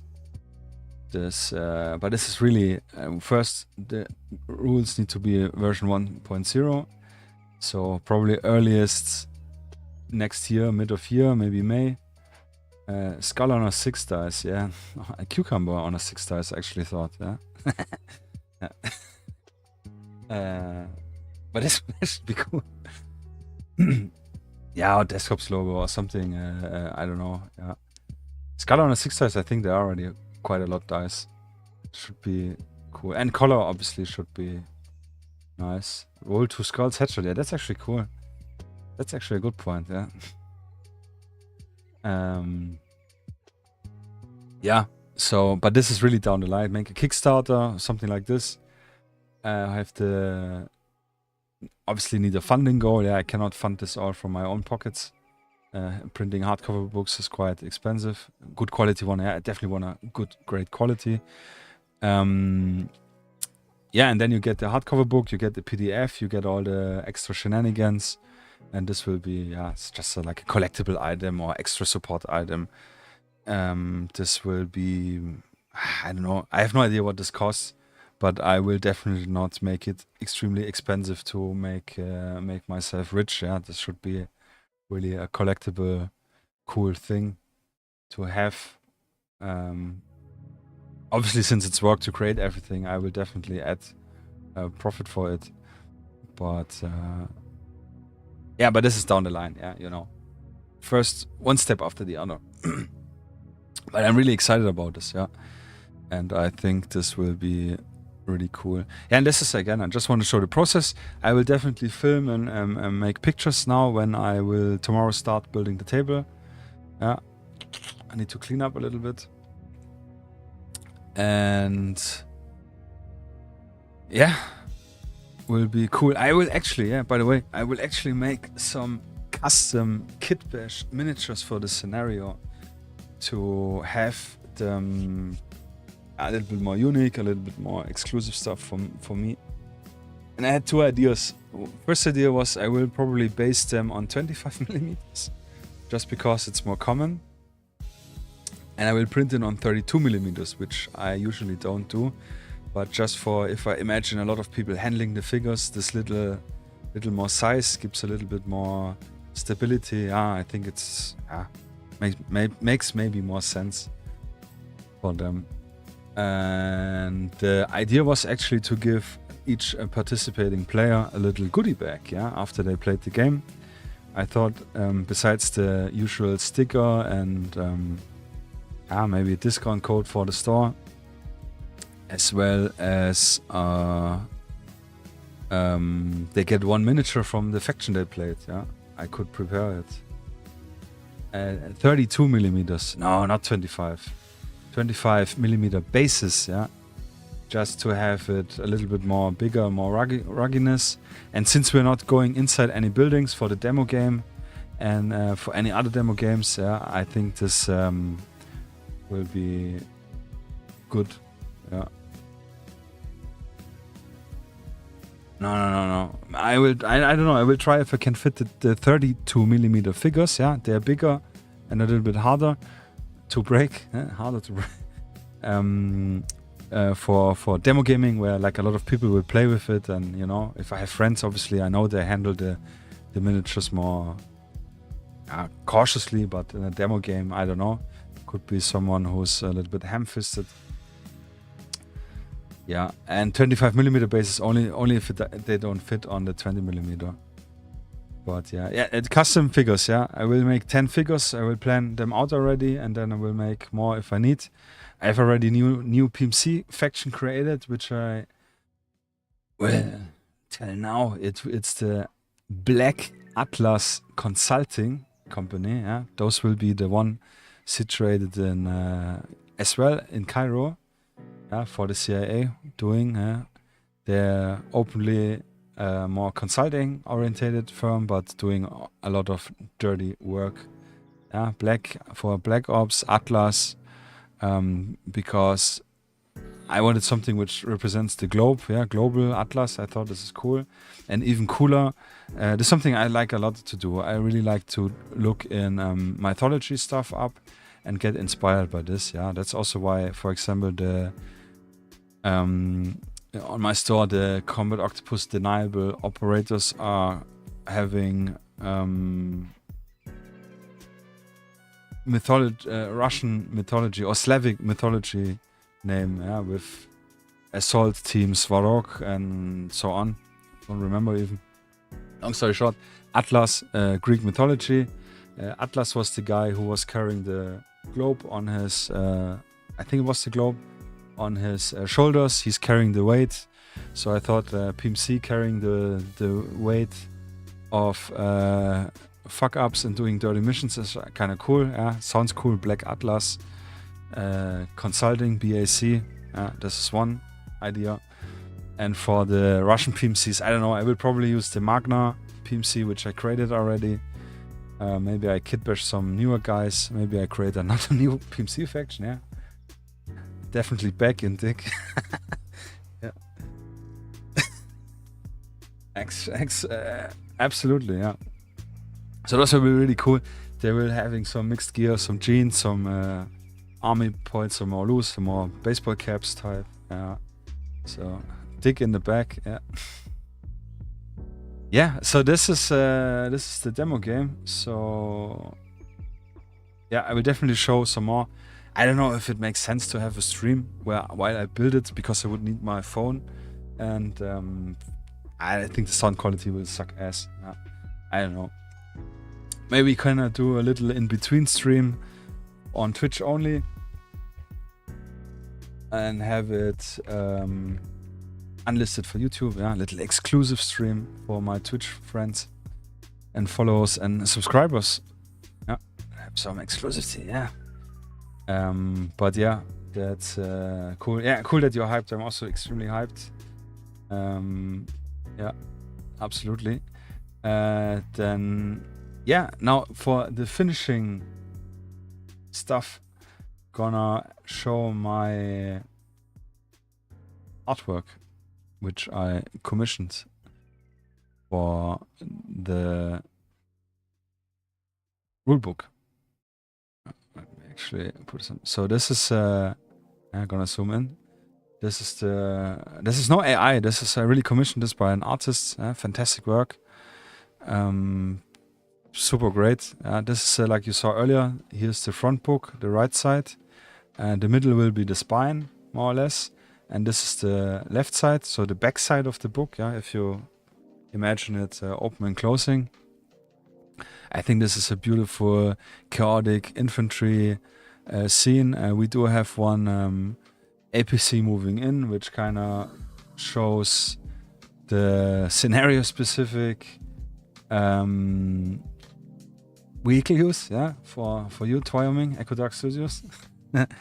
But that's really cool. Yeah, this guy really cooked here. I said to him specifically not to. Yeah, it's absolutely Battlefield 6 vibing. Yeah, and this is what you absolutely can do. Which is probably Battlefield generally, Battlefield 3, now Battlefield 6, main inspiration. But I specifically said to him not to use any patches. Yeah, I mean, it's obviously that these are Western forces. This also obviously that those are Eastern forces. But I didn't want to have any patches to avoid any political stuff. Yeah, I really like the downed airplane here in the back, pure chaotic airstrip next to the airport, massive infantry combat. We got some casualties. We definitely need some. Yeah, here we have our fire team leaders or squad leaders showcased. We definitely need medic rules. Yeah. Lots of spent bullets. Here, guys shooting. I like this really. This is with the dynamic infantry combat, having this dynamic scenes. This guy really mid-fall, the vehicle mid-drive. Those are shooting right now.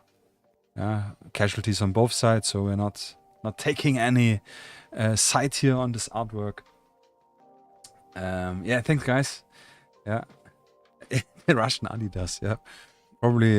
Yeah, maybe some of them have. Yeah, we cannot see all the boots, but I think this is really cool and adds this chaotic idea of a battle. Battle is just chaotic. It's literally Battlefield is a really good game showcasing this chaos, which shows which happens. Yeah, we have here Bradley as well to the BMP 2.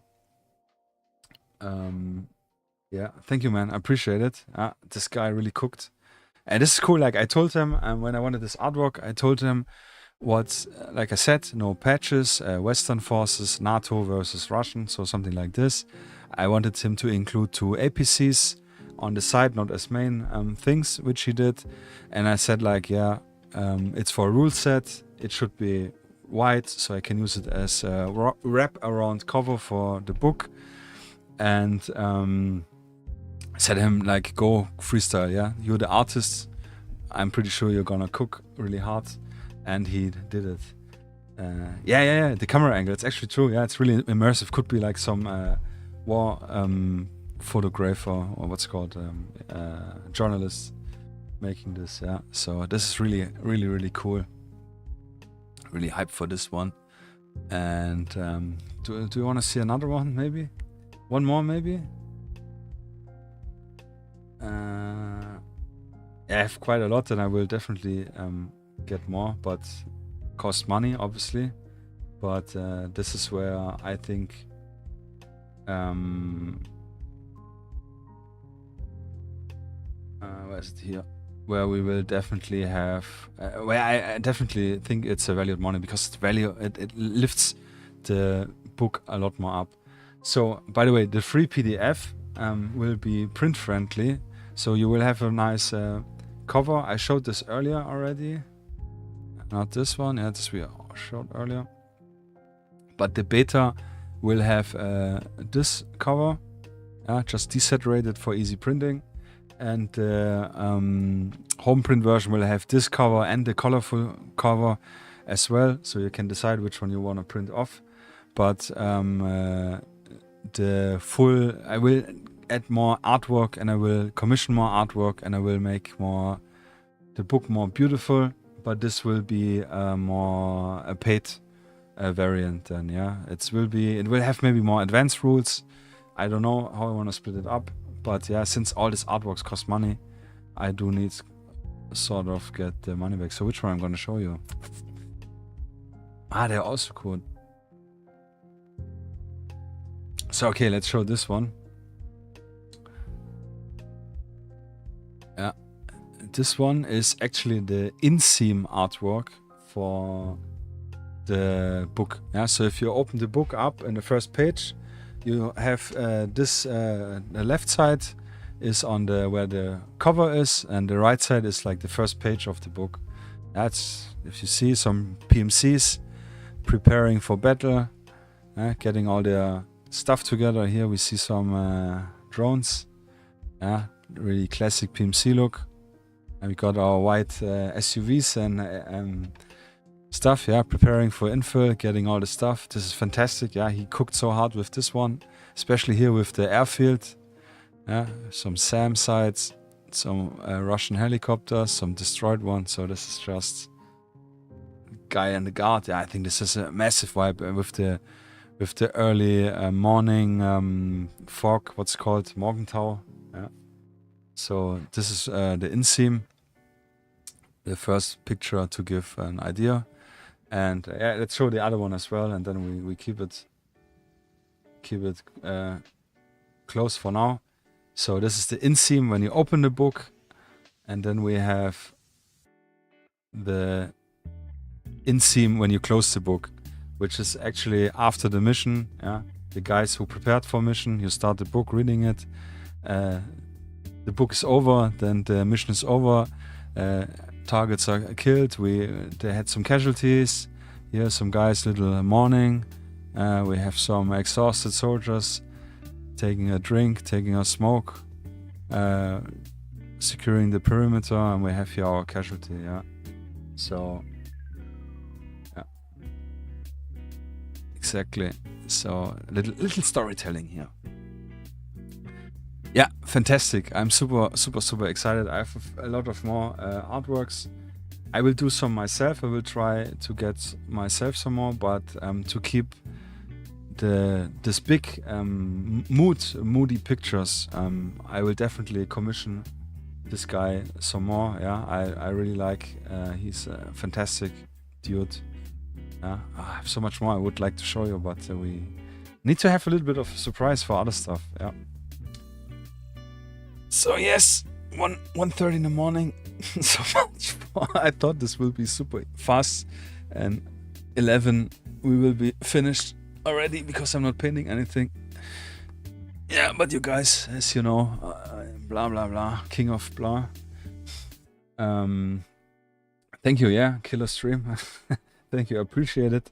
Definitely more unusual than usual. But I think this was, let me actually swap here. Keep looking at me in the corner. But I think this was something I needed to do. not gatekeep this rule set so long. Also to get more people interested in playtest the closed beta. Yeah, I have all my close friends. They will definitely check it out. But as you know, everyone has their own stuff cooking, so not sure how well they will be able to test it. I know they will read it and can point some stuff out, but I really want some playtesters. And yeah, like I said before, the closed beta testing only to have a more contained group and also to have more interested group, which apply for them you want to test, for them that want to test the rules, because then I also get feedback, and this is why I need the testing. And if I have good feedback and this is polished, which I hope we can get by January going, yeah, after Christmas, there people will have lots of holidays, can probably test a lot. We can cook and go into the final version of the rules, and I will make like a revision, maybe version 4, and then we will make an open public beta when start of February, I guess. Yeah, I don't know, maybe end of January, I don't know, something like this. But yes, thank you, Bombshell. I have to I don't know, I like it. It's definitely something I'm excited for, and like I said, the main reason I created this rule set. And yeah, I'm definitely hyped for it. And this is, I think, the main success or ingredient for success is that you are excited for something and that you are hyped for something, creating. Yeah, for you it's perfect. Yeah, that's great. Yeah, I already noticed that we have a very aligned gaming expectation or needs. Yes, and no many cards. Yeah, actually no cards at all. Like I said, the solitary version, you will need probably cards to activate the AI. So it's not like AI activates, AI shoots at first visible opponent. Yeah, like most games does, which is totally fine. Yeah, it works. But I want to have it a little bit more, I don't know, smarter. Yeah, more unpredictable. This is what makes the difference between playing alone versus playing with a real opponent. Yeah. But I will use playing cards, yeah. So you probably have already a deck of 52 playing cards at home. I will use this one for substitution. So each card will then have a table which cards has what. Maybe I can play with the suits and with the numbers and so on. Yeah, poker cards, exactly. Yeah, this is something. Yeah, there's also, like I said earlier, a reason for D6. Besides having a very great band for this rolling results probability, it's also dices everyone have, and I don't want to have people needing to buy something as well. I mean, yeah, the tokens maybe, but you can substitute the tokens by printing out the paper ones, which I will provide. I will also provide the templates as paper. I will also provide the dashboard as paper. Yeah, if you don't have a 3D printer, or if you don't have money, yeah, it's another point. Or don't have money to spend on this, or you're curious and just want to try it out. Paper stuff, absolutely legit. And or skull with bullet hole on dice. Yeah, I actually was thinking about one has a bullet leaving the gun, and the other one has a skull with a hole or something. Yeah. For the custom dice, yeah. But that was later the point. But yeah, so that everyone can test or play this game without need anything. Yeah, you can probably also use your Warhammer figures for this. Yeah, doesn't matter. You can adjust the profiles and everything. This is the main intent. Yeah. Because I think, yeah, what's the sense in making a really cool rule set? And if you know it's cool, then you charge, I don't know, 50 euros for it. But then half of the players who are interested will not buy it because they think it's too expensive. Or, yeah, and the other players will not buy because they don't have the monies. Then you have only 25-30% of players actually buying your rules and playing them. So I think in having the rules, the core rules at least, yeah, so you can play the game and have the core game, have an idea for free and accessible is great, yeah, get people played. It's a great demoing, yeah, maybe you're not sure if you like the game, so yeah, and if they like, then they can the big fancy beautiful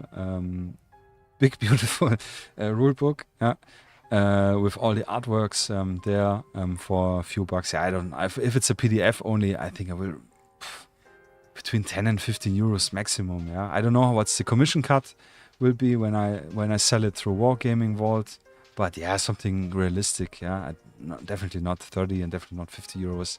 Same with the print on demand one. I don't know what's the cut will be for them, but I want to have it sub 30 euros. Definitely. Yeah, I have to see this for a physical book. Yeah, and page-wise, I don't know, with lots of artwork. 60 to 100 pages maybe? Yeah, depends how much scenarios and lists and campaigns I want to add. I definitely want to add in the core rulebook one campaign and a campaign framework, maybe 2 campaigns even.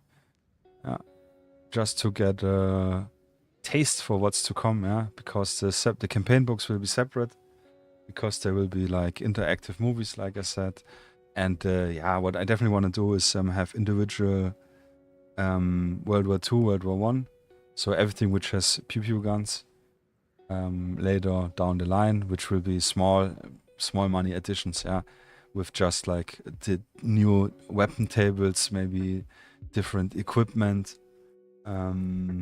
And like, yeah, and the force builder probably. Chat delay, yeah, like contraband. Yeah, I definitely want to do a co-op campaign, yeah, for this. If the AI rules work good, then I will definitely want to make a co-op campaign, yeah. But yeah, 6 hours again. Yeah, seems like 6 hours the new standard for streaming. But yeah. Especially since game workshops go haywire, pun intended. Yeah. Yeah, haywire is also a really cool rule set. It's the difference between what he's doing, what I's doing, is he has a specifically class-based game, which is very video game-like, which is what he wants, obviously, which I think is fun. But I don't know. For me, the golden goose is this rule set. Yeah, this is, like I said, this is a really haywire is really cool core rule set. Obviously, I worked on it as well. Yeah, a little bit. I'm the most humble person I know. No, but for real, this I had at least yeah, I like the rule set a lot. I have not read the version 2 actually, so I don't know what's. Yeah, exactly. The cards is one issue I have. I just don't want to have so much cards. I also don't like card games specifically. Yeah, card only games. There's really a few ones I like, besides poker, which is cool. But like Munchkin, which what's it called? Spike told earlier, I hate this rule. I hate this game, Munchkin, because you have like 5 gazillion cards. It's just, I don't know.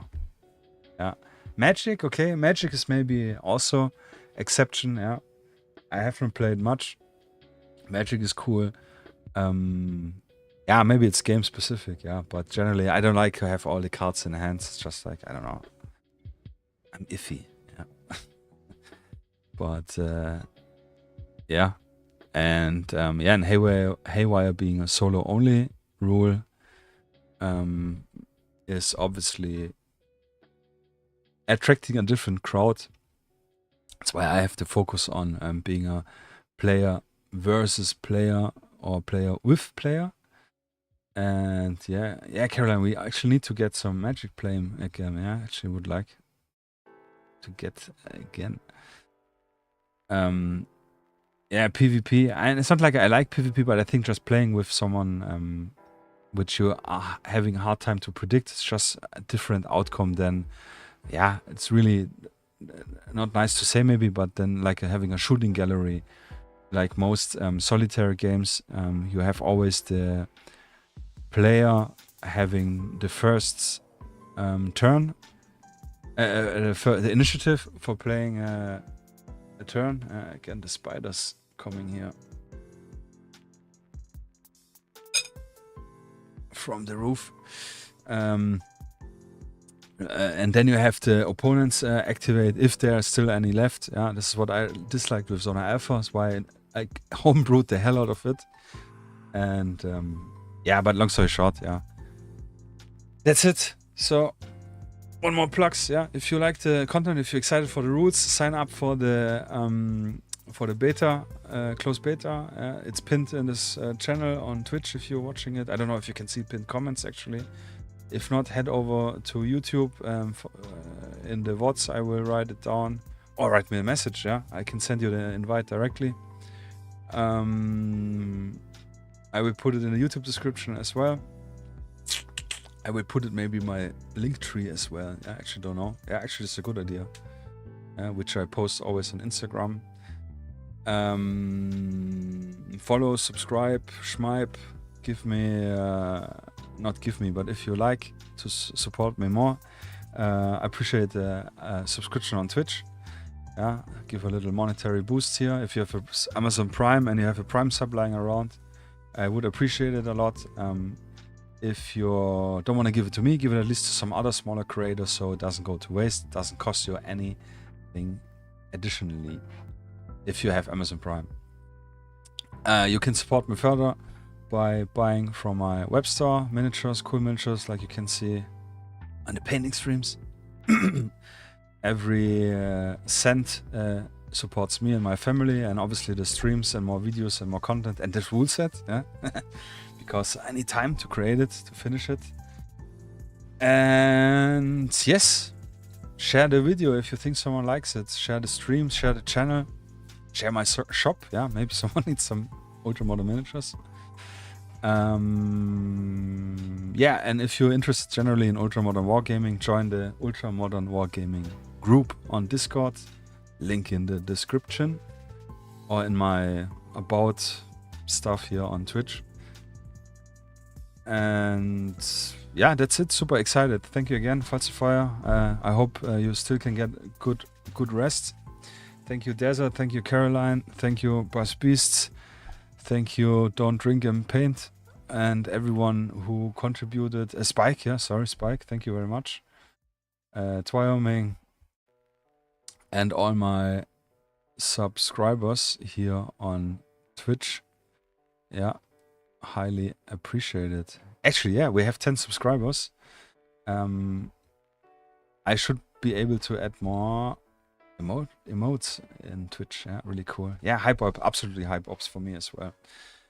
Super excited. And yeah, we will have next Sunday, we will talk about it more about the other rules. Maybe I managed to set up the tabletop simulator stuff, and we'll definitely talk about progress on the table, yeah, which I hopefully have finished by next Sunday.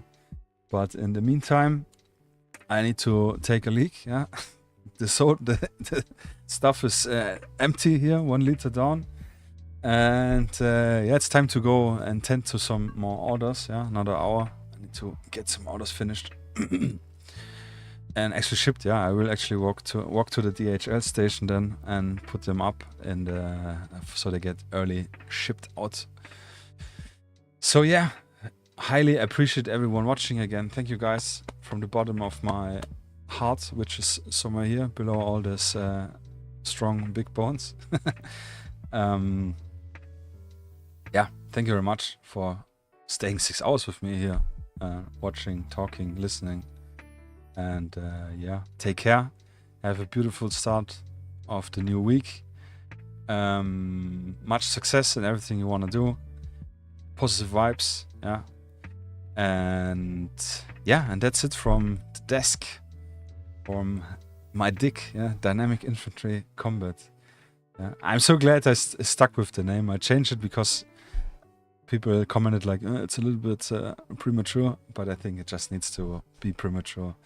Yeah, that's it should be fun. Yeah? And it's on point, actually. Yeah, the DIC is thick. Yes, sir. It is thick. Yeah. All right. Alright, guys, I really need to go to the toilet. Thank you very much. Have a beautiful Monday, as I said. Take care. Have a good night. And yeah, I didn't prepare my button here. And yeah, and see you next Thursday, ladies. Yeah. Take care. Bye bye. Peace out. Stay thick.